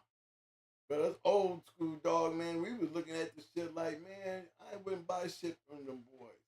You know, they was giving me dogs. Shit. They was flying dogs to me. They flew Sarah Kell. I ain't paid for none of those dogs. They was giving them to me. Maybe that was to quiet me down. You know what I'm saying? They knew I was hot on their ass. They had you on the thing, just give you stuff so you won't say nothing. Yeah, because I was on their ass. I mean, I know Jesse must be talking to him or something because I'm wondering, you know, this shit that's going on with Victor and Mayday and, you know, every week we got a new dog coming in out the litter. You know, you had 2 puppies, but when it was all said and done with, 10 years later, the dog had goddamn 8 puppies. Now, Macho and Macho had 2 puppies when those puppies was born, right? Mm-hmm. That's all we ever heard, okay? Go pull up that Macho and Mayday, that Blondie and Mayday breed. Look how many puppies they got. I thought they had a lot of puppies. That from Macho, from the 357 to No, not 357. No, I'm talking about Mayday bred to Blondie. Macho Buck's mother was Macho. And she had a little mate brother, Macho, right? Okay, yeah. Those are the only 2. I think there was one more. There was another one. I think Victor had one, but that was it. But if you go pull up that pedigree, look how many puppies came out that litter. So I never understood that. Why didn't nobody say nothing about that? You know, I'm that close. I know when the breeding was made. When Tony took Blondie, he flew to Tampa, Florida to talk to me personally before he made that breeding to Mayday, because they didn't like each other. He flew to Tampa, got a room just to come and talk to me. And he knew me already because I lived in Tony's house when I was in Puerto Rico with Red Ace before we did our match. You know, look, we was in his house before he moved in, and he had one of them Tony Montana houses. Yeah. I mean, we stayed there a whole damn, really, it wasn't even a whole week. Remember, we got there on a Friday night, and we fought Saturday. So we didn't have much time, but then we had that time after the match, and we hung out. Yeah, we didn't go right home. I mean, we was having so much damn fun in Puerto Rico, we couldn't go home right quick. Fuck them dogs. Oh, this Puerto Rican ass running around there, boy. Them boys is wild. You hear me, man? We had a ball in Puerto Rico, man. Let me tell you something, man. I had a ball I love Puerto Rico. They took good care of us, man. I didn't know how to speak none of that Puerto Rican shit. And then sent us home with dogs. Yeah, and then sent me home with dogs. That's where Little Buck come from, off of Yellow Buck and Taffy Miss Nico. If it don't be for that right there, that's the breeding that we made with our Mayday dog. We took our Mayday dog and bred the Little Buck, Yellow Buck Miss Nico. And then, like I said, Evolution sent me Sarah Kell. I couldn't get no puppies off of her. But I made a mistake. You know, somebody told me I took a cold bitch and stuck Brat next to a cold bitch. That bitch is probably sitting over there across from Brat. You know, I had to put her pan on the other side of the run. You know what I'm saying? So she could eat. If she wouldn't even, Brat would be on the crazy. But the only reason I kept her by Brat, because if one of the dogs got loose, they would prefer going after the Brat than going after Sarah Kell and killing her on the yard. You know what I'm saying? So I always felt like I put the cold bitch next to this killer, something getting loose. You know what I'm saying? If they want something bad, they're going to run over there with Bratty. And come to find out, they said that by me keeping Brat so close to Sarah Kell, it threw her shit off, and that's why I couldn't get no puppies out of her. 'Cause I didn't get one puppy out of Sarah Kell when I had her. not one. And I bred her to Maytoo. I had bred her to Buck Rogers. You know, and then they took a dog I had bred to, off of Nico Jr. After I got rid of the dogs, they took a dog off of Nico Jr. and bred Sarah Kell back to him, and she had puppies. This was after she left my yard. You see what I'm saying? But I had that bitch all that time, and that bitch couldn't throw me shit. But they told me, hey, man, you know, we took her and put her over there by Brat. You know, like you said, you had to move her food because she wouldn't even go over there and eat her food. You know what I'm saying? Because she was so scared. You was scared? She was so scared of Brat, man. I know, I mean, you know what I'm saying? And they was right, too, bro. She would not go by that pan, man. Because Brat, you know, Brat on that side of the yard was clowning. She wanted to kill Sarah Kell. Sarah Kell would not go nowhere. It's like she only took up half her run. One time she probably moved around the whole run. And that Brat was probably somewhere sitting down. Other than that, Brat was always sucking on a tree, sucking on a branch. That was the bad thing about it. She bit everything. I mean, you couldn't have nothing around her. We had to have concrete bowls on everything. I mean, she would sit there and gnaw on a stainless steel bowl. I mean, she was just terrible with chewing shit. But yeah, man, I'm not. Look, again, I never said nothing bad about Macho Buck, bro. I know. Even into all our conversation. But yeah, evolution. A lot of stuff that they did, like I said, it was questionable. A lot of top dog men gonna be totally against. I can understand. Right. That's all I was saying. And you know, and like I said, you know, I can go to Jesse and say, what is there something going on here? How are you letting evolution do that? You know what they're doing. And then all these years later, you know what, man? You know what Jesse told me? His cousin was working the papers with them. What you mean by working the papers? Yeah, they were doing handling the money. And it kind of blew me. I said, I knew it was something to that shit. I knew it had to be something because ain't no way in the world y'all gonna be sitting there letting them people make all that money knowing that half the shit they doing is lying. Half that shit is going on over there is full of shit. They're lies. That's why you hear a lot of old school dog man don't give evolution that credit to give Macho Buck to do credit that he deserves. You know, for the new guys and these guys of the day, they got him up on a pedestal. But on back in our time, it was definitely nowhere close to that. Never have been. Well, the thing is, they probably know where he's coming down from in his line. Right. They knew about the dog now, gave the dog all the credit. We just felt like, you know, in somebody else's hand, he could have been another Mayday. We never know. They were trying to make him another Mayday, but they were doing it the bullshit way. You know what I'm saying? That's just keeping it real. Yeah, he was bred to do it, too. He couldn't do it. Mm-hmm. But, you know, sometimes if you ain't breeding the right type of dogs to them. But, you know, they been doing, like I say, with Mayday, they done doing all that stuff with Mayday, too. They been doing all that junk, you know. They played with all that stuff with Mayday. Yeah, man. I mean, how Mayday going when Mayday was in Miami, and you know, a lot of the guys in this room heard me say it. When Mayday was in Miami, remember I bred the Mayday twice. I bred Brat, and Brat was off of Mayday. So that means I bred Brat's mother to Mayday and got her, and then I bred Mayday back to Brat and got Maytoo. But Maytoo was when he moved, right? He started tripping when he moved, right? Right, but he ended up taking Brat to Ecuador when he moved. When Victor left with Mayday, he had Brat with him. Because Brat got sick on his yard while he was breeding her. My little Patchy bitch, I didn't know she was sick until I got her home. But she was bred to Mayday and she didn't have no puppies. I had two bitches down there. I had the Bruiser bitch down there and I had Brat down there. I went and picked up the Bruiser bitch, and Victor was telling me that, you know, that she wasn't feeling good. And I wasn't taking her off the yard sick. You know what I mean? And he ended up taking her to Ecuador with him. And everybody sees the breeding where you got Brat being bred to Mayday. But the thing was with that, even in itself, was he left 13 dogs over here that he bred to and didn't have one puppy.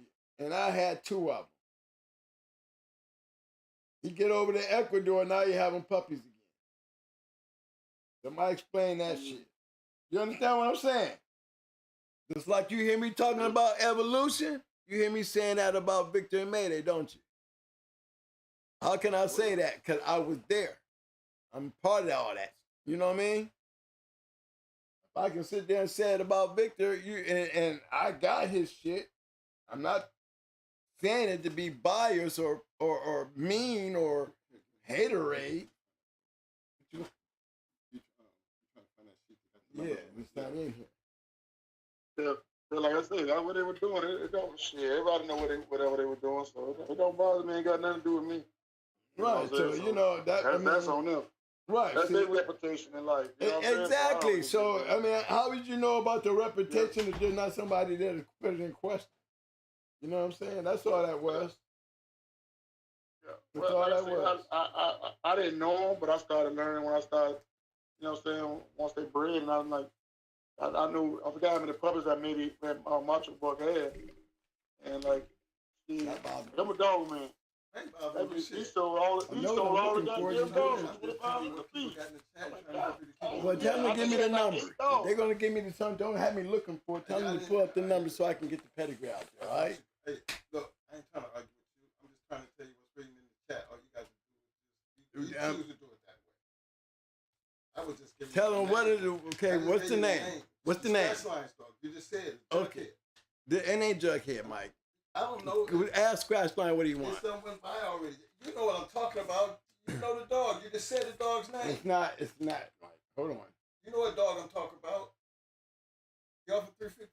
It's not off at 357. Not off 357, but that's what they're asking about.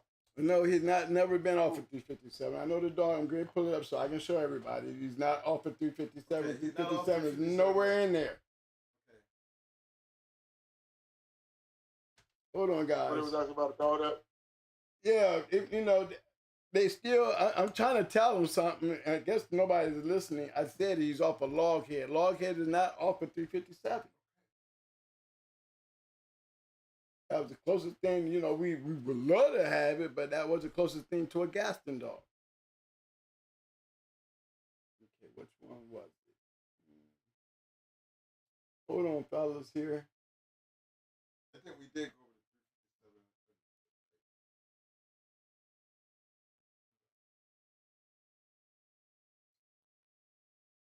the 357. Oh, that day that they were talking about it? Yeah, yep. I put up Loghead then.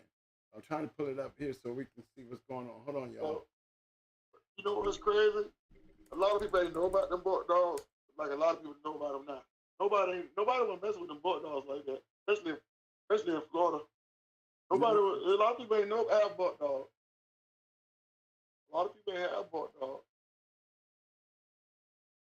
I don't know what made us get into them, but we had to have that shit in all our shit. I seen Yellow Buck when I was in. I'm gonna tell you why I got into it. I seen Yellow Buck when I seen Nico and Nico Jr. and these dudes was winning with this ugly, funny hound dog looking shit. Okay, and why? That's enough to make you look. Okay. Yeah, we just like I said, we just bumped into it because Gaston with my homeboy twice, and he hooked us up with he set me up there to go get him. You know, so he cropped my homeboy dog ears. You know, I told you about that. He cropped his ears and he left one ear in the pit. And one ear fell off when he got home. That's the smoke and with champion boys. Oh yeah, oh boy, yeah, right. Dog.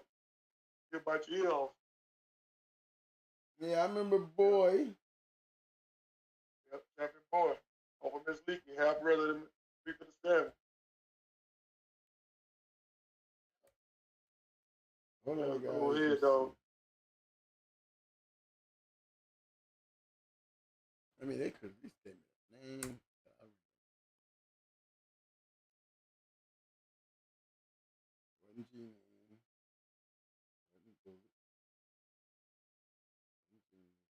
Oh, I know.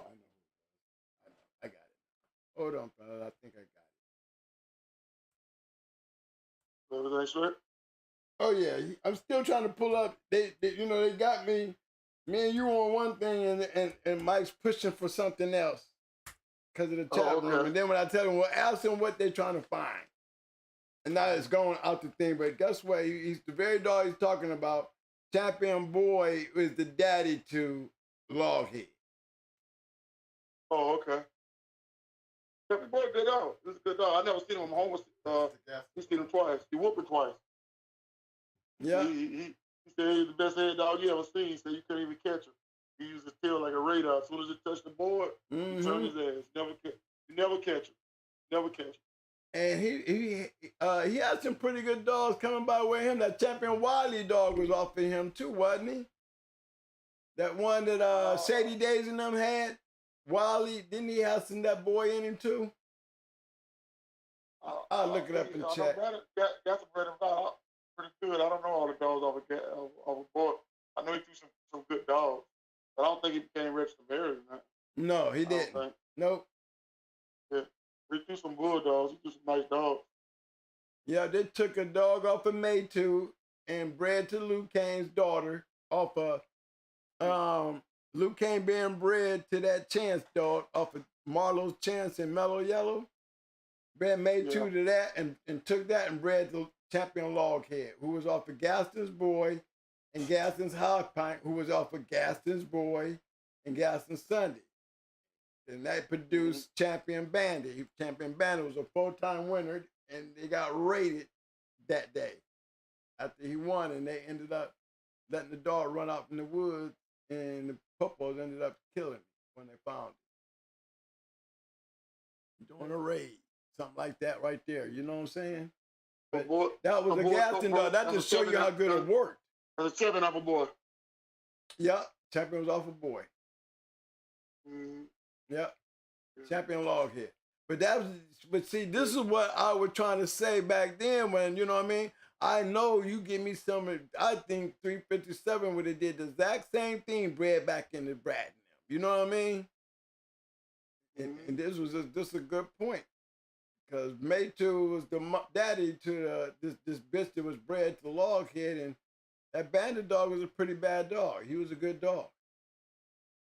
But I think we could have got the same thing if we'd have got that 357 directly to Brat. It would have been the shit. Yeah. But they got it off, and it just proved the point. You know, I was glad to see that because Jason was the one from the Untouchables that actually turned me on to that. You know, before my people down here even told me they done that. You know what I'm saying? I heard it from Jason. Jason was like, man, there's a dog out there that Loghead dog was bred to a dog coming off of Maytu, one of Brat's puppies. And I was like, yeah, Maytu was right off of Brat and Mayday. He said, yeah, they bred that shit into the gas and stuff, and it worked. That's how I got on. They told me about it. I looked it up, and there it was. I said, but shit, that ain't 357 being bred to Bat. Look at that shit. You know, that would have been a different story. You know what I mean? I believe that. I believe the Buck stuff just had something. It just seemed like anything that we bred with Buck and Yellow in it, it was working for us. Our best dogs got Buck, Yellow, and that Grand Champion Ace in it. It worked. I think it was just the genetics that we carried, you know, through those dogs and putting all that rough ass, mean ass shit that made it stuff. Dogs was crazy. That intense stuff, those Gaston dogs definitely had intensity. You know what I'm saying? Jigger was a Gaston dog. Wiley was a Gaston dog, you know? I think he threw another dog that was Gaston with twice. Should have made champions. I think that brother dog. I think he was off a boy. It was a dog called Bro. Something like that. Yeah, I'm pulling up to see what we got. He was off a boy, about a 52, 53-pound male. Real good. I know he won twice. Hey. I don't think Gaston never brought him out first third.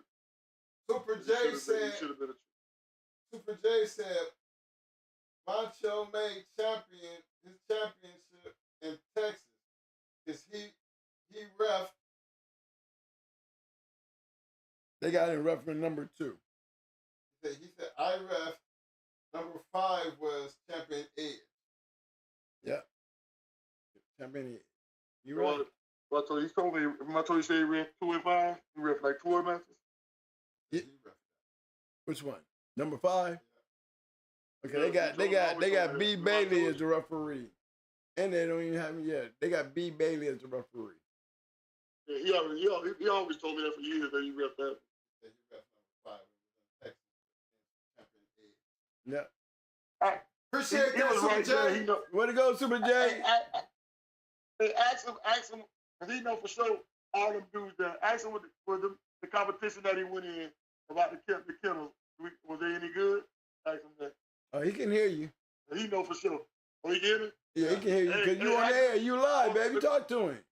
How good was the Kennels on Mayday? We trying to work on this. How good was the Kennels that Macho Boy went into?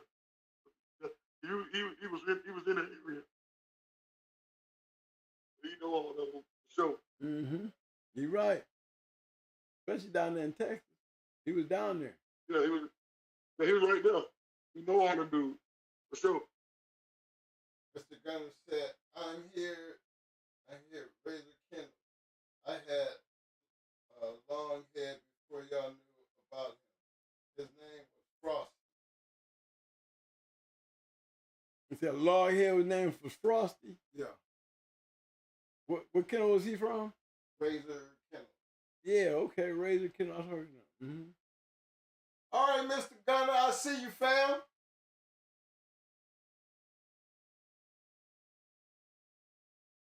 He was and he's the one that got them long ass, big ass teeth. Am I right? Long head. Long head. Yeah, he had some ridiculous teeth. He had teeth like a saber-toothed tiger. Yeah.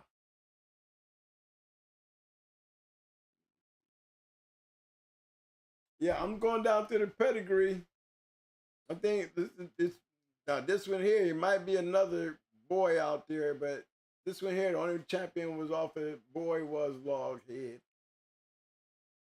Yeah, no, I was talking about brother that was when he was a champion. He was on, I think it was named brother. I think he was on a boy. He was a good though. Okay, He should have been a champion, but I don't know. I guess when bring him out. I see him going for his championship. He's supposed to win for his championship, and dude paid forfeited him. I don't think he ever brought him out no more. Wow.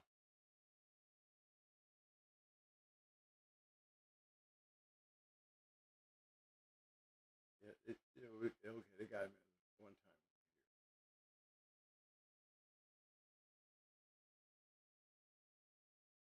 I guess his first time out, Loghead beat a champion in 22 minutes.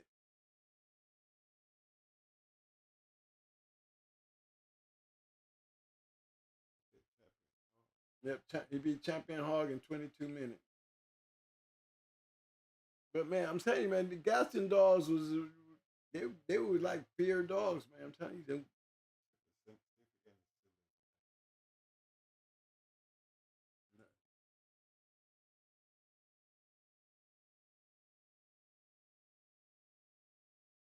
that is a pretty good cross there. I always told you, man,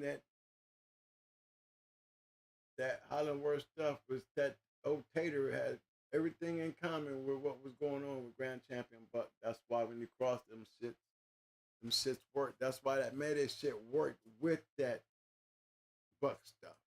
Mr. Gunner said he won 1 and 2, his first and his second with it. Oh, okay. So he was the one to beat Champion Hall with Loghead, right? Yeah, he won. Yeah, he beat Champion Hall his first time out in 22 minutes.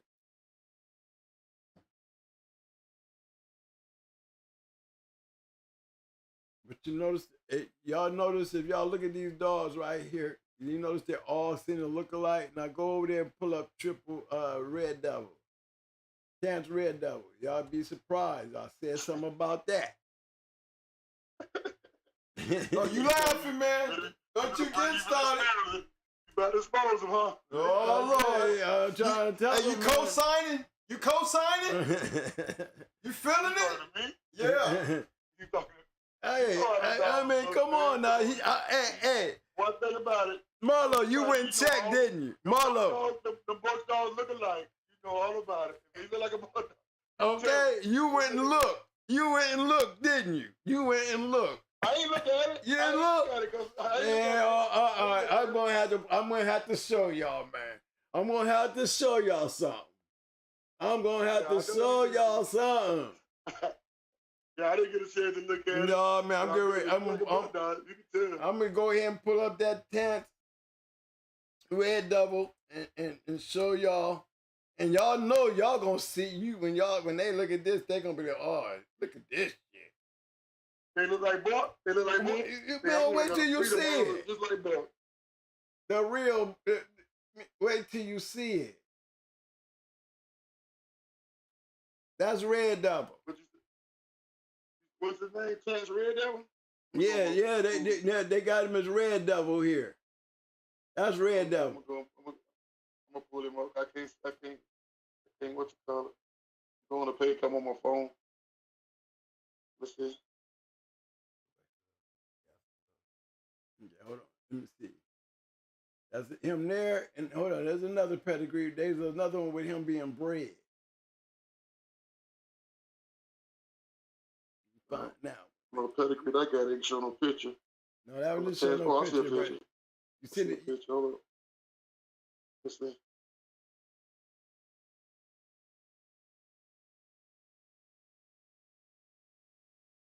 remember that old picture, Mike? They took the one picture down with him being bred to that bitch and changed it. I don't know.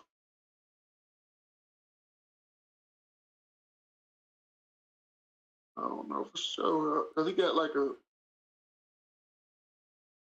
Remember that's yellow to sassy. Huh? That's yellow to sassy. That's a red dog.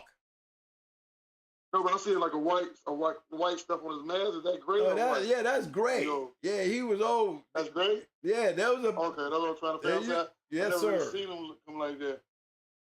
Yeah, that's if you actually look at his color, man, he's got that red color of a buck dog.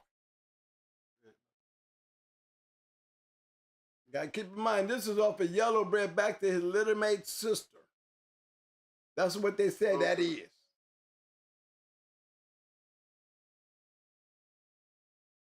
You see what I'm saying?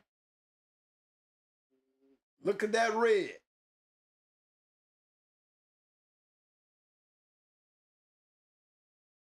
Yeah, that's red. I mean, there was another picture out there. If he probably was yellow bred to his sister, he should have come out more of a buckskin, yellowish color like that. That yellowish black mask shit. Yeah. Yeah. There's no red nose around in that area there. Where's that red coming from? Come on now. You like the shenanigans, huh? Man, I'm just keeping it real, man. Man, they try to clean up. Every time I bust somebody, right, they try to clean their shit up. Okay? They do. They be trying to clean their shit up, fellas. But there used to be a picture, and I'm going to go in here and see if it's still there. Chance Red Devil, there's a picture of him being bred to a bitch, right? And there's a picture of him. He looked just like Sundance, a Gaston dog. Because Red Devil didn't pop up until David had bought Sundance from Mr. Gaston. See, that's the point right there. There was no Red Devil until it started off as Tant Sundance, because it used to be Gaston Sundance. Then it changed. And then they used to have a pedigree with Red Devil being bred to a bitch, okay? And when you see the picture, because I was saying, I put a picture up of Miss Leakey and a picture of Red Devil.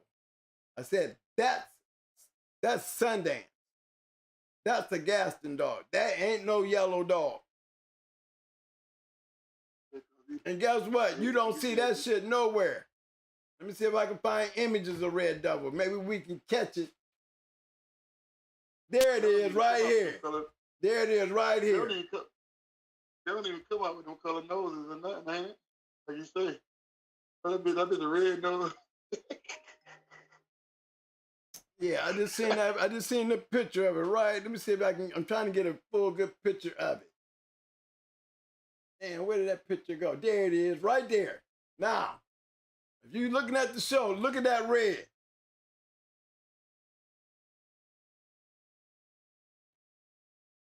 That's red devil. Come on, y'all. Let me see if we can. It'll come up, pop up bigger.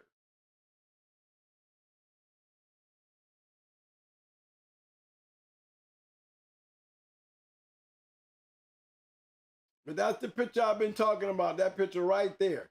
Look at the color of that dog. And y'all tell me that ain't a Gaston dog. Don't look nothing like it be coming off a yellow and his little mate sister. Like you said, you can look at a Gaston dog and tell one, right? Look at the color of that dog.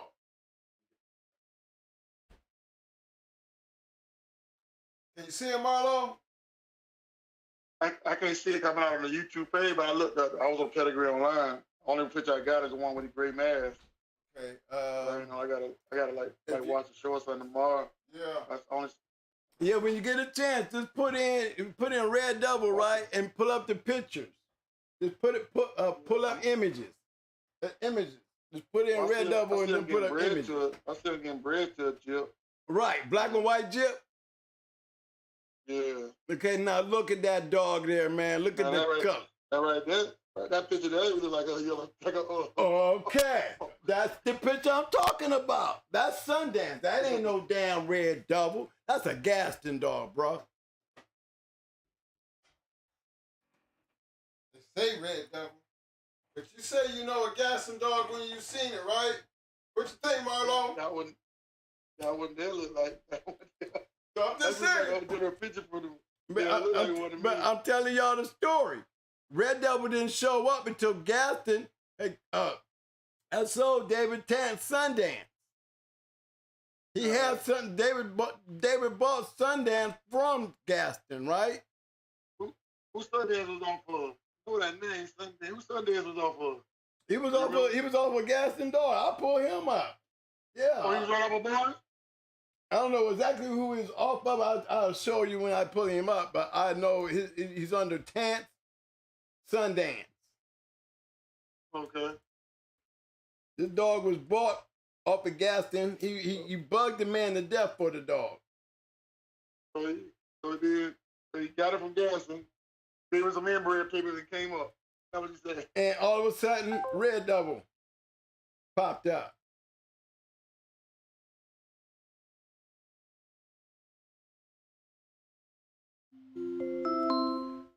Alexa, answer the call. That's Sundance pedigree right there. Now y'all tell me. Yeah, so he got it from Gaston. There was some inbred papers on. Yeah, he got the dog from Gaston, but then turned him into Red Devil and made him off of yellow and sassy. That's the dog. They were breeding him too. Everybody will breed it to him, wasn't it? Exactly. They made him an ROM. Red Devil supposed to be an ROM. Hey, you see his pedigree? Sundance, who was over? Ratliff, Magoo, and Miss Leakey. You know who Magoo are? Yeah, Magoo. That's a heartbreak daddy. They took Magoo. They took Magoo. Yeah, that gotta be heartbreak little mate sister.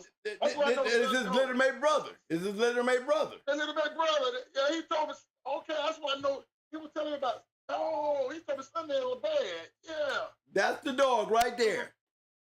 Yeah, I knew the name. Yeah. Magoo, that's heartbreak little mate brother. That's right. Hold on. Now I'll go back and look at that picture when you get a chance. You see what I'm saying? He had another one. No, he had another one that he said was bad in the heartbreak. They little mate brother too. Yeah, heartbreak. So, Let me see. Nina. Not chainsaw. Well, y'all had Rose.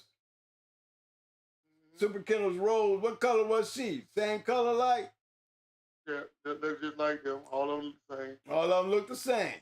Now when you get a chance, you go back and look at that you go look at that red devil dog, bro. That picture with him beating bread to that black and white dog. Come on now, man. Look, let me pull up Miss Leakey. Look at this picture here. They got a Miss Leakey. Yeah. Look at that picture. They had another brother with a 2-time one, I think. You see that, y'all? That's Miss Leakey.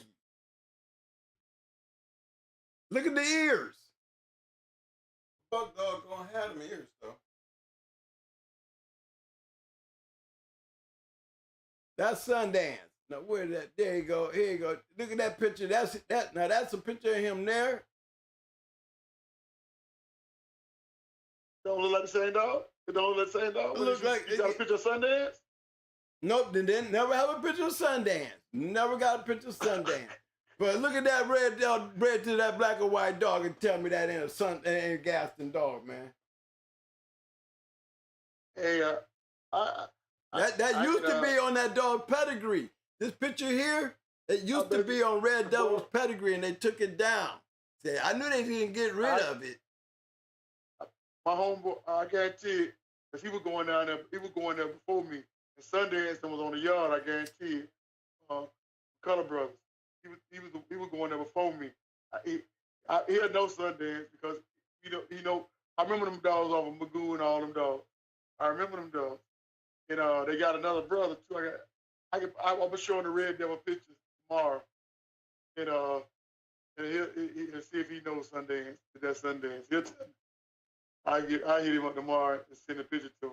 Hey, but even yourself know when you look at that dog being bred, that black and white dog. When you see a Gaston dog, you see a Gaston dog. You know a Gaston dog, right? Now you look at that dog, you tell me what you think. Yeah, he looked like he looked like one of Gaston dogs. Yeah, he definitely do. And especially if as old as he was at the time, you know what I'm saying? As old as he was at the time, it was like, okay, so now AAA ain't producing no more. Now we got this new dog that popped up named Red Devil. He's AAA's brother. Yeah, well, he bullshit you come out of the blue, huh? I'm trying to tell you. That's how. Pull up AAA. Yeah, I'm gonna put up the pedigree.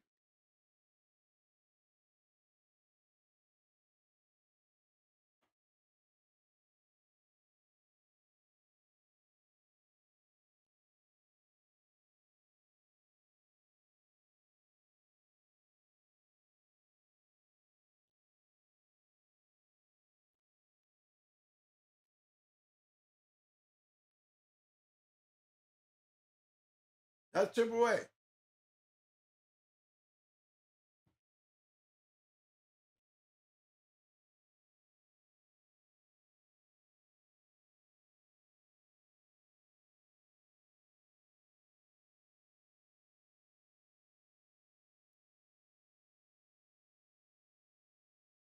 I always wondered what color was Sassy.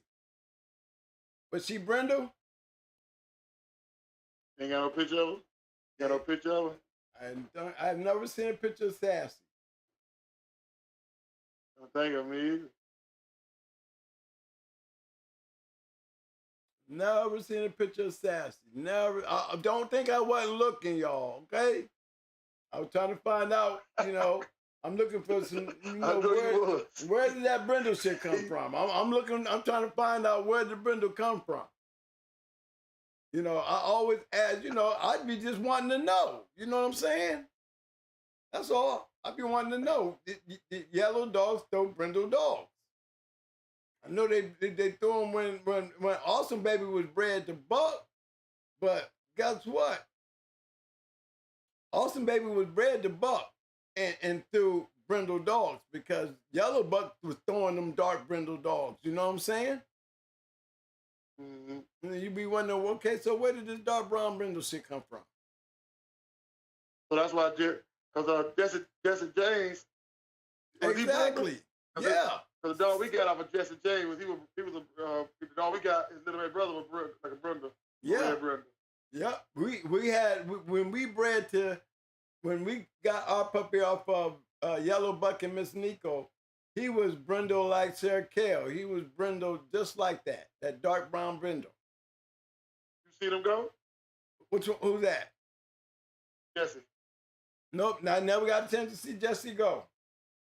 Nope. They said what kind of a dog it was? He was a good dog because he was over. Jesse got him after he became a champion. Okay. But you know, the boys over there in Puerto Rico was the one doing him. But yeah, they was the one that made him a champion and shit. But yeah, he was brindle just like the rest of them. I bred to him. I'm standing there and I bred to him twice. And every time I bred to him, I didn't get shit, but everybody else in the country was getting shit. And then years later, guess what he tell me? After all this shit that hit the fan and me and him, and I didn't know why he was mad at me. You know what I'm saying? After all that, he told me the dog, he had a broke dick. He had a what? His dick was broke. You know, had broke. Yeah, that's why, you know, so who was all these other dogs off of Jesse James? Who was they breeding to then? I bred to him twice, right there standing there and couldn't get shit. That's why we fell out. You know, he got mad when I said, I know damn well, I don't understand how I done bred to the dog twice and I'm standing there and you getting puppies off all over the damn country. He got mad at me.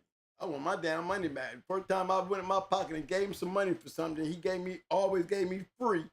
I paid for that. You know what I mean? And bought her back, not the first time it didn't work. I bought her back again. Waited till she came in heat again and did it again and still didn't get shit. But everybody's getting Jesse James puppies but me. And you know why? Because I'm the only one standing here watching this shit get done. Remember, Mal, I done already seen the evolution shit. You hear me? So I'm questioning everybody, bruh. Everybody put papers? I'm questioning everybody around me. You know what I mean? I got them all hot at me, man. I had them all hot at me. I got Mike mad at me because he calling out Pandy, and the boys is hot on his ass with 9 milli. And next thing you know, I got them on the phone. Mike telling me, man, they don't want to do shit. Okay, so the dudes called me.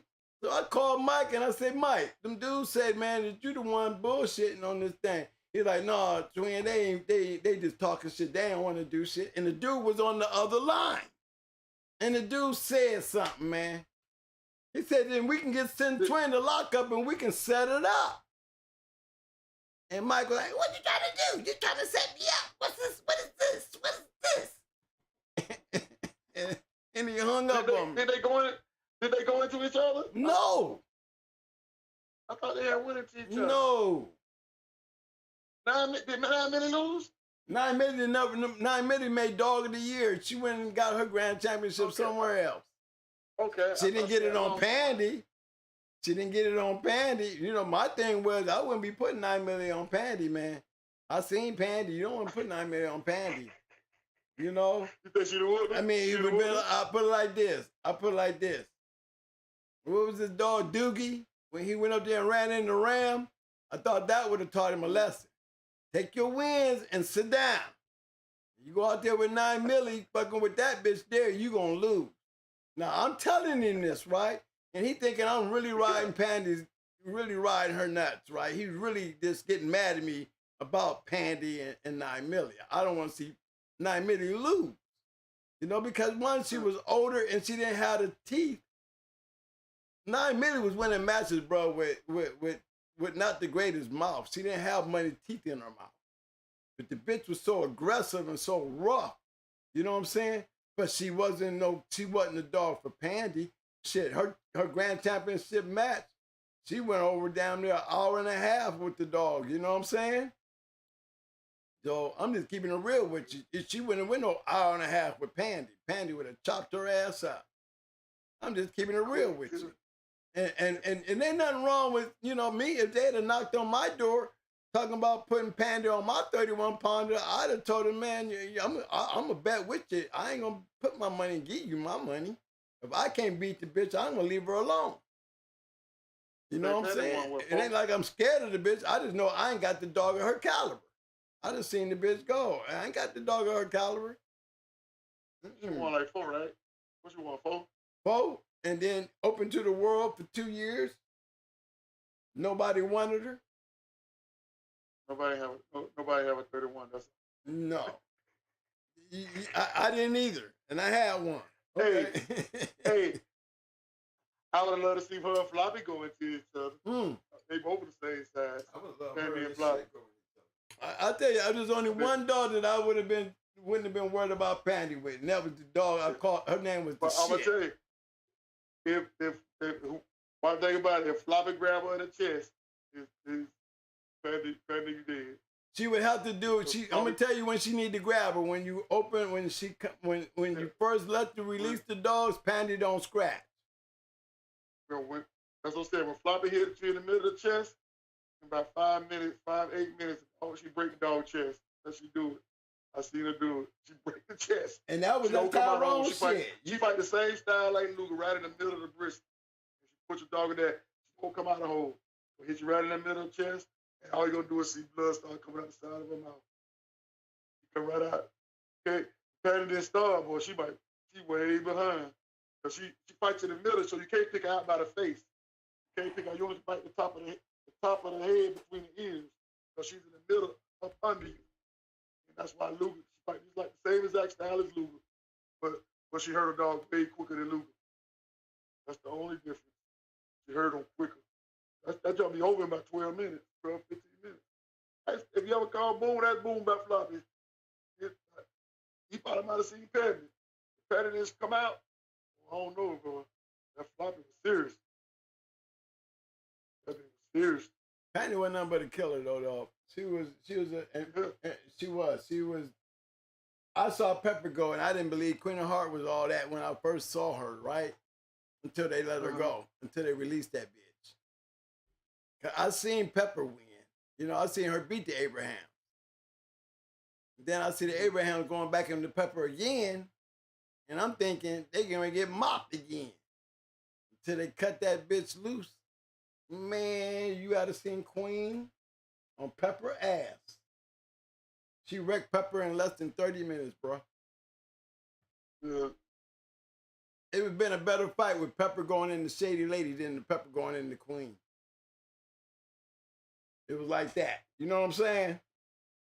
Yeah. I would have put Pepper on Shady Lady. I sure would have put Pepper on Shady Lady. Because I know why Ricky didn't put Shady Lady on Queen. Because she would have got the same thing Pepper got. Mopped. Queen she was one of them rough ass, very rough dogs. And Pandy was like Queen. They were very My almost said he said he seen her throw it like two times. And all you see is the back of the head. That's it. You know. That bitch, when they dig in, they disappear. And when they come out, they coming out with half your body in their mouth. You know, when they detach from you, you broke down. You broke. You broke. See, that's the thing. That's what I wonder. Like she don't come out, and Floppy don't. Once she go and hold in your chest, she don't come loose. And you can't pick her out, or you can't grab her in the nose because she's up under you. That's why I say that would have been, boy, that would have been a nice one. But she won like 5. She won like 5. I don't even think she ever been over 30 minutes. She won like 5. Yeah, she was a bad. You talking about Flop? Yeah, she was a bad one. Yeah. Bakary, yeah. They both were 31. They both were 31 pounds too. She was 31. She was 31 pounds. Oh, believe me, if it was ever a moment where the possibility could have been a possibility, it would have happened because during that time, Bakary, he was going to anybody. He didn't give a damn. He had them rough ass dogs. I wonder was they the same time because she was going around with Ajax and Noriega. I wonder was Pandy around it, but they didn't run into each other. I can't remember. I think Pandy might have been a little bit before her. I can't remember. She was, cause when we left from the AJ's Noriega fight, we went to the Pandy fight at Boom right afterwards. Mm-hmm. That next day. So that's when I seen Floppy. So I wonder was Pandy around because they didn't run into each other. Let me see. That would've- 'Cause 9 Milli was Dog of the Year in 2000. I mean, it wasn't even 2000. It was 19 something. Hold on, let me check. Yeah. I'll check that out for y'all. Let me tell y'all when it was. Yeah, 9 Milli was Dog of the Year 2000. Mhm. 2000. You think she deserved it? She was like that. Did she deserve it? Yeah, 9 Milli, she deserved being Dog of the Year. She deserved being Dog of the Year. Honestly, yeah, because she made Grand Champion and Pandy didn't. I guarantee you when you look on that in 2000 at the Dog of the Year, I know Pandy was runner up. Put it like that. Pandy's matches, they never went 30 minutes. 4 matches and everybody got mopped. Quick. Okay? One of them kind. You know, and give credit to the people who tried, okay? I always say, give the dogs credit when they lose. Because Did she come for strictly business? Yep. I think so, yeah. She was a very rough dog. But they said she didn't come out. She didn't come out. I know when I saw her, she didn't come out. The boy, once she got bit, all hell broke loose. Once you touch her. Mm-hmm. Don't bother me, you good. You good. It's one of them. Don't come over and fuck with me. You fuck with her, boy, it was over. Okay? I mean, wasn't nothing even discussed. And I seen Pandy and I seen 9 Milli. Okay? And I can tell you, I love 9 Milli and I don't want to see her lose.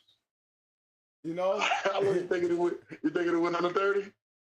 Oh, man, 9 Milli was a bad bitch and she was smart, but she couldn't handle the pace that and the speed that 9 Milli, 9 Milli didn't have that speed and pace that she could have handled her a little bit, but no, she would have had to have all her teeth in her mouth and she would have had to bite just as hard as Pandy was going to bite her ass.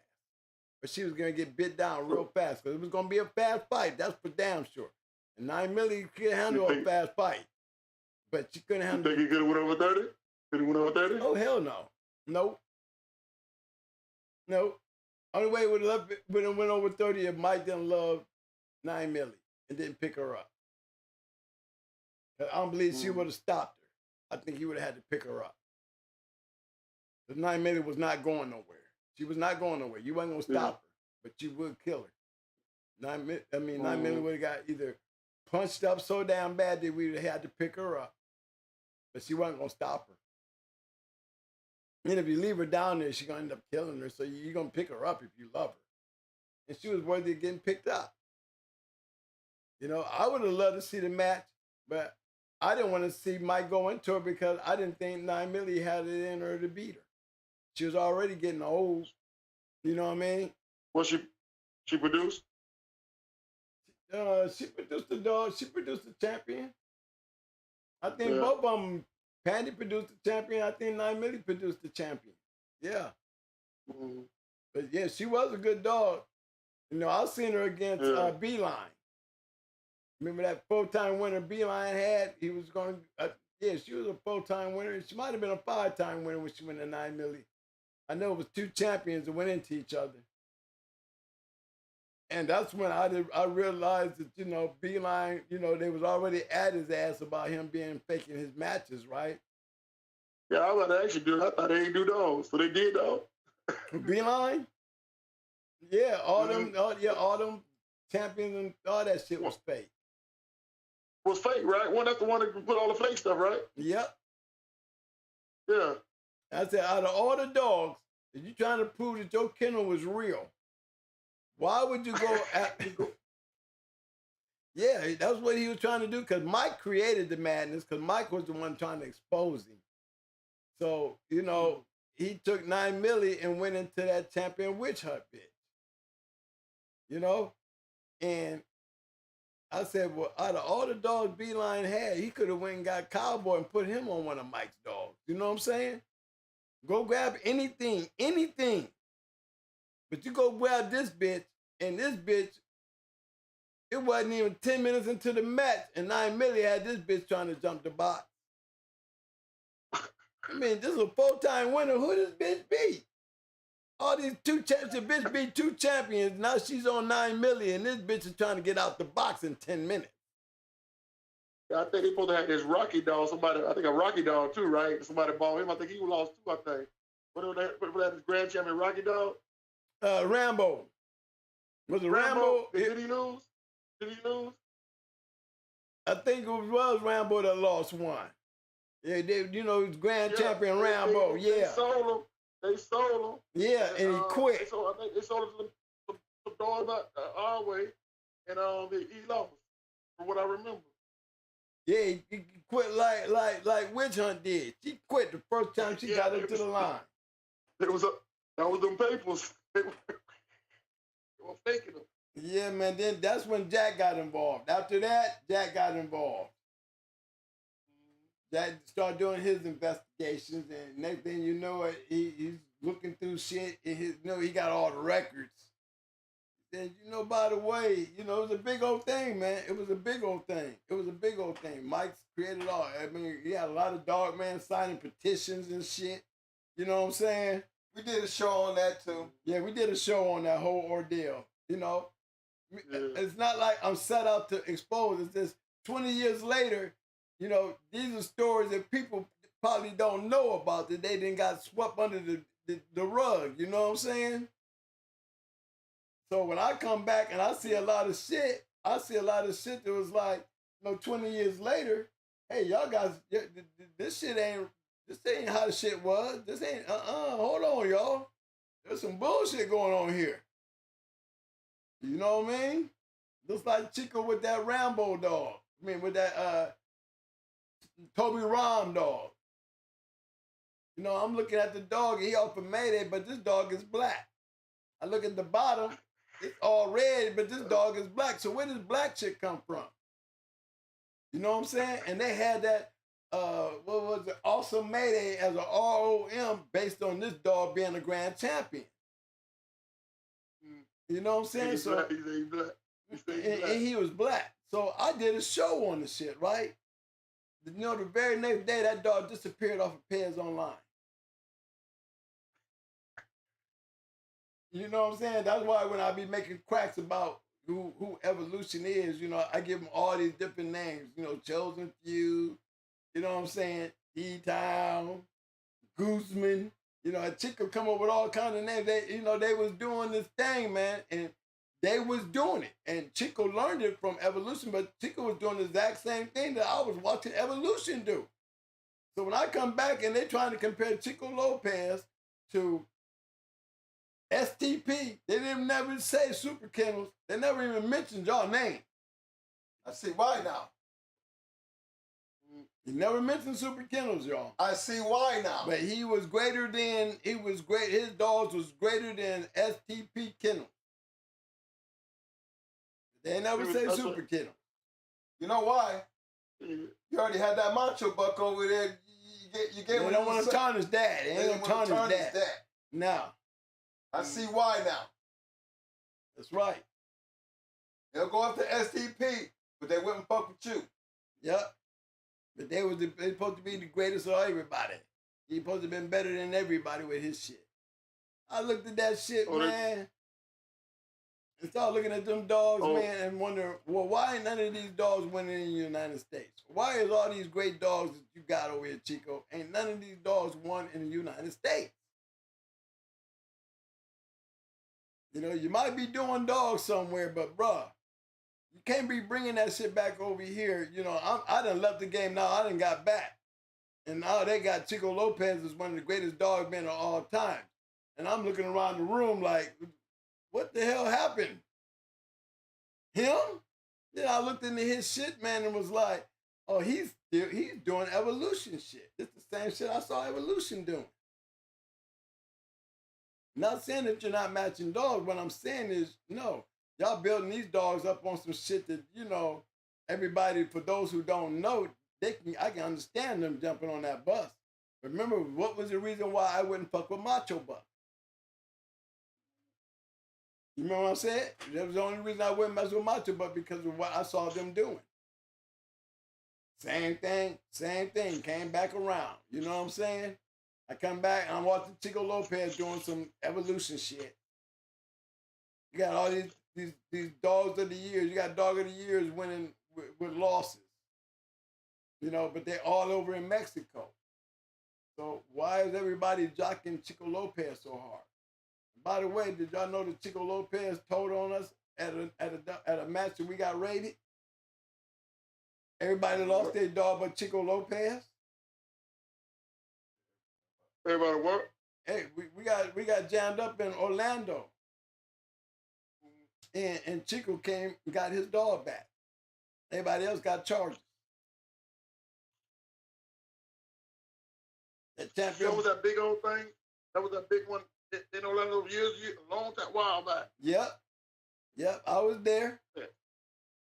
You were there. There was a dude named Henry Spot. Yeah, it was in like a car shop garage. It was like a dude named Henry owned it. Yeah. Dude named Henry owned it. Yeah. Yeah. I used to work out. He was a truck driver. I used to work out with him every day when I was gone. He got killed on the truck. He was a good friend of mine. Yeah, we were real close. Wow. Yep.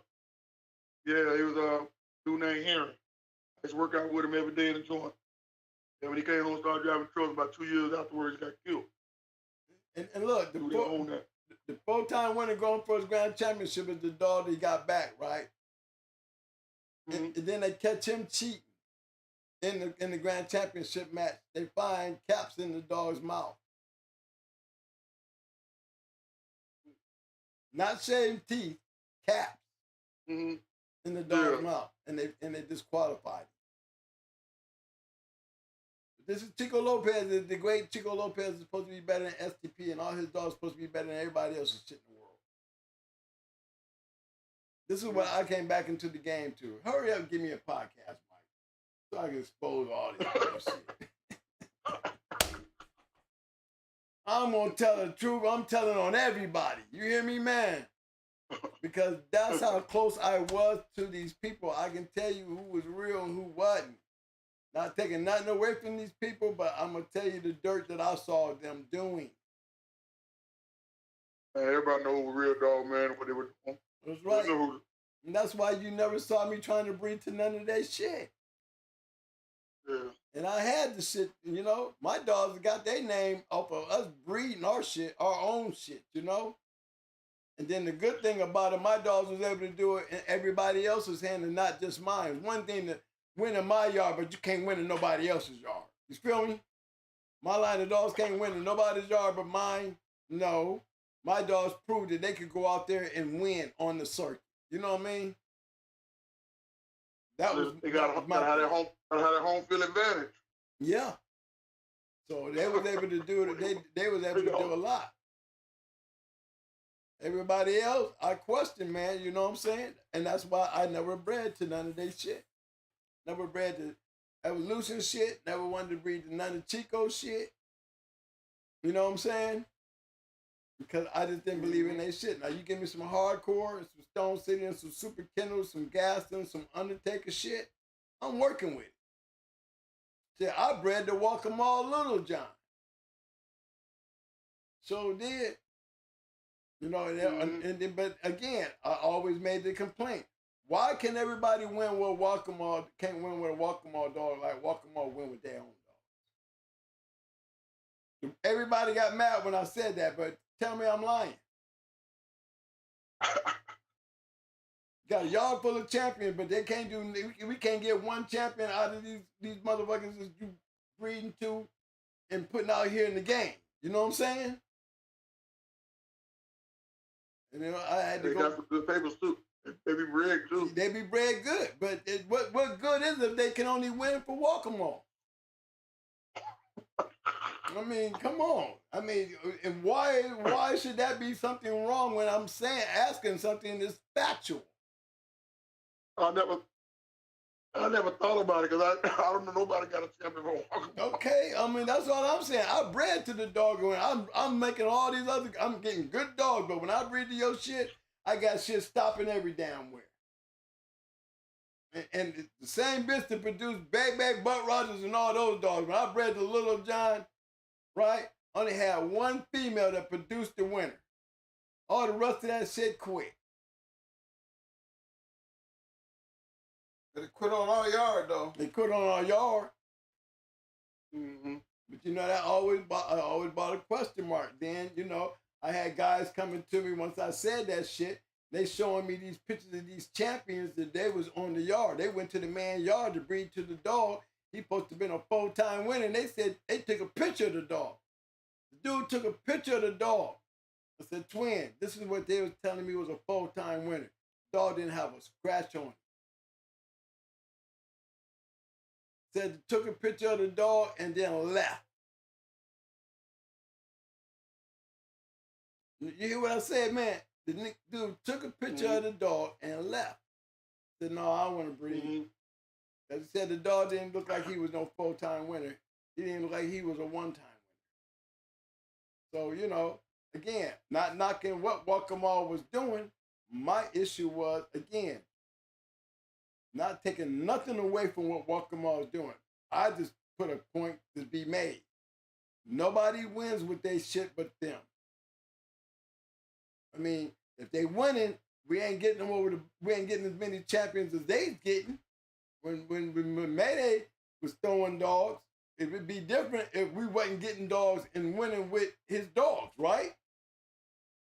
No. Victor can win, then we can win. Stone City, we can take their shit and win with it. You feel me? We can take hardcore shit and win with it. They got a bunch of champions. Anybody got a bunch of damn champions on the yard and you in the breeding program, we should be able to get your shit and win just like you win it to be legit. Yeah. You can come up with any So kind of... nobody ain't got no dogs up. So nobody ain't got nothing for walking by and one. Man, go do your research, bro. You gonna find out, man. When you say that, I don't know nobody that say I got some bad walking by. They might have some bad ones, but we ain't got no, I don't see a champion or nothing like Walk'em got. That's what I'm talking about. That's what I'm exactly talking about. I don't know nobody good. Well, man, we done took this show all the way down to 2 o'clock in the morning, damn near, talking, hanging out with you. But this is how we talk on the phone. Like it's like 10 o'clock. It's 10 o'clock where I'm at. Yeah. So whatever he says. Yeah, we 10 minutes before, we 10 minutes before 2 o'clock, bro. I'm out here hanging out with your ass like me and you on the phone or some shit. Yeah. But yeah, man. But you know, it's always good talking to y'all, man. Man, it's been a privilege and a pleasure, and I can rest assure you, man. Everybody out there, you know, you just another chalk off my bucket list because, like I said, a guy asked me, if you know Super Kennels so well, why you ain't got them on the show yet? Well, guess what? It just took me a little time to find the person I was looking for. He just so happened to pop up in my room. So that even made me even feel better that you was snooping around in my damn room, bro. Okay? Nah, man. Okay, I'm just letting you know. I was proud as hell. Some of my homeboys, they probably just ain't come over. We all be like watching a lot of channels and just be what you call it. We just don't be chilling. You know what I'm saying? Right. That's all. Yeah. Maybe, you know, so they know. And then I knew you knew me because you said, ain't you from Tampa? I was like, yeah, see, I told y'all, you know what I'm saying? Told you the man knew me, you know? But I got around, man, and like I said, I always wanted to breed the 2%. Yes, we did. I was trying to get in. I was working hard. And then when he started calling me, I even felt even higher, like I was on, you know, it's coming. It's coming. Yeah. And then all hell broke loose. Like I said, I don't know when I started breeding him. I don't know what happened. We just think, I don't know, baby. You know what I'm saying? So I can't even tell you, like, I remember when Marshall brought them breeding, but we started breeding them, so I don't know, you know what I'm saying, what happened, why we didn't do the breeding. I started breeding. Remember, it wasn't long after that the walls fell in. You know what I'm talking about? Things just got real serious. Yeah. And, you know, I knew that. I knew when all that jumped off, you know what I mean? And so that's what I said. I don't know exactly how I can't remember exactly how it went. We had started letting a few people breathe. But I always thought that you didn't like Victor because you made that clear. You didn't like Mayday. But no, but I already had, like I said, once then, and they made it and wasn't shit. But I don't know why they, like I said, I can't even remember. That's about 25 years. Yes, sir. Why it didn't go down? You know what I'm saying? I'd have bred my whole yard of bitches to 357 if that door had to open for me like that. I had bitches off of Nico Jr. I had bitches off of Nico. I had bitches coming off of Yellow Butt, Miss Nico. I had them all, bro. Coming off of Bozak, bred back into the Stone City shit. Man, I had it all. All I needed was a touch of that gas. I see my boys did the right thing, though. They, them was my proteges and went and bred the log heads. You know what I'm saying? I would have preferred, I'd take log head too, bro. But I'm going to tell you, y'all know what I was driving for. I was trying to get 357. I was trying to get to him because that was my pinnacle. I don't know why I went down. Yep. That would have changed. I don't know why I didn't go down.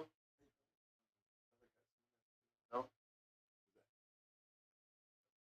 Yeah, we got dogs on our yard to this day. Got Macho Buck in them. Yes, sir. I think it's done. It's not like we don't, shit. Our little bitch is bad. Alexa, take the call. Yeah, bro. Hey, Marlo, guess what, man? We got Macho Buck stuff in our blood on this day. Yeah. Yeah, coming through that mild camp Michael Myers shit. Yeah. Yeah, a lot of, right now, a lot of people on that stuff now, they weren't on it back in the day when we was on it. You know what I'm saying? I think it was just y'all, us, and Stone City, really. Yeah. People weren't on that junk like that. And I was trying to slide under there. I know I would have shocked the shit out of Jesse and them with a whole yard of that shit, because I'd have went breed crazy. Just like they did with Macho Buck. They were selling puppy crazy around here. You know what I'm saying? Dog got how many pages? How many pages Macho Buck got? About 5 or 6, 7 pages of dogs that was bred to him. Offsprings. They talk about Mayday in his 12, 13 pages. Yeah. But it's always, it's the politics of the game too, you know what I mean? But when you're dealing with real dog men, we were playing the game for real. Things like that, it was all part of our past. But let's not forget what was in the past. Some of that shit didn't get moved to the front, to the now. So there's a lot of shit that came up to the now that was, hey, a lot of that shit y'all, they didn't put to rest. And a lot of shit y'all don't know. I'm going to tell you what I know about it. I'm going to tell you about Sundance. I'm going to tell you about Triple A. I'm going to tell you about Macho Buck, not necessarily Macho Buck, but evolution. Because it was just not just Macho Buck. They was capitalizing on other dogs too. Yeah, I got to ask my homeboy about, because he was at them ones and how good the people is. I'll let you know. I know that he was a good dog. I mean, man, look, man. You know why I know Macho Buck was a bad dog? I'm talking about the competition that he right. I don't recognize the names, but I'm asking, do we recognize the names? And he'll tell me. Me and him we'll probably hit him up tomorrow or something together. You know what I'm saying? I call you personally. But look, I mean, Edge, come on, man. They just filled that gap in for Edge. Edge was a champion. Don't know why the journal didn't recognize him as a champion, but I believe, I heard that Macho Buck went into a champion for number 5. Now, I know he did go into a champion. He might not have been a journal registered champion, but I'm going to give him the benefit of the doubt and give him his championship being his own pairs like that. Then I would assume that if anybody disagreed with that, they would have been spoke up 20 years later. You know what I'm saying? Yeah. But since nobody spoke up, now that's a correction that I can put in there and say, hey, y'all, that No Fears Edge was a champion now. And he beat a champion before he got the Macho Buck too. So that dog was going into his second champion when he went in the Macho Buck. And you could tell if he didn't, Macho Buck didn't fight nobody good. He fought a good dog for his grand championship. My question is, do we want to make sure that he get all five? Because I'm telling you, with them boys right there, you just don't know. Okay, that's all I'm saying. I know my home, like I said, he was there, and he done seen a couple of them, and then I remember like every single one, not the first one. I think he did the first one. I can't remember when he did the first one, but at least about 3 or 4. He called me. Albert called me to come see him. So I don't know for sure, like, but he called me. He was like, man, you always call me to come to the show, and me doing some of everything. I didn't go to see him none. Yeah, I was that's supposed to true. see. He called me at least 3, 4 times to see him go. Like my homeboy know. He'll know for sure what's real or whatever. Yeah. He was there. But during the And time one thing about it, I had Macho Buck in 257. You already know he I'm don't gonna like pick 257 over. he don't like him at all. He don't like them dudes at all. So he go, he don't like them dudes at all. So if the dudes, if they were putting papers or whatever they were doing, he gonna say it. He don't like them at all. Now that I believe. Because they be, and he'll tell you, he gonna tell you, man, they do some funny shit, bro. Yeah. You just don't. He gonna tell me that he put that those matches wasn't real. He'll say it. Like, he never told me though. We done talked about him. Yeah. Y'all, only thing, like I say, he always said he's a bulldog. He just not. He don't think he's as fast as 3, but he got a real good mouth. And I believe that he had a beautiful body too. He was very built, well built dog. Yeah. He had the right kind of He got head. both of them. He got both because the Mayday bodies are thick too. Thick, thick, you know what I'm saying? Yep. Thick bone structure. From buck dogs do too. He got like a blend of both of them. But, right, and he had that intensity. Yeah, that Red Bull Jocko dogs, they got that body, that body like yelling all them dogs. Yeah. And that same body. Yep, and that Buck Mayday stuff, I still say it's the hollow work clicking with the Buck stuff. And the yellow didn't do nothing but make it better because the yellow had a consistency of breedings in him that made him, it was just a perfect way of breeding. They come together and it worked. So he got that Red Bull Jocko in it too now from Toro and all them dogs Daisy May. Yeah, true. So it's gonna click too. So he got Red Bull Jocko in him too. He got that Toro. He got Toro and Daisy May. Yeah. But I would love to play. I said I would have loved to play on Gaston's yard and Undertaker in them yard. I love they dogs. Yeah. They got all that Red Bull Jocko. He took all the Red Bull Jocko dogs and Red Bull dogs. Like, he took Red Rainbow and he did Rainbow to this leaky. All them Red Bull dogs, like stuff like that. Yeah. He always took the Red Bull Jocko stuff and mixed it with his stuff. Always did. And that's why they had very good dogs, exceptional dogs. You know? And always did. Again, we pulled up a bunch of pedigrees today, y'all, a bunch of champions, and that one time that we run across a champion that wasn't bred good. Did you notice that? Every damn champion we pulled up tonight was bred good. And I always push that as a thing as, somebody said that you have just as many good dogs without good pedigrees as you do good dogs with pedigrees. And I said, that's a lie. So I said, that's a lie. That's not true. And I've been proving most of the top monster dogs got real good pedigrees from history. I know that. Yes, sir. In the history, and I've been doing it 2 years, pulling up champions, because those are the only things that are relevant to me. All Williams, champions, PORs, they're relevant to talk about. And even the legendary dogs, like all the legendary dogs in history. Yes. They bred good. They bred good. So you're going to have some good bred shit. Good. And why are they bred good? Because they were, what make them good? Match dogs. Not pedigrees, match dogs. Now get this shit twisted. They only worth talking about because they won. Okay? Ain't that the truth, though? Mm-hmm. We wouldn't be talking about shit in here that was losing. So I want to close on that point as a reminder of an issue that I continue to preach. And with you guys, I put y'all up there with S.T.P. You know what I'm saying?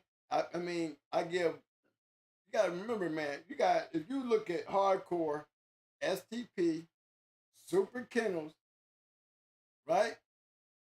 Stone City, Southern Kennels, Tom Gardner and Company. You got to put all Tom shit in there. You know what I'm saying? They have produced some of the greatest dogs in the history of the dog game. When I first started out, I used to tell people, I need some voodoo dogs. You know, the old saying that, they were 10-minute, 30-minute curves, they'll kill your shit. They can't kill your shit, they gonna quit. But there was a lot of great dogs out there when you start talking about art and all them. Then they said Zebo wasn't no good producer. Well, when you start putting Zebo up, goddammit, you find out Zebo was producing a whole bunch of shit. Where y'all get that shit from? From stories, not facts. I show you facts. That's what I'm here for. I come back to the future to show facts about what was really going on back there in the past. So a lot of things that they were thinking is up here, they thinking now, I go back there in the back and I straighten up a lot of that shit and bring it up to the front and show them, hey, a lot of shit y'all basing y'all opinions on, let me fill in some of these gaps, because then this may change the way y'all thinking, because y'all are not thinking right, because you're not being told the right information. You got too many people who want to be like us, just out there trying to be like us, talking like they us, but ain't boxing like we were boxing dogs. Yet they want to share the same stage with us. You know what I'm saying? And I ain't never been with that. That's like them looking down on the great kennels like y'all and Stone City and S.T.P and all these great, McNasty and, Abraham. These are all great kennels. Roster, man, I can keep on naming them. Bakari, Old School, Schoolboy. These guys was matching dogs. Mama, Loctite, Let Them Go. You know what I'm saying? We was matching dogs back then, bruh. We was matching dogs. That's what the game was. It wasn't outside on Pairs Online and Facebook. You know what I'm saying? The dogs that we talk about did work in the box. And we gotta respect the dudes that we beat. These days they have no respect. If they start losing respect to the losers, then God knows what they're gonna start doing to the winners. You see what I'm saying? Yeah. At this time, in time, I'm just trying to bring it out and show them what is real and what ain't, and give you something to think about. I'm gonna give you my story, and then it's up to you to do your research. You can find the lie in my story, then go ahead and tell it. Most of the time, I'm not gonna say shit that I don't know what I'm talking about. And I was involved with a lot of great kennels. I was all in y'all yard because I'm trying to be like y'all. Be like y'all, I gotta get like y'all. What you got? You got 357. I need it. It didn't happen, but guess what? I proved my point about them gassing dogs being bred into some going hard shit. I wasn't able to prove it, but my proteges, they did a great job. They got it done. When they bred that log-head dog and got that bandit dog, Bandit was a good dog. He could have been a grand champion easily. But yeah, man, that was one of the things. My dogs, I got but one grand champion in the going hard line. And it came off from May 2. Again, Mayday and Brat. Only grand champion in the going hard line. I didn't get a chance, but it was bred. You know what I mean? It was a dog that was bred out of our line. So I'm happy to say I was able to get a grand champion out of going hard. You know what I mean? And then again, we talk about y'all Super Kennels, man. We been over 5 champions, think about 10 champions, and we still had 20 more to go. More to go. No, we had 6 grand champions tonight. Yeah. And damn near, Yeah, you got it.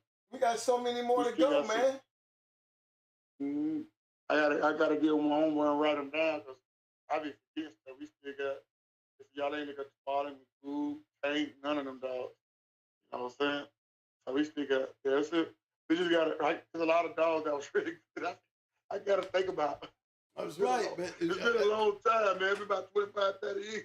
There's still a lot of good ones that we got to think about. yeah, man. And I mean, forgot about that's, Wild Bill. I forgot about Wild Bill and all. yeah, we forgot about Wild, but we had him up tonight. Yeah, But you know what, man? One thing for damn sure, if they didn't know who Super Kennels is, they need to start paying attention. You know what I'm saying? If we don't bring you in, they'll forget. You know what I mean? Yeah. You know, they talk about Macho, but and you know, and it gives that evolution and Chico Lopez that look. But you know what I'm saying? Hold on, y'all. Let me get Super Kennels up in here and show y'all some shit. You know, respect that. Start there. They knew who they had to come to get some fire. They knew who they had to come to. The Hunter World. They knew who they had to come to. Legendary Super Kennels. Legendary Super Kennels. Like I said, don't nobody. They don't have to self-proclaim shit. And you, as you can tell, they don't. The man's been just as modest, cool as hell, ain't boasty. You know, he bought his shit. When you match dogs, we got a certain type of attitude to go in there and put a dog in shape and don't give a damn what you bring. And you know, and that's what you're getting. You're getting it on the highest level that you can get when you do it the way Super Kennels did it. They didn't give a damn where their dogs come from, as long as that shit can get in there and win, because that's what they do. Give it down who it was. Mm-hmm. And I'm glad you showed up tonight, man. I'm glad. It's a privilege, man, and a pleasure. I know the guy's gonna hope like hell that you do more stops inside here than in the chat room, because you got so many other things, and I know you're gonna.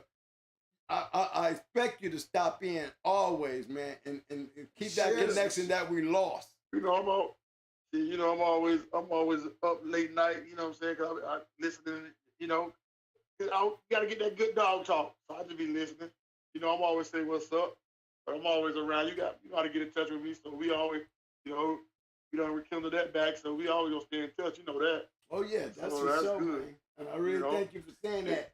And the thing is, the one good thing though, you know, so I appreciate the love y'all show. You know, it means a lot when it comes from your peers, the ones that's dogs. You know, not the ones that ain't really, but the ones that was top at the level you was at. You know what I'm saying? Yeah. So, and we nowhere near compared to you. We are nowhere compared to you.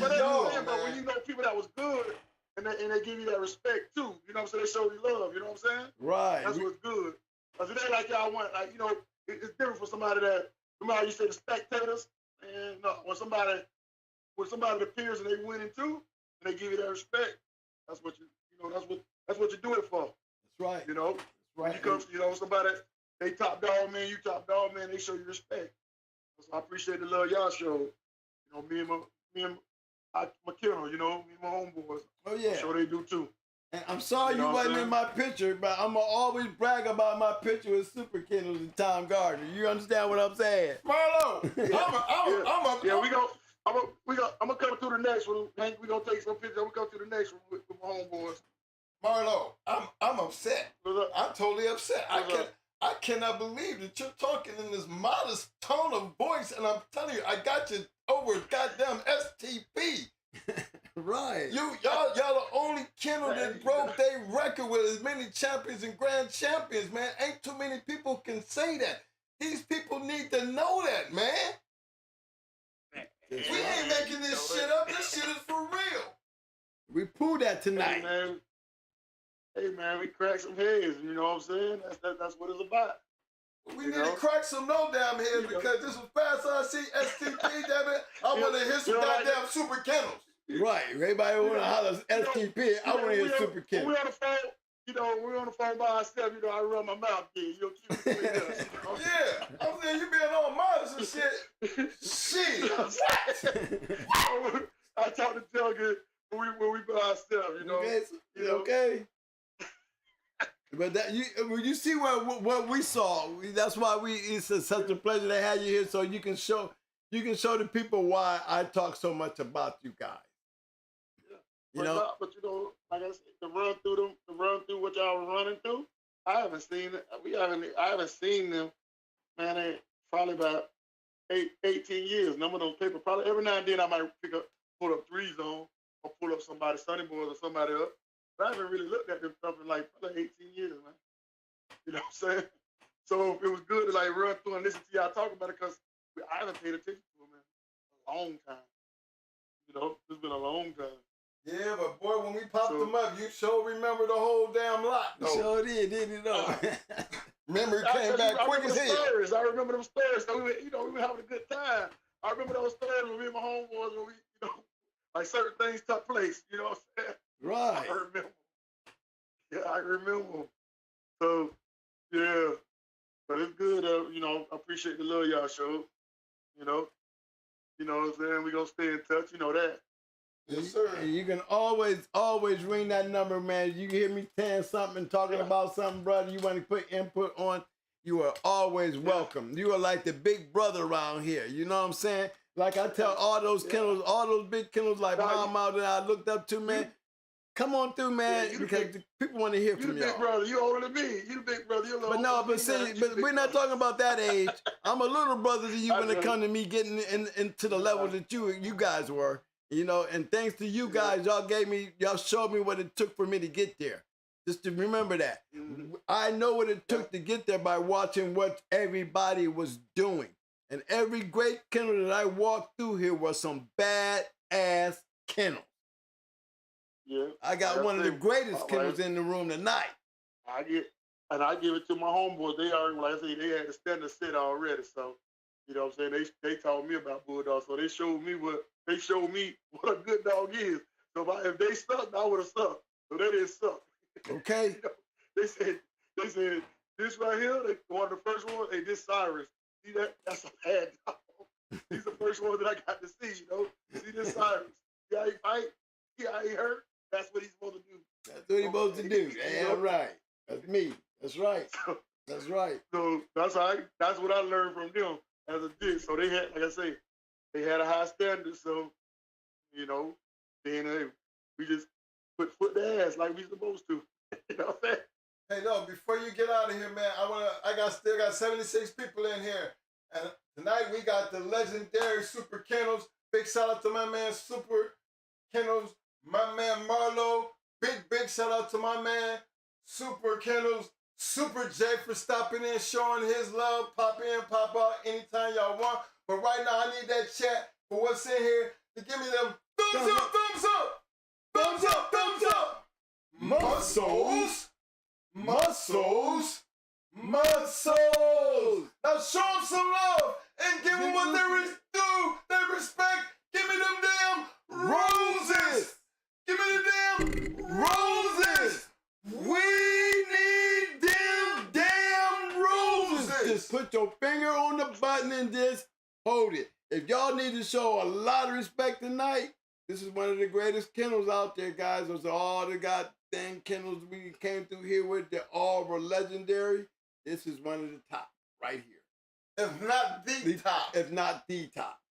That's arguable, but we just gonna say Super Kennels, S.T.P. That's our order. That's our order. So we're gonna do it like that. Now, y'all wanna argue about it? We're arguing about it. What you get? Hey, what y'all do? We can do dog to them. Let's see. Do the top. Hey. One day. Do a dog to dog. They dog against our dog. But they will run out because it means S.T.P. was putting them out there. But they put their champion again there. I put 3 on Buck. I put 3 on the red devil Buck. So we done tried that shit before. That shit didn't work out well. Oh, we can do a run out of they bulldog and our bulldog. Hey, man. I put 3 on champion Buck. That's a 5-hour fight. That's a 5-hour fight, man.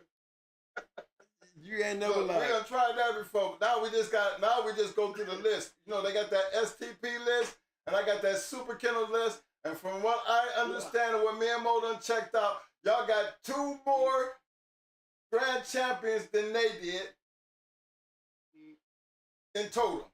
I mean, as far as, I think y'all all had the same, I think y'all got at least, I think about 2 more grand champions than they did. That's how close it is. I gotta go look at their dogs. I gotta go see Kyle. They got a list of shit now. Yeah, they got a list of shit. Yeah. Yeah, but goddamn it, they just got a taste of your list. Right. We got a lot more to do. We didn't even touch the goddamn whole bucket. We just built the bottom. That's all. Yeah. I'm telling you, we only Yeah, I talked didn't know. about I didn't 10 I didn't know dogs they had tonight. that many. I gotta look at it. I gotta go look at it, see what they got. I gotta refresh my memory. I gotta talk to the homies. Yeah, Yeah. you get that list together while we work on this S.T.P list, and I guarantee you, man, it is so close, and y'all actually got more than they do. Yeah, I gotta look and see what they got. A motherfucker got to go a long way to talk about being better than Super Kennels and goddamn it S.T.P. And when you do better than S.T.P, that right there is enough to even just to be in that conversation. Right. That's a lot. Yeah. Mm. And your brothers. And your brothers. Yeah. Oh yeah. Hey, that's the other thing. That don't bother Shaw, cause we know what we can do. They don't know what we can do. Come on, man. I'm trying to let them know. Man. Yeah, I'm out here trying to tell That's them. not because we brothers. That don't supposed to. That don't. But we know what we can do. Other people don't think we can do it. We know what we do. You know what I'm saying? That's true. That don't show me that we brothers that we good. How many brothers you know good? Shit. A whole lot of them. Nobody. We know what we can do. That's true. But we talking about it, bro.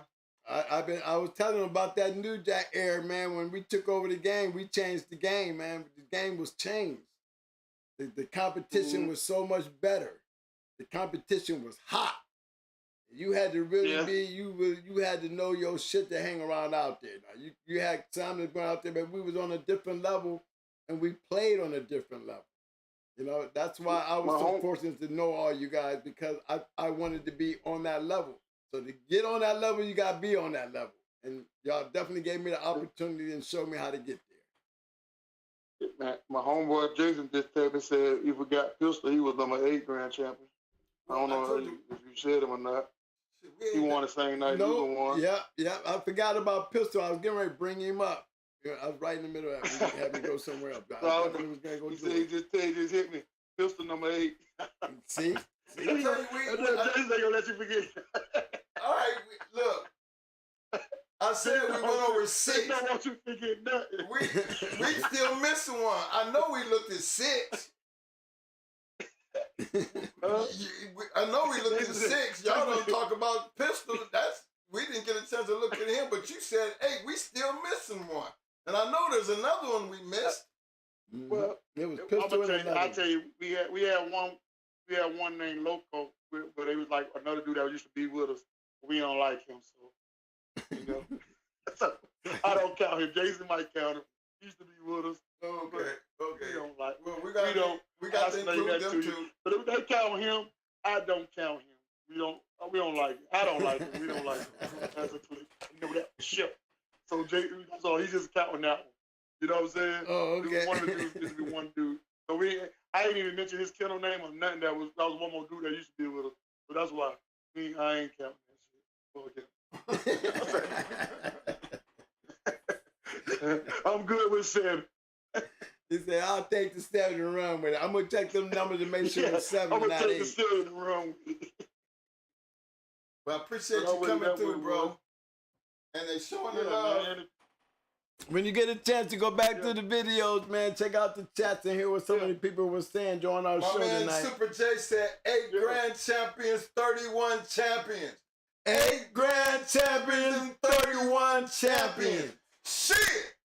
Come on, man. Come on, y'all. Y'all don't know Super Kennels? Yeah, y'all don't say Super Kennels enough in this dog game. Hell no. That's why it's a privilege and a pleasure. I told you I knew him. Man, that's what my man was up there. You know Super Kennels, why you ain't got him on here? What's the problem? Okay, well, now we got Super Kennels. Now there's no more problem. Okay? Took care of that. He took care of that. And yes, he did know me for a long time ago. I told you I was been around all the great ones. Now I got a chance to have one of the greatest kennels on my show. Okay? Hey, shit! Can't talk shit about it. Give me some goddamn roses! Roses! We need them goddamn roses! Hey, man, thank you for everything, big bro. I really appreciate that, man. And tell the rest of the fellas, man, that, you know, the big shout out. I hope I represented y'all well, man. I hope y'all happy with me and what I did for the show tonight, because y'all are the show, bro. And I really appreciate you stepping up, man, and stepping on, okay? Okay, yeah, you got my number anytime. You know, we gonna stay in touch. I'm gonna look up that Red Devil over my homeboy. We're gonna I'll hit you up tomorrow and let you know about him. Okay, big bro. Thank you for calling in, man. And you have a good night. And thank you again, bro. Legendary all right. Super Kennels, everybody. Okay, bro. Thank you. Bro. Take care, Ron. One. Fellas, you can't ask for more than that, man. Y'all, one day I'm gonna go back to that list of the kennels I ain't had on this show. That one right there. 8 grand champions, 31 champions. That's a lot. Man, y'all need to count up the matches. Did you hear what that man said? They wasn't bringing shit. They didn't care what you had. It did not matter. They was coming. Right. Them was hunters. This is what we was talking about. Them was hunters. Real, true hunters. Man. That's what you call bulldogging. That's bulldog. They was bulldog. Shit. But I put them right in there with Jesse and all. I mean, they were all great kennels. And you notice what they were using. Super Kennels used Eli, handicap. They didn't care as long as it was a good dog. And what they considered a good dog was a dog they could win with. And if it was a good dog, they could win with it. And their record speaks for itself. That's all I got to say about that one right there. One of the greatest kennels we had on the privilege to have on the show right there, fellas. Yes, sir. Yes, sir. Let me go ahead and close it down. Thank y'all for coming out, man. I know it's been a long night, but you know, if I'm gonna give up this kind of late night time, what better time to give it up to one of the greatest kennels out there, man, in the history of the game, as far as we're concerned. You know what I mean? Especially going down to that New Jack era time when things was really going on. You know what I'm saying? These was one of the kennels that stood above everybody else. But if you notice, in every one of their crosses that they was winning with, they was working with lions that were already out here winning. They got their good dogs from good dogs. You know, and that's what a hunter wants. That's what a hunter wants. He wants something he can win with. He wants something he can be competitive with. You know?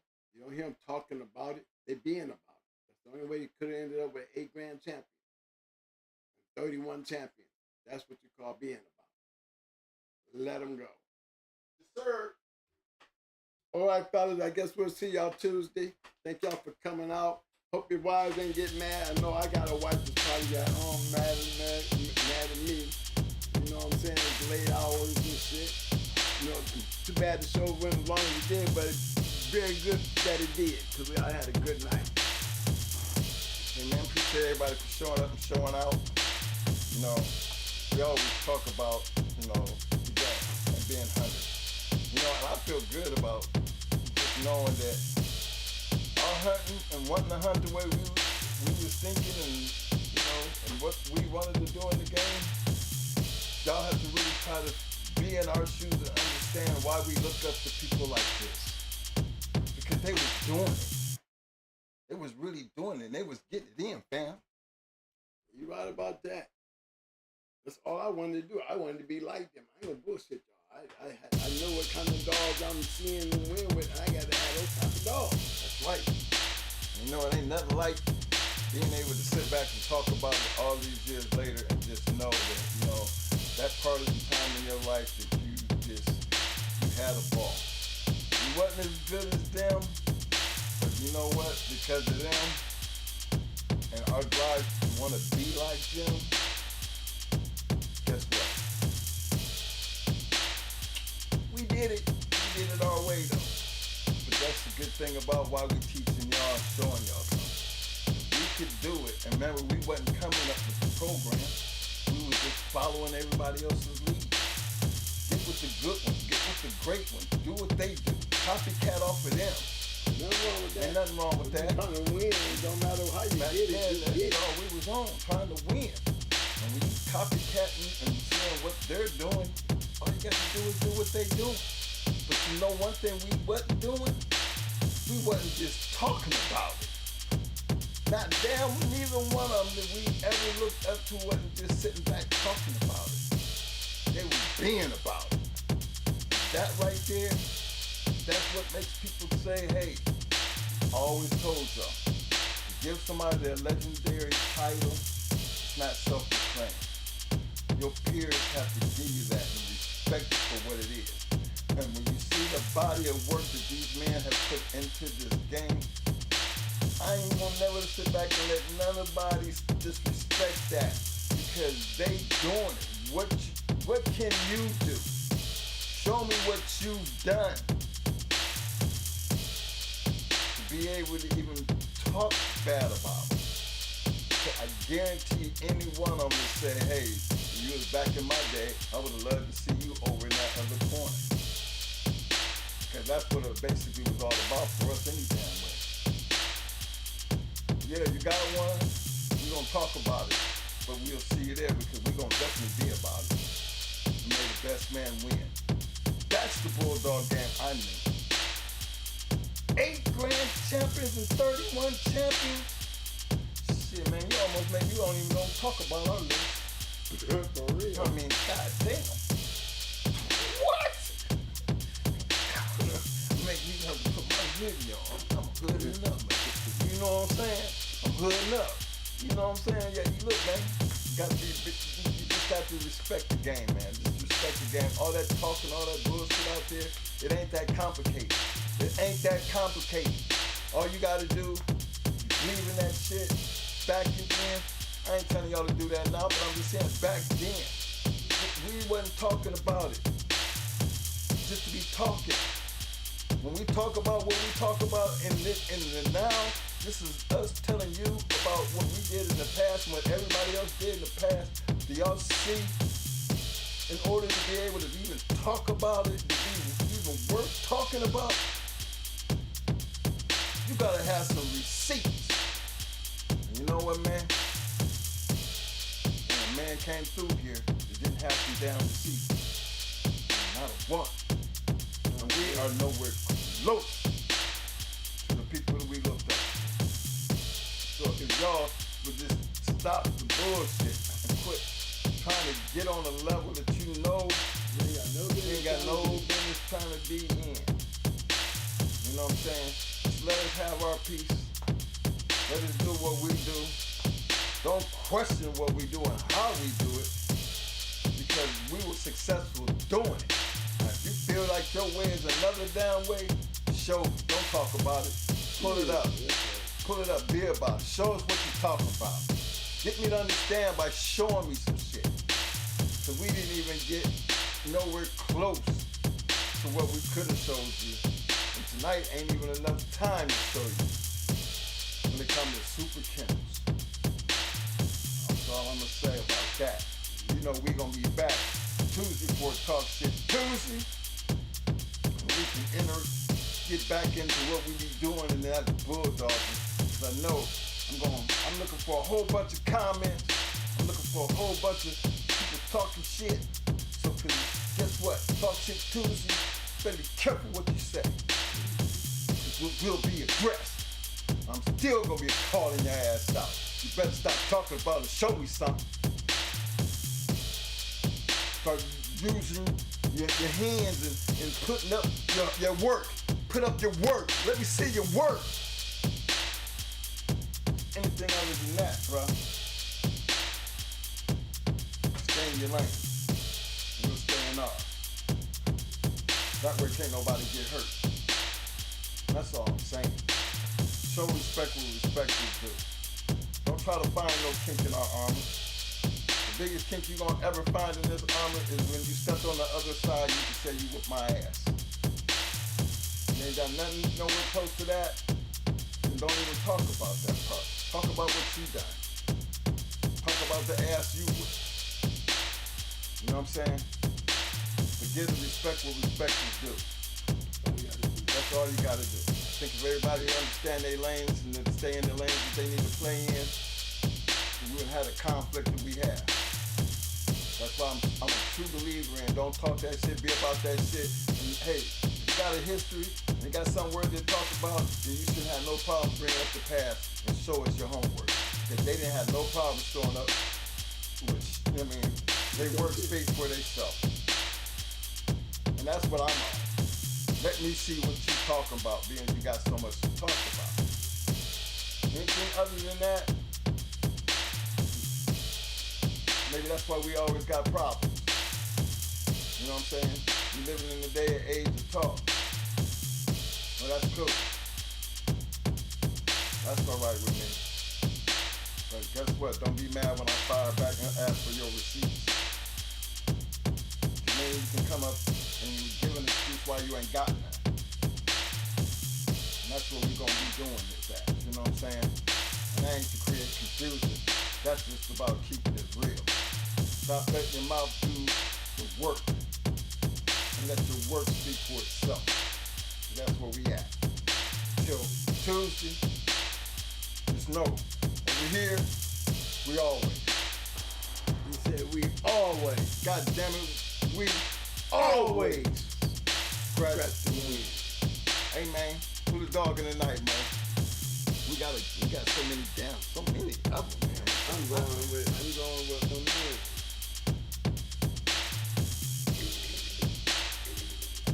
Yeah, I'm going with my man.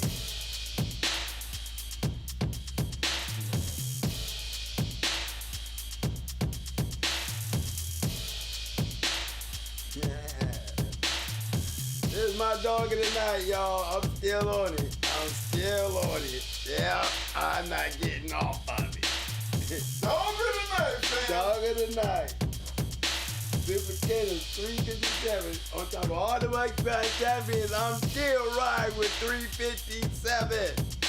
Yes, he's still my dog of the night.